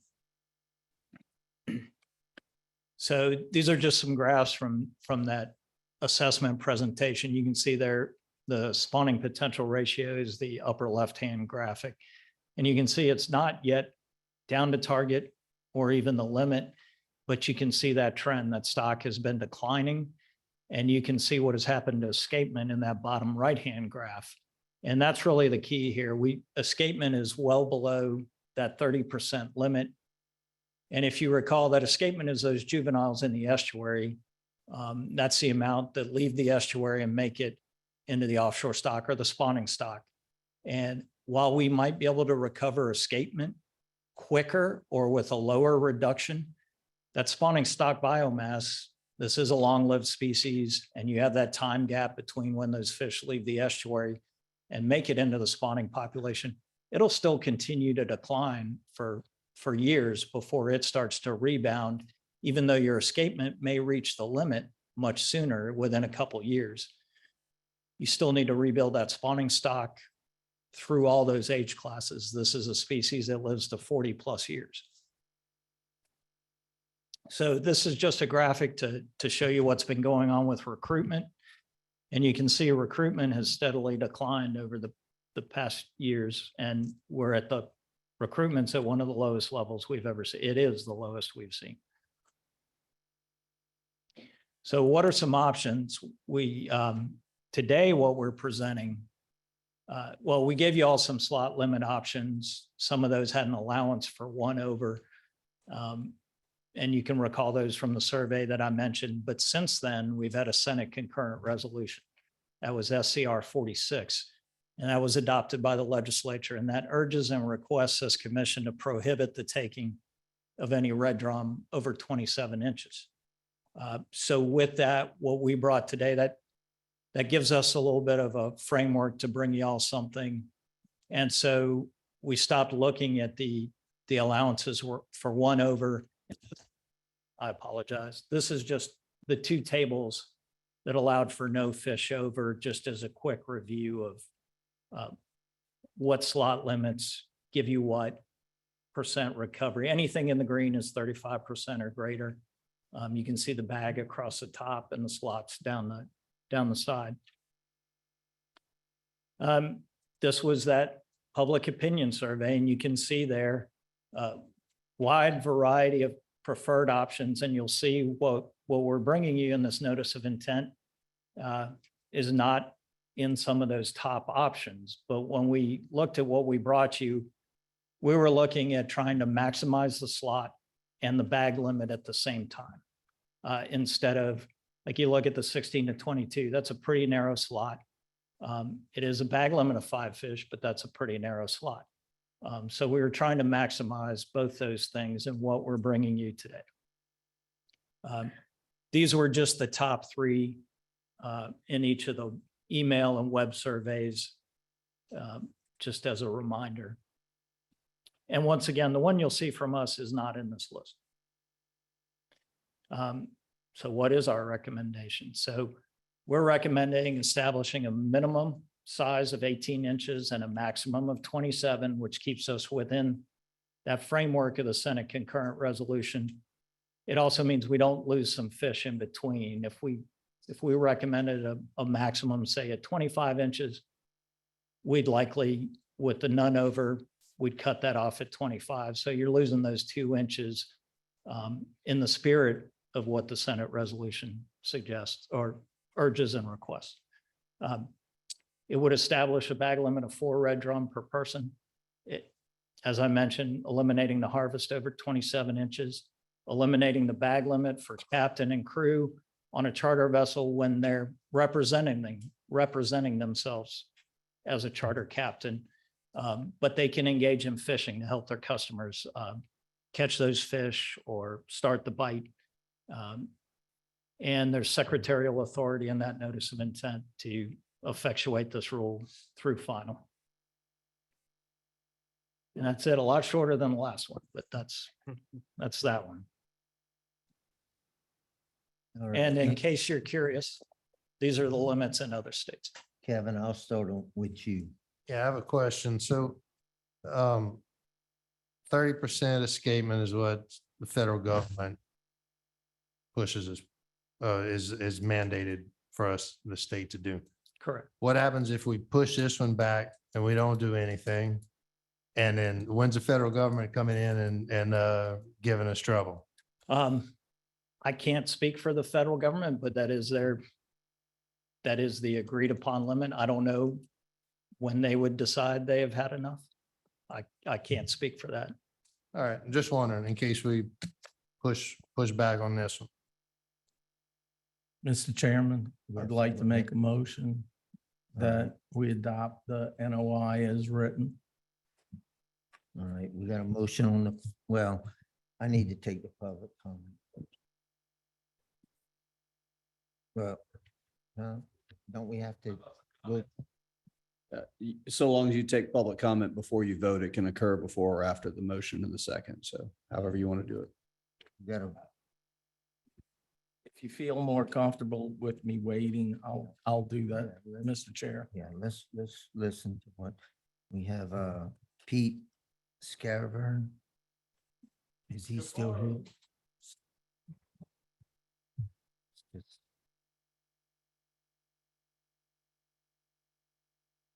Good afternoon, gentlemen. It's my first time speaking here before the commission, so please bear with me. My name is Pete Scafaru. I started guiding in Louisiana in 2015. My business is called Marsh on the Fly. I book about 200 days a year for myself and about 180 to 200 days a year for other guides, mostly local guides here in South Louisiana, but during our busy season of September to February, some guys that come out of state from Florida and everywhere else, Montana, North Carolina, Texas, Florida, everywhere you can think of, because we have one of the great red fisheries in the world. When I moved here in 2015, it was an incredible place to fish. I hardly knew what I was doing. I came from Arizona. I had never seen such a place. And as soon as I went out on a boat with a few friends, I realized this is what I want to do. I had a little money saved up to buy a house, and instead I bought a boat and I went all in. And I started guiding in 2015. I went 10 minutes from the marina, and everywhere I went, I saw redfish. I saw redfish in ponds. I saw them on the edges. Even thinking about trout, I used to go out to the edges of the bay every time we were there where birds were coming down. We'd toss in with a fly and catch trout that were over, the regulation limit, 16, 15-inch trout. That's gone. Everything that I just, I'm thinking about how incredible it was is gone. Now you toss under those birds in the summer and all you catch are catfish and undersized trout. Now I'm regularly running 60 miles everywhere and, looking for redfish on the outside in those days when the wind's not too bad. And it's just not what it used to be. And everyone's starting to know this in my industry, and it's starting to affect my business when the word on the street is that Louisiana isn't what it used to be. And it really makes me despair for where my business is going, considering I've been at this 8 years and it's not nearly as good as it was. Thinking about what's happened on the inside fishing. So when it's too windy and I have to go fish on the inside of the marsh, I used to see redfish in every single pond I went to. And now I'll go to 20 ponds and see a dozen redfish all day long. But you know what I do see in those ponds? I see the obvious signs of double tracks of mud motors from bow fishing boats in the Biloxi Marsh, in a place where bow fishing isn't supposed to be happening. And I think, unfortunately, we have a real enforcement problem because there's no one out there at night checking to see who's running around the wildlife management area in the Biloxi Marsh. So one thing I just wanted to mention, I hear a lot of people talking about how it's going to negatively impact their businesses, and we're trying to change redfish limits or trout limits. And you could see the limits in other states. And when they implemented those limits, fishing got better, the fish got bigger, clients were catching more fish, and those clients wanted to come back and fish more, not fish less. This is an experience that we're giving to these people, and clearly our culture down here needs to change. This mentality of, got to fill up the box every time, I got a reputation to protect, has to change. It's just no longer sustainable. And this is a fishery that I'd like to, secure our future for my children. I have a 9-month-old at home. I have a 3-year-old at home.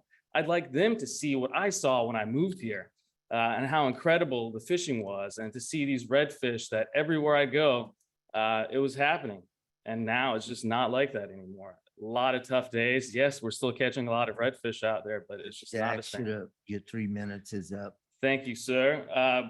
So as a bottom line, question, the current limits that we're going to impose, sorry, this is my one question. What is the time frame that we would recover the stock? From what I hear, it's 30 years? It's about that. So that to me is insanity, thinking about recovering the stock of where it was when I moved here. And apparently there's half as many redfish, especially the small ones, escaping from when I moved here in 2015. Thinking about 30 years, that means my kids aren't going to see the fishing I saw. I'm going to be dead by 30 years. We need to do something more serious and do it now while we can to ensure that there's some kind of future for this red fishery. 4 fish, 19 to 26 inches. 1 inch moving it in either direction would make it great. Or even 3 fish at 19 to 27. That's something I'd be on board with. But what's currently being proposed, I don't think it's enough. And I think it's real tragic shame that we're not going to do better. Right. Thank you. Thank you. Next, David Iverson.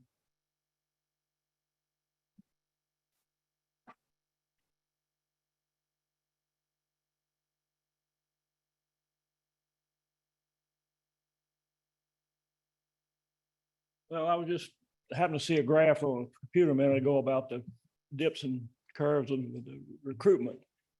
In 1990, it went the lowest dip we had up until now, and it came back strong after that. That was 89 freeze did that. I remember the 83 freeze, dead fish everywhere. 89 freeze, dead fish everywhere. But it came back quick. We've lost estuary, which unless we come across some money somewhere else where it's coming from, it's not coming back. But the number of fishermen is unreal, okay? At that time, when we came back from those 2 big runs, you go out on a weekday, maybe fish half the day before you saw another fisherman.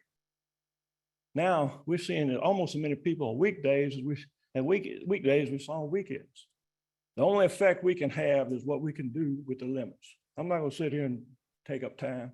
If we don't do something now, let's forget about the whole thing because we ain't gonna have anything to fish. And all I've done is bull redfish since 08. I quit bringing in meat. And I can guarantee I started my business by telling people converted my business by telling people I would guarantee 20 bulls over 15 pounds. All they do is buy gas. I hardly have ever had to live up to that. Right now, if I did that, I'd lose money. Y'all do what you got to do. Right. Thank you. Next, Ron Radcliffe.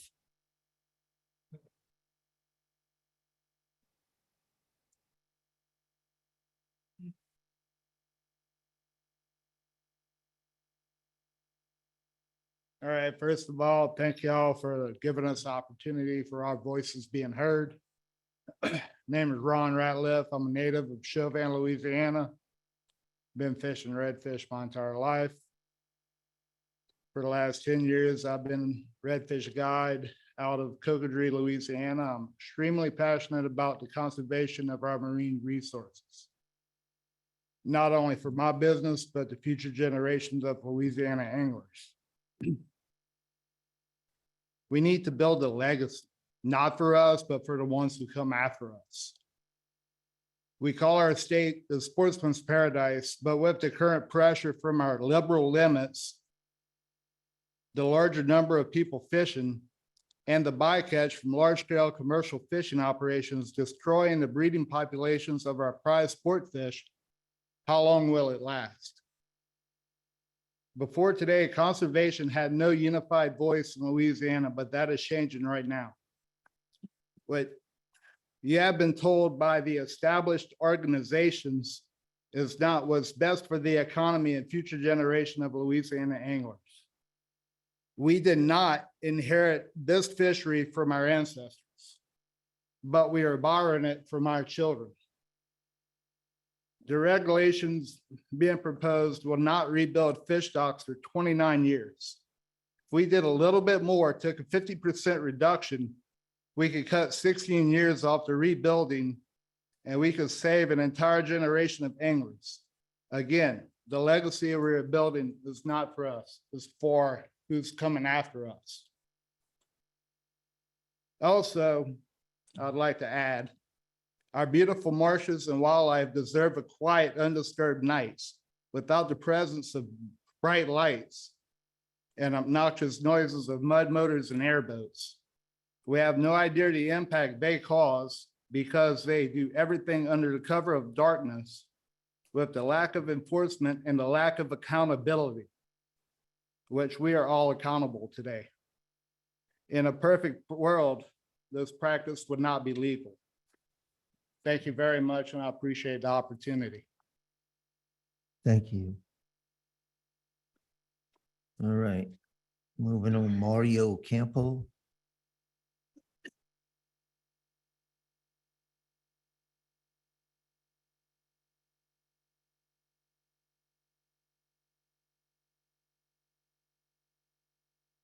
Good afternoon. Thank you for the opportunity for all of us to come and give you all our public comments.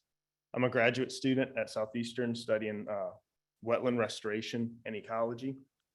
And so as a wetland guy, you can't help but hear all the stuff about habitat loss and how it has affected, the trout and the redfish. So, I just kind of see it how I see it, and without, pointing any blame, yes, we're losing habitat, but this is the LWF headquarters. This is not CPRA, and we're seeing that our spawn potential ratio projections are down, 15% in the last decade. And our escapement rates are down 20% in the last decade, as well as our recruitment is at an all-time low, and, we hypothesize that poor recruitment is to credit for these poor spawn potential ratios. Okay. And so, I'm in favor for any notion to move forward in advancing regulations to help better this fishery for redfish, but to, all, the recreational fishermen, the guide fishermen, it's our responsibility to uphold good stewardship of the sportsman's paradise. Whether you go fishing and you say, what, this fishing trip, I've got enough fish in the freezer, I'm gonna release one, because I'd rather fight a bull red than eat one, so that's what it's all about. And, a change in red drum recreational fishing regulations, would obviously help mitigate the observed negative trends in this fishery. And a substantial less harvest of red drum would catalyze the fishery's recovery.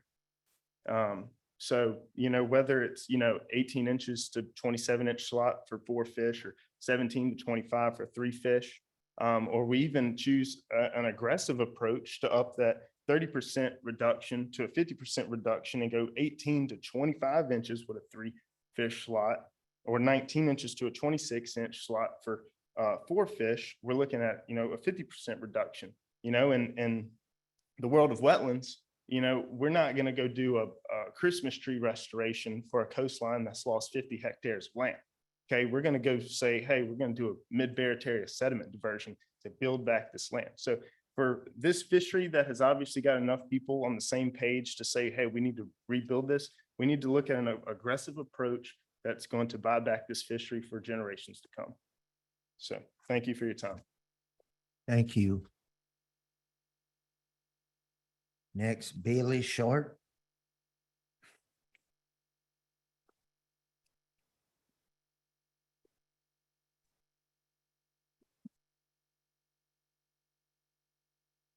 Good afternoon, everybody. My name is Bailey Short. I am from Louisiana, born and raised. I've been guiding primarily for redfish on the fly for about the last 10 years. I've grown up fishing the waters of Louisiana, and this is the first time I've come up here. I wanted to say my piece. The first thing I'd like to say is I want to thank Wildlife and Fisheries for the work on the stock assessment. Obviously, it's a massive undertaking, and it's good to have the data. And I want to thank the commission.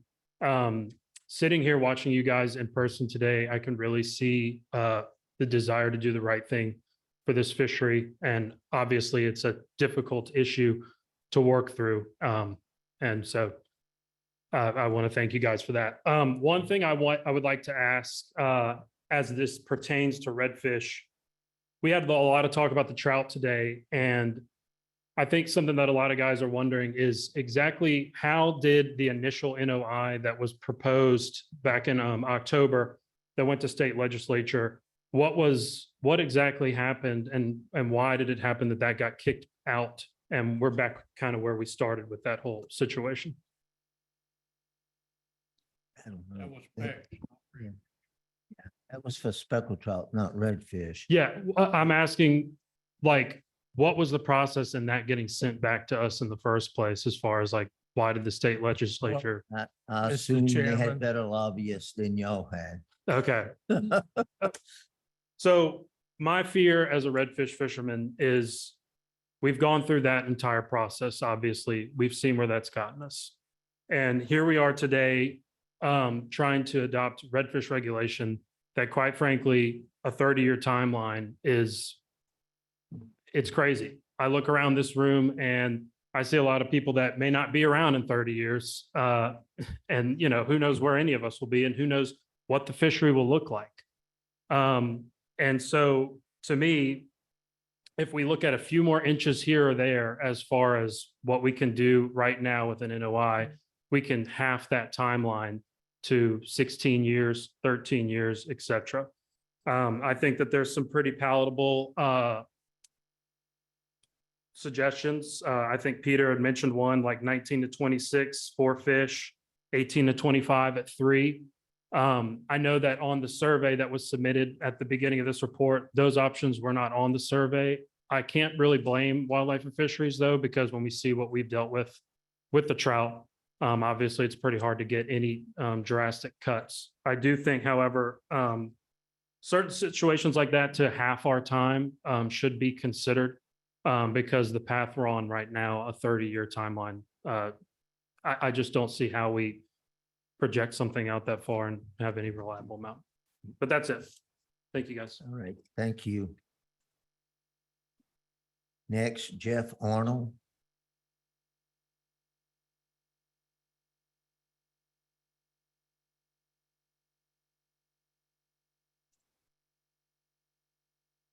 Afternoon, gentlemen. My name's Jeff Arnold. Excuse me. I've been a charter captain for over 2 decades now. The last 10 I've spent out of Hopedale, running my guide service out of there. And I live at the campground there. So I've got to watch those fish cleaning tables for 10 years. Now, these are your recreational anglers, but I've seen, what was full boat trout limits go down to, a few trout and then a full boat of redfish, then a couple of trout, a couple of reds, and sheep's head and black drum is what they're catching now. You don't have to be a biologist to understand what's happening with the fishery.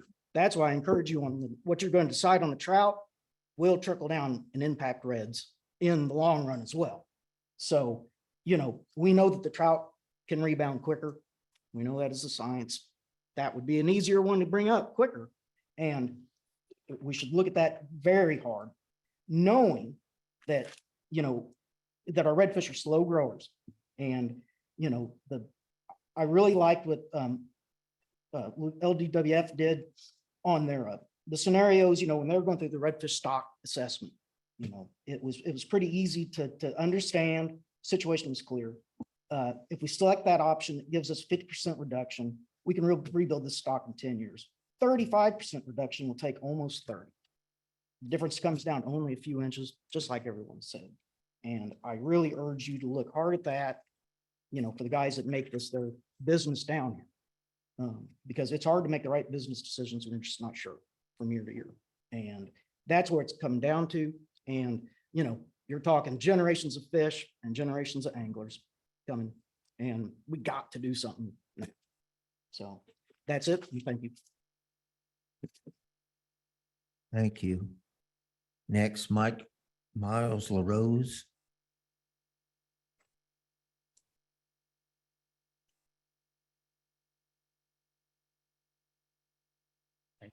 Thanks, Commission, for listening to us. My name is Miles LaRose. I was born and raised here. I've been a full-time guide for about 12 years now. The clients coming from around the world to experience just I'm a sight fishing guide, only practice catch and release. And I've had a great book of clients for over 12 years now that come back every year. Although recently, with all the news coming out about our stock, redfish stock, I have had some guys kind of back out, saying different reasons, but I mean, I know the bottom line is they just know, they've seen it with their eyes, they hear about it. It's just not what it used to be. So another issue I have is that I have 3 kids, ages 6, 5, and 3. And if we don't take serious actions now, they'll never be able to experience what I experienced as a kid.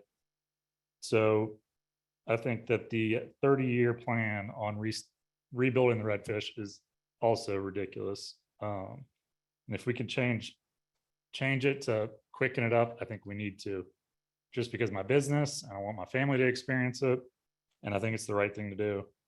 I'd also just like to bring up, like Peter said, with the prop scars in the marsh from the bow fishermen using mud engines, it's ridiculous.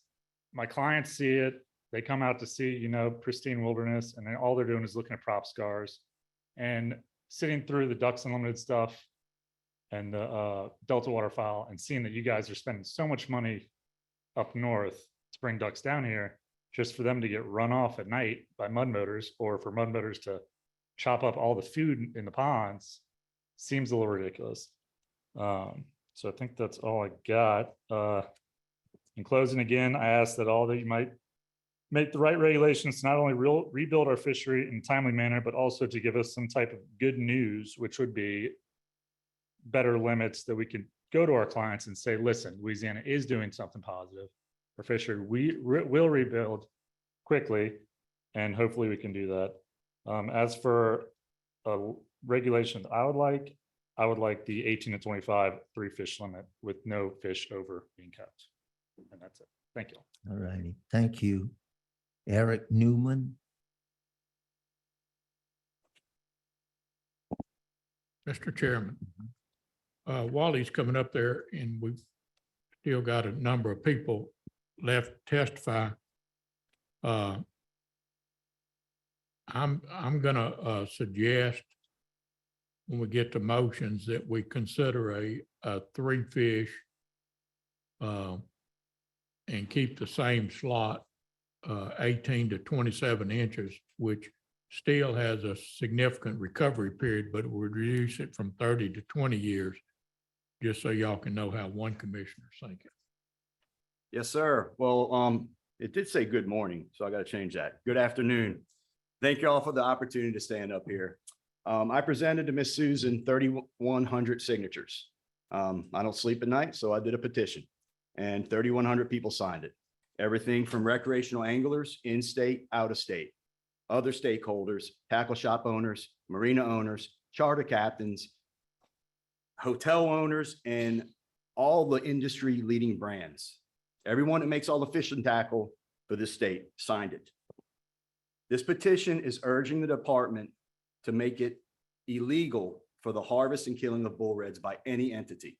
It's also urging the department to do regulation changes to rebuild this precious resource in a timely manner. It does urge the commission to consider measures to look at on the menhaden industry. I could not leave that out. You cannot leave out that industry. I see too much going on our precious coastlines to leave it out. That's all. I'll get to that. Everyone has to remember this stock assessment was done in the same manner as your precious red snapper fishery that everyone's loving right now, with a 3 fish per day, 7-day week season. It was done the same way. So you can't love the science for one thing and hate it for the other when it's not your agenda. It is also very, very reckless and irresponsible for anyone to say a rod and reel fishery cannot hurt the resource. Flat out. We had over 400,000 recreational anglers fish last year. That is a huge number. It impacts a resource. I am friends with guides and fishery managers from all over North America. And when they adjust recreational limits, it helps. Simple. Over almost 80,000 bull reds were killed in this state last year by rod and reel anglers.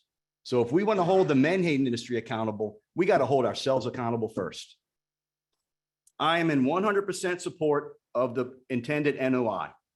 4 fish, 18 to 27, no fish over the slot, and no guides limit. The guides limit is more than 2% of the harvest. That number is low, and we will get more benefit from that. A lot of us feel it is closer to 10%. A 2% harvest is 10,000 redfish a year. 500 guides do that in a month.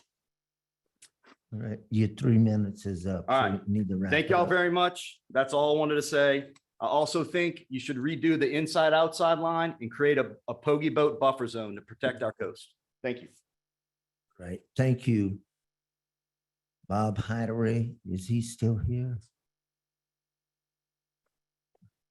I don't think he's here. Paul Miller? Or Orley Miller? And here. Shane Mayfield?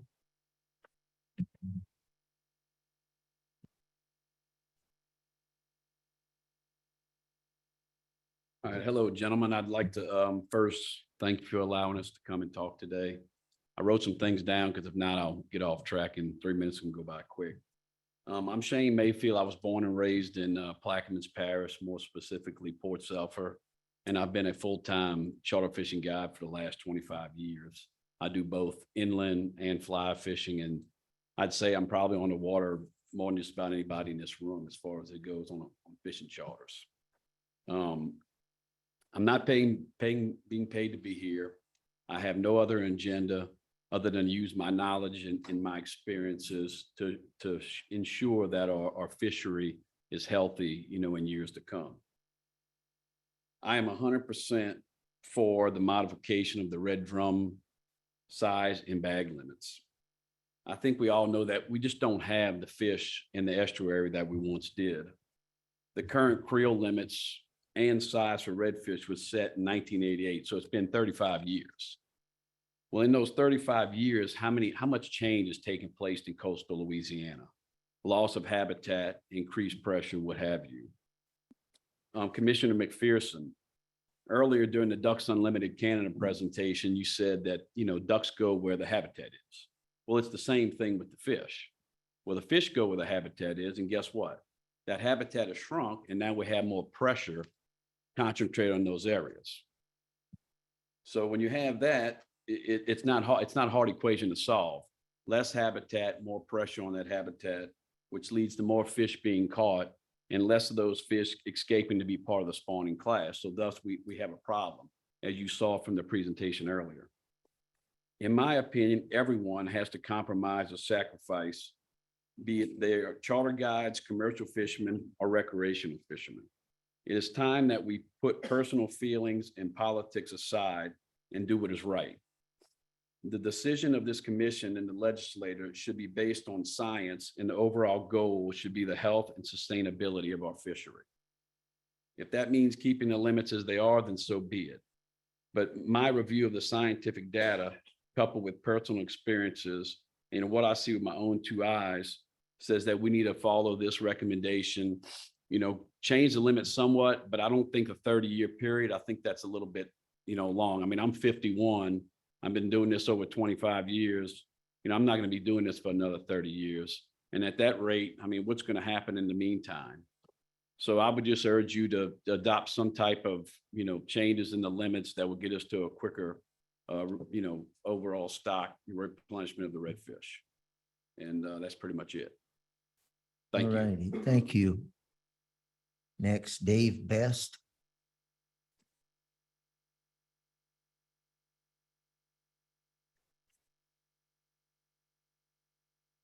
Hey guys, thanks for hearing us today.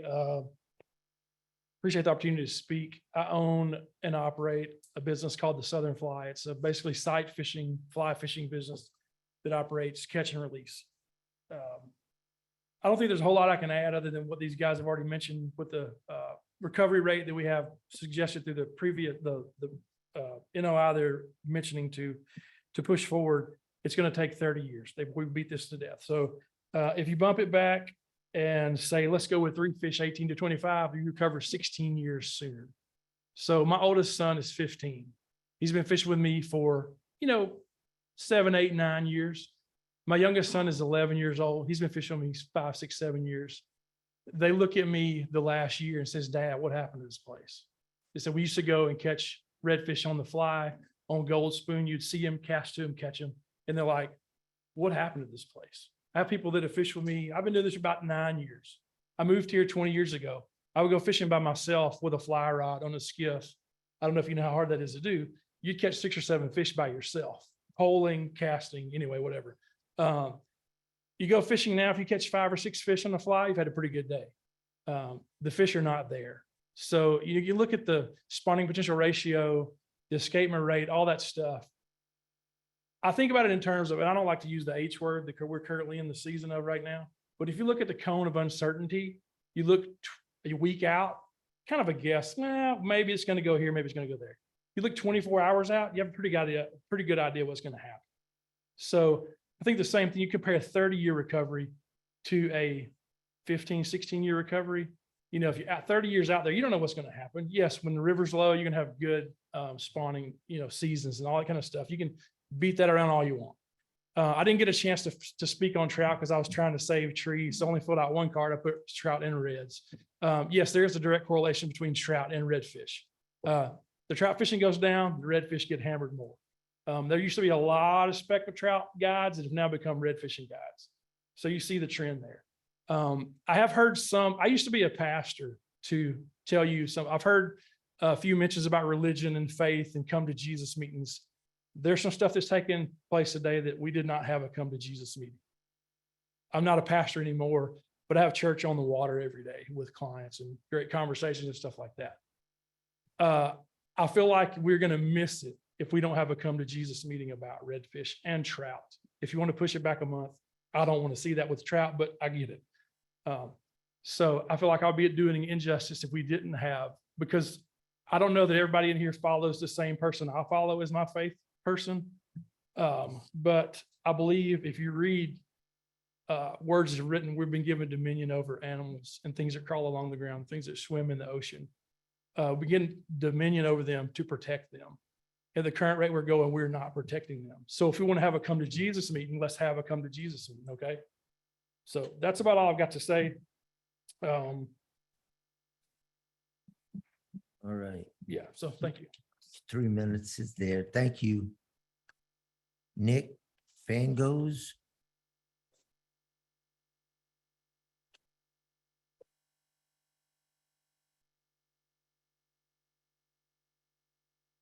Good afternoon, everyone. Thank you all, first of all, for hearing us out today. I'm Captain Nick Frangos. I started fishing in Louisiana, really solely fly fishing and sight fishing 15 years ago when I bought my skiff. I started guiding 4 years ago. And I think we can all agree that fishing tackle and technology has never been at more an advanced point. We've never been in a better position to take advantage of our fishy friends swimming in the estuaries. However, our catch numbers continue to decline. We all know that there are bigger issues at hand, many of which are out of our control, massive issues that will take years to overcome. However, we have the ability today to improve the sustainability of our resources and make it a positive impact on the fisheries today. We need to find a way to increase our juvenile redfish stocks. We can do that immediately by keeping more breeding size redfish in the population, which is why I urge the board to listen to those that see it every day firsthand and eliminate the ability to harvest our biggest reproduction source for juvenile redfish. That being all redfish over 27 inches, whatever you decide on with adjusting the slot to expedite a 30-year recovery, that seems far too long. And of course, to eliminate a no-guide harvesting policy. Our fishery will be in a better place today if we are willing and you are willing to support us today. Thank you. All right, thank you. Next, Ty Hibbs.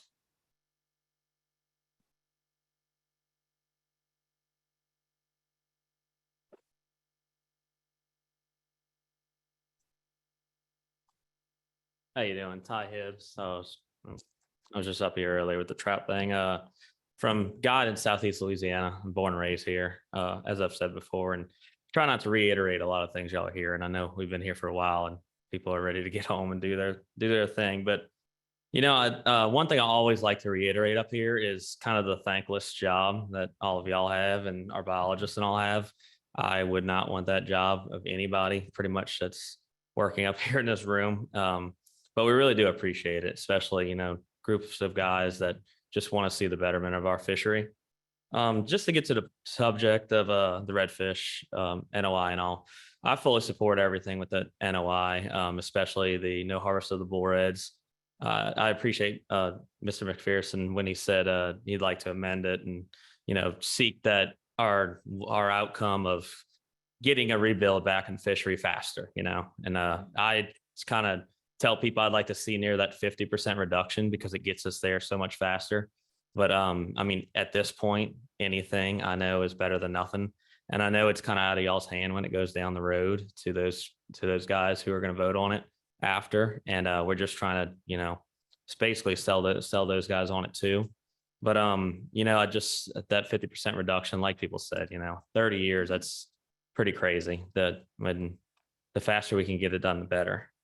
But I also wanted to note too, like as you heard from Eric Newman, the red snapper ordeal, you know, we raised the limits on red snapper and increased the time frame of, you know, people could fish it. Nobody bats an eye. Everybody's patting y'all on the back, thanking you, you know, thanking the biologists. And then the same group of people say, hey, we got a problem with redfish and speckled trout. And oh man, everybody's up in arms about it. You know, I just like to put that on the record too. And for anybody to come back to this video and see it, because that's really, you know, one of the main things about it. But I also wanted to leave you with this one thing. And a redfish is worth so much to the state of Louisiana. I know y'all have heard me say this at other meetings before.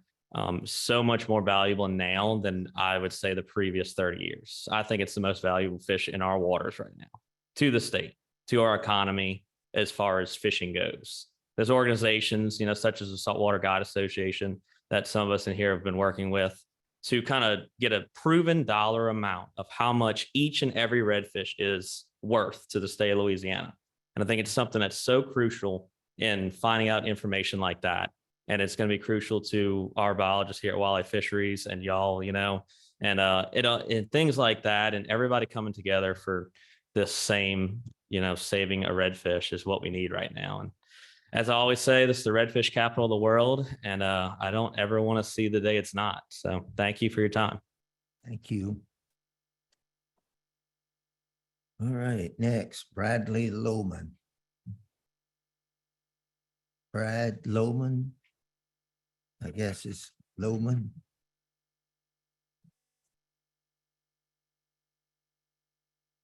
Hey, good afternoon. I wasn't actually on to speak, but I will just say a couple of words. I'm not good at things like this. I have been coming to Louisiana since 2016, started guiding up here a couple of years ago. And I traveled back and forth from Florida, but there was a couple of things that I wanted to mention. First of all, we're in a crisis, the fishing that we had when I came here in 2016 for the first time was great. Everywhere I took my wife and kid, we caught redfish. We caught trout, like one of the other gentlemen were talking about, birds diving, and I think Peter was saying you would ride up over to it and cast your fly in there and you would catch trout. I haven't seen one of those where it produced a trout. It's always catfish or something that I don't want to be catching. Couple of points that I wanted to make is it's important that we make a drastic decision today and eliminate the bull red from the table. And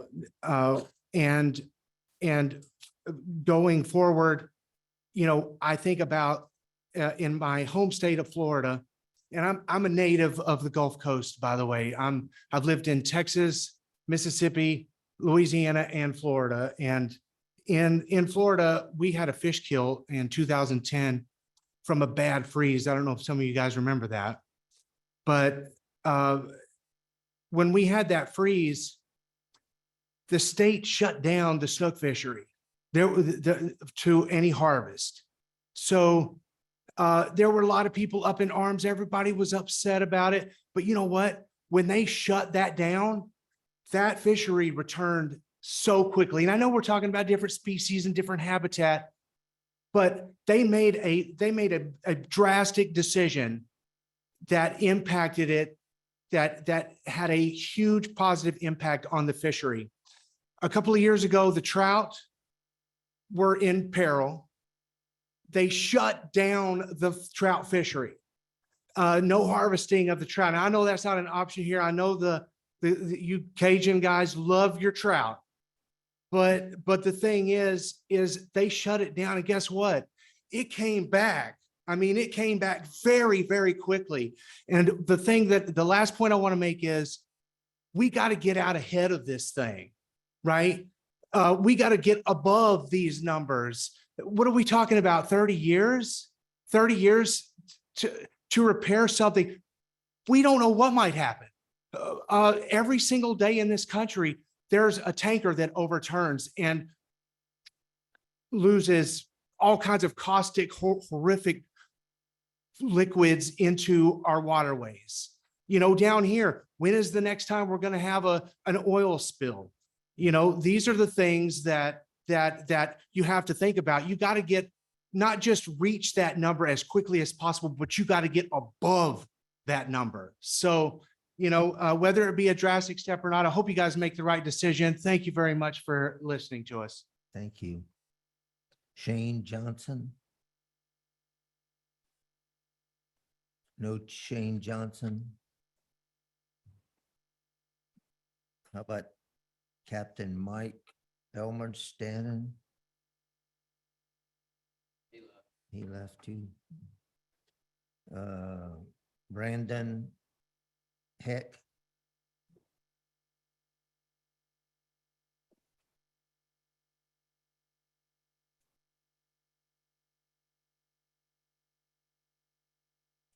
Hi, I'm Brandon Keck, owner of Southern Fly Expeditions, based in New Orleans. Also a civil engineer who has worked on many hurricane protection type work, environmental, working with, say, the Corps of Engineers and CPRA, doing stuff with trying to protect the marsh and the habitat, which will also in turn protect the people from hurricanes and stuff like that. So I kind of have a little bit of background on both sides, I guess you could say. Kind of summarize pretty much what everybody's already been saying. I think we need a pretty drastic change in the regulations for redfish. I do support the notice of intent as it is right now. I would like to see it to be better, but it's better than nothing. It's better than staying where we are. I have noticed just in the interior marsh, I mean, you don't need the great science that they have, you know, the data they've come up with. You don't need that to know what's happening, to see it. You go into the ponds that you would see multiple schools of 20 to 100 redfish, you know, tailing in this back shallow pond. You just don't really see that anymore. Very, very, very rarely do you see that anymore. You know, I talked to some of my guys that I send out on the water, as well as what I'm seeing. They're texting me like, "Oh, we saw 5 fish today," in an area that you would typically go and see, you know, 300 fish in a day. Like it was nothing. So you don't need the science, but I'm glad that we have the science to back up what we're saying. I wanted to bring up the Florida stuff as well, how they had just a major kill off and they completely shut down their season and it exploded back to, I don't know about pre-existing conditions, but it's much better now. And I think it'd be great to do that here. I think it would be crazy to even ask to do that here. But we need to get somewhere closer. That's all I've got. All righty, thank you. Next, Josh Allender, you still here? He left. How about Richard Fisher? Oh, I see you now, Richard.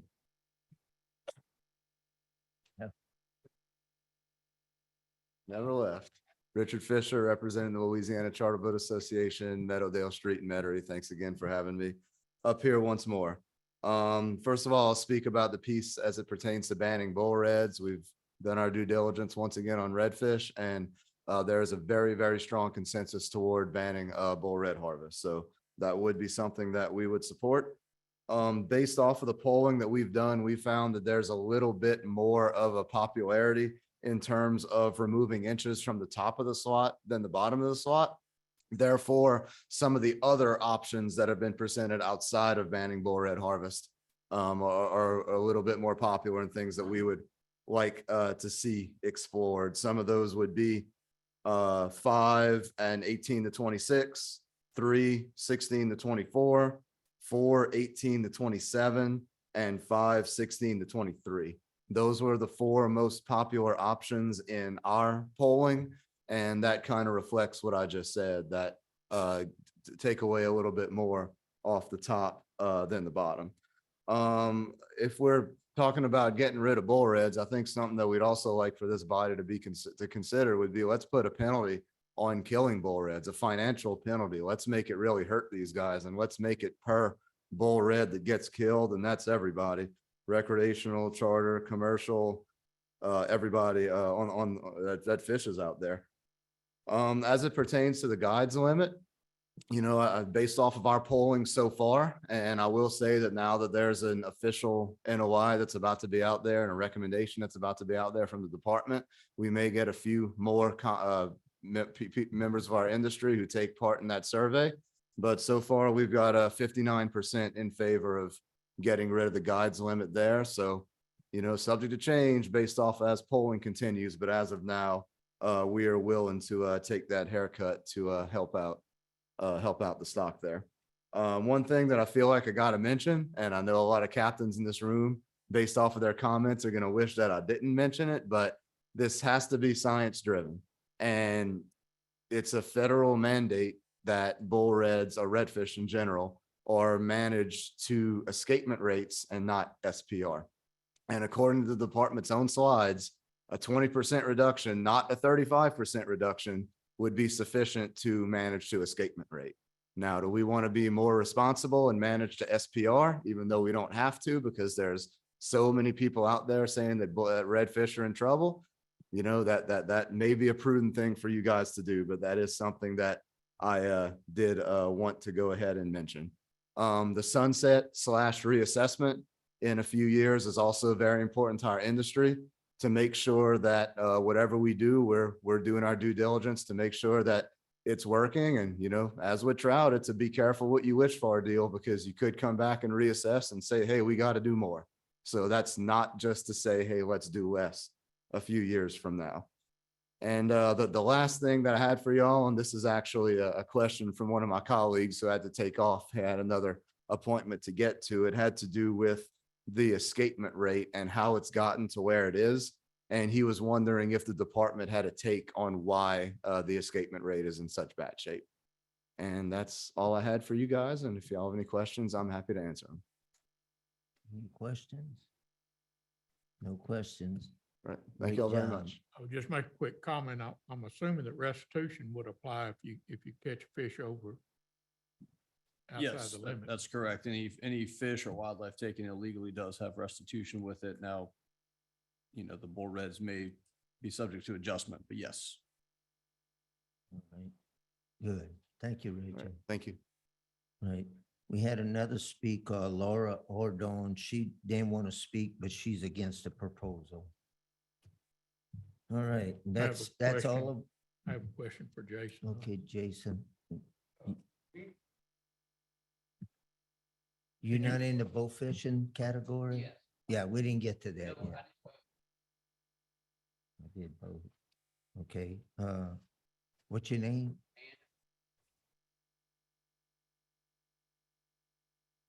Okay, you can come on up.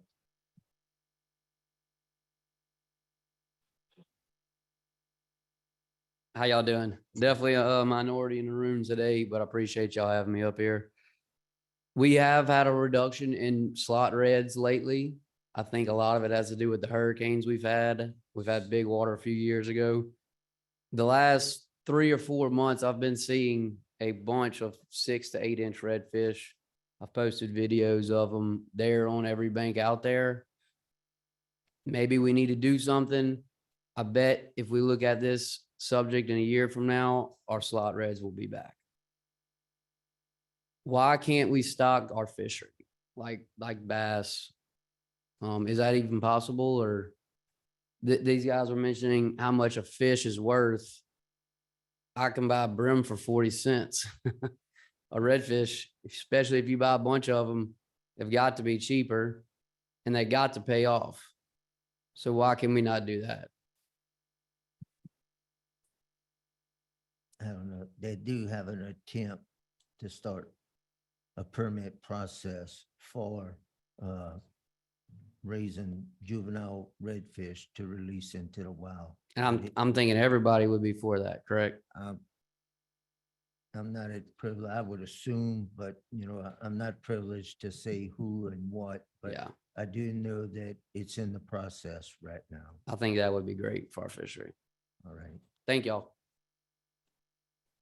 all right. Next, Danny Messenger. Oh, he left. Okay. All right. With that being said, that's all the redfish speakers that we have. Oh. Come on up. I don't state your name and maybe you do. Thank you for the opportunity to speak. I've been bow fishing for 42 years, 31 as a guide.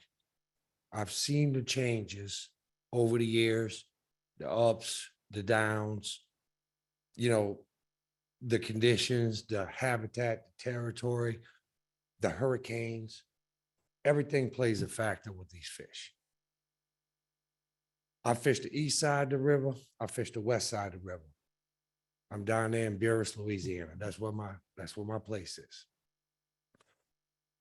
I go out one year, you know, we have from a hurricane, thousands of dead fish, mainly redfish, a lot of redfish.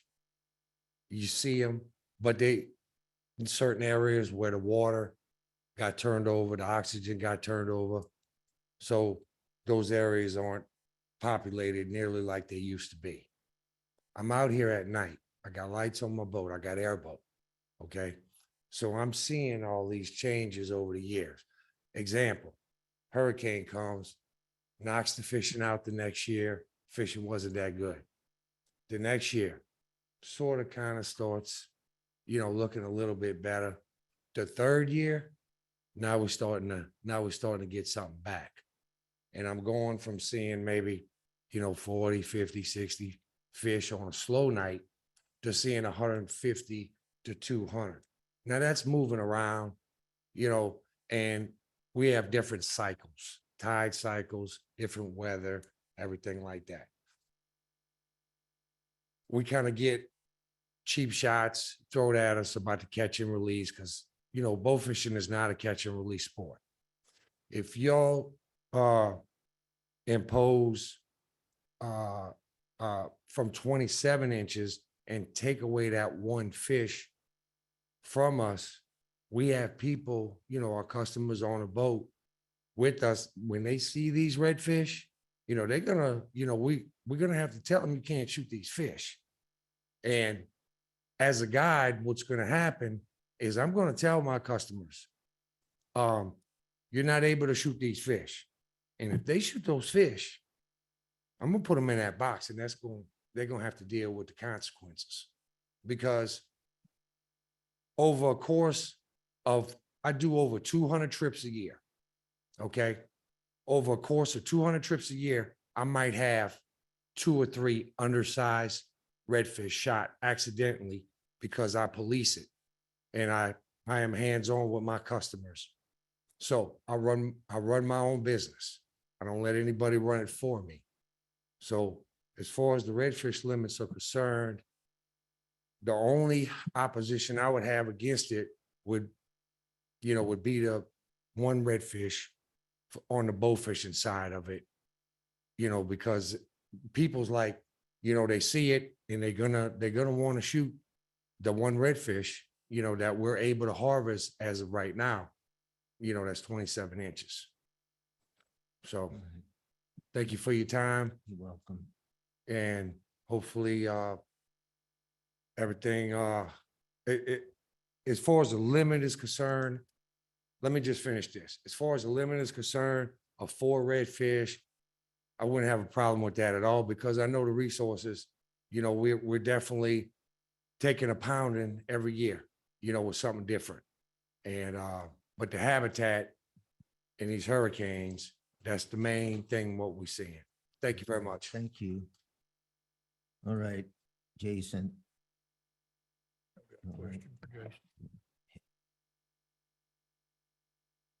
Jason, we've heard a lot of comments today and pleasantly surprising is that they seem to be encouraging us to be more conservative and to have a faster recovery time.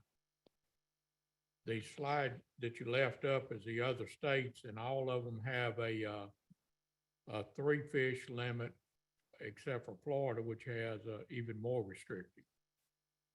If we went from 4 fish to 3 fish, I understand that would reduce the recovery from 30 years to 20 years. Is that a correct statement? That's correct in terms of recovery, but I want to clarify, and this is on me if I wasn't clear. So in terms of the use of the word recovery, what we're recovering is the escapement rate. That spawning stock biomass is not yet even below target. What this 35% reduction does is over time, as we rebuild that escapement, which will happen relatively quickly, we prevent that spawning stock biomass from ever dipping below the limit. And that 35-year or that 30-year recovery is when it plateaus out at target, not limit. So, but that's still more in keeping with the federal mandate, as I appreciate it, as opposed to what everyone's concerned with today. And that's what they've seen is a decline in the resource.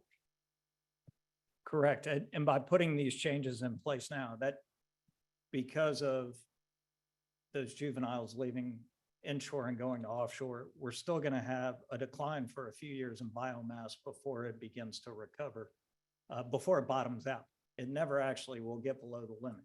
It'll bottom out close, but then what's being called the recovery is actually where we get back to the target.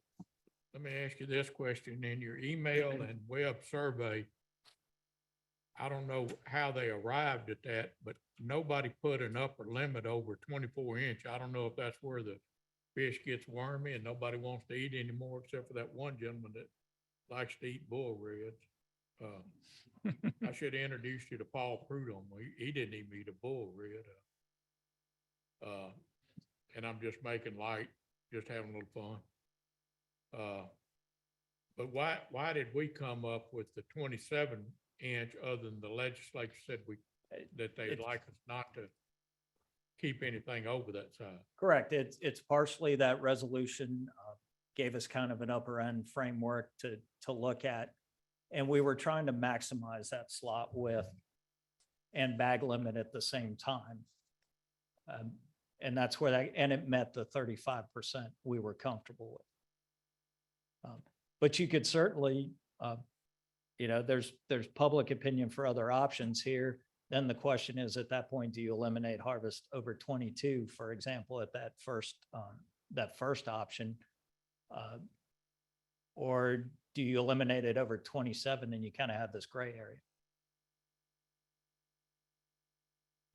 Yeah, 16 to 24. Well, we've got 18 is our bottom limit, right? The proposed NOI is 18 to 27. Yes, sir.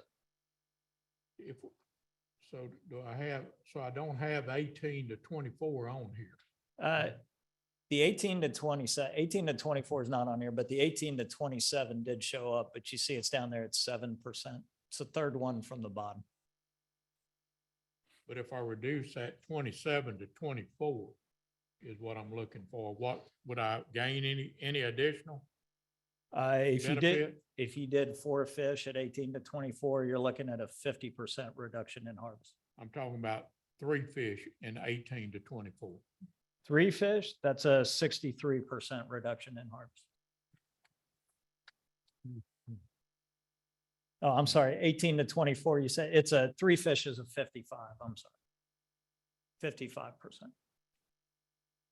And so what does that do in, as far as my years of trying to come to that goal? So 50% in terms of that spawning stock leveling out at target is 2034. At when? 2034. 10 years. So you get down to 10 years instead of 30 years, which is the NOI before. Correct. Is that too stringent?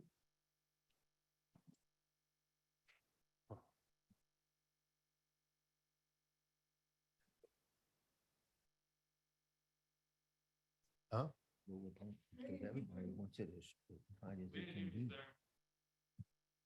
I'm suggesting that it sounded like a majority of the speakers, a vast majority of the speakers wanted a faster recovery, that you wanted to see the fish back. Right now, we got 30 years, which everybody thinks is kind of foolish. If we did 3 fish instead of 4 fish, if we did 18 to 24 inches, which is not out of bounds compared to the other state, then we'd be looking at a 10-year recovery. The chairman could allow. Sure. Come on up to the podium.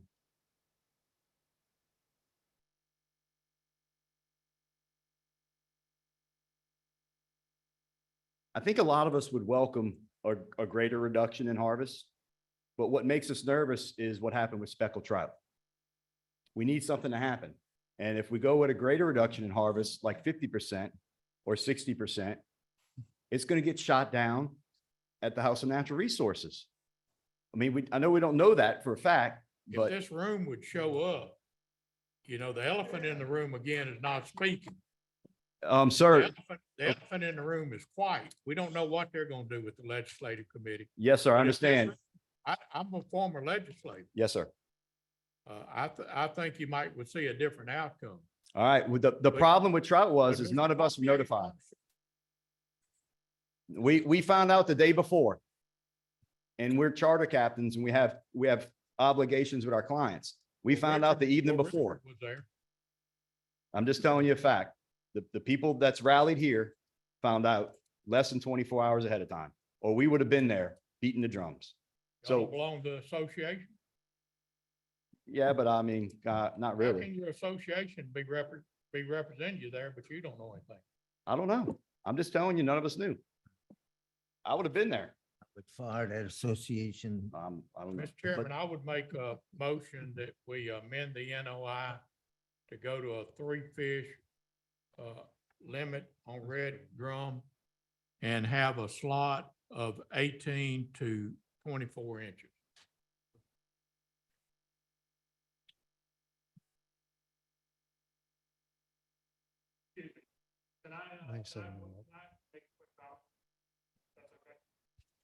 Sure, come on. I'll give you one more chance, just quick. So I would just like to say, real quick, I was trying to get through some of this earlier. A lot of us that spoke today are with the American Saltwater Guide Association. We do want to see as close to 50% as we can. If you guys as a commission are willing to put that out there because you feel like it's the right thing to do, I think we're all, a lot of people that have showed up, we've all waited all day through this thing to get to this point. We're ready to take responsibility for this, and we will show up and do what we need to do to try to get this thing through with you guys. I immensely respect watching you guys. Like I said earlier, the perseverance is the only word that can come to my brain of how you all have just pushed through this whole thing with the trout, with the redfish. We all know it's the right thing to do for this fishery. We need to start taking responsibility for the legacy that we're leaving this fishery and what we're leaving our kids and our kids' kids. And I think a lot of people are ready to take up the mantle and do what needs to be done to get this thing through. So I support it. I can't tell you how happy we are that y'all eat those saltwater fish and coming, instead of coming to North Louisiana and find out what speckled perch tastes like. Jason, real quick, with the new recommendation, 3-fish. Oh, I'm sorry.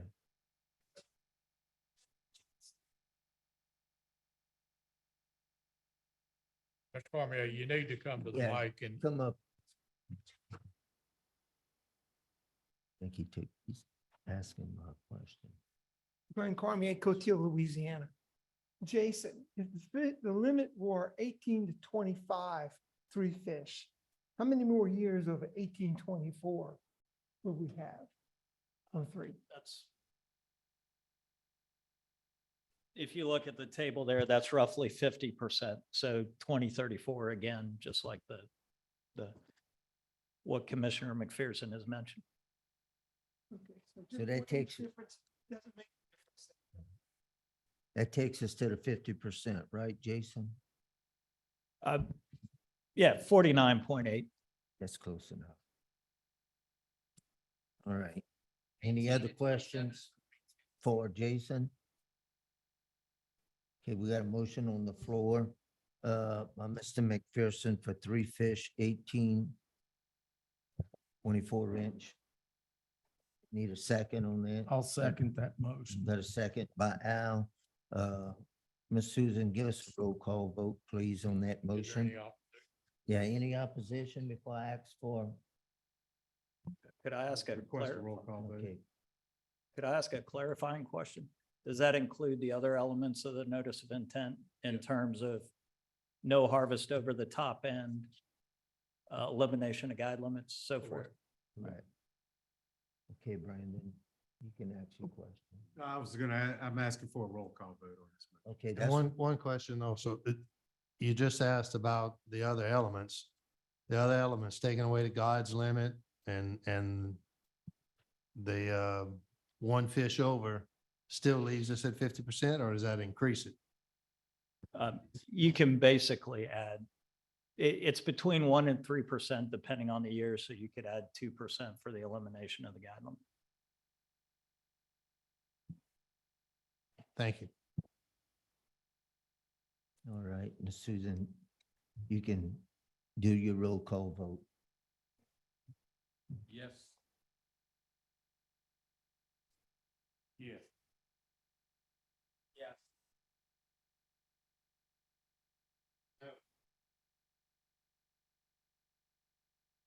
No. We got a 3-2. I need to vote. All right, I'll go yay.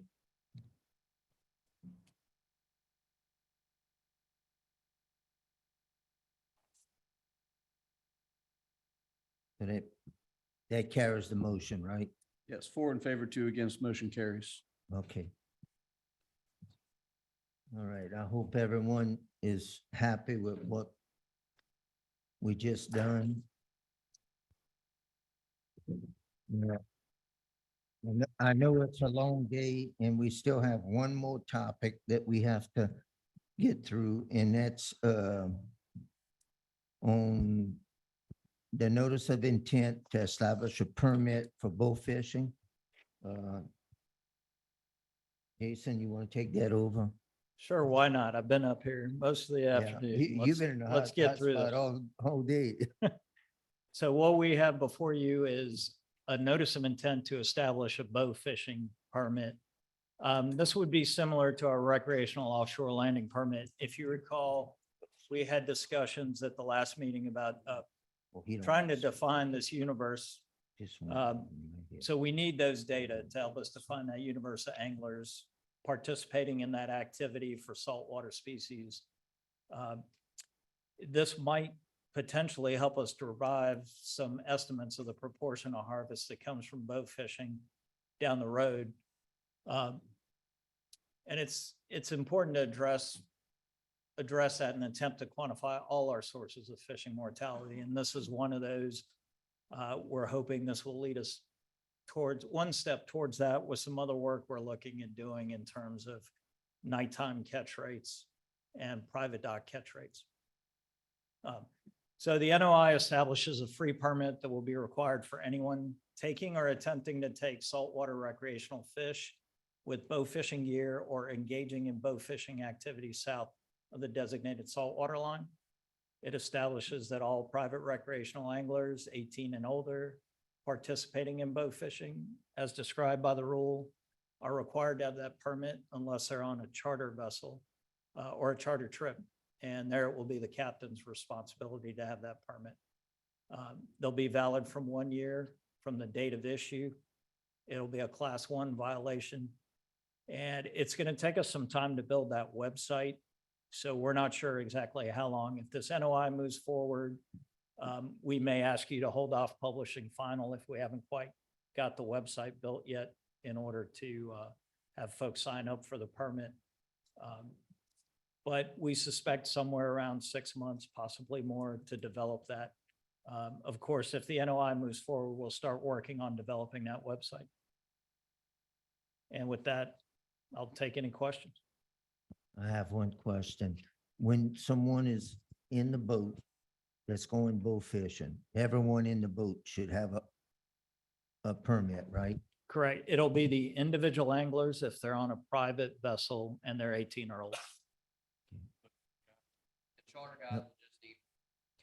Charter The guides, Charter guide only needs one, but if you're an Correct. independent person and you got your girlfriend, she's not gonna pull, she needs to have a permit. correct. If you're possessing those saltwater species with both fishing gear on the vessel or you're engaging in that activity, yes. I just want everyone to know that. What's the purpose? Any other questions? Oh, I'm sorry, we gotta take this. We got one person, I think, Logan Davis. Is he here? That's it, and I think Danny Messenger, he already spoke on his behalf on bull fishing, and that's all our speakers right now that we have. That's it. Yep, got a motion by Mr. McPherson to adopt the NOI. Need a second? Second by Gene Reynolds. All in favor, state aye. Any opposition? No opposition. The NOI passes. Next, we have received public comment. Mr. Chairman, I'd like to make a request. Yes. I wrote a note to myself earlier about the commission writing a letter to NOAA to request that they respond to the study that was referenced earlier today dealing with speckled trout and menhaden, and just ask them if they would please give us their determination or weight in the study, and do they have any kind of recommendations to us? I think y'all understand, and allow wildlife to write the letter for us. Right. You didn't need, we don't need that in a motion. We just need to. get- Well, I would like to Well, get you want to the, put it in a motion? I'd like to make a motion that we get this letter written. Okay. A second. Okay, we got a second. All in favor of the letter, state aye. Aye.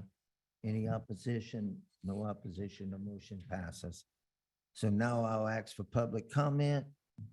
I see no one. I think everyone in the room had something to say. I'm glad we accomplished at least 50% of what we came here for today.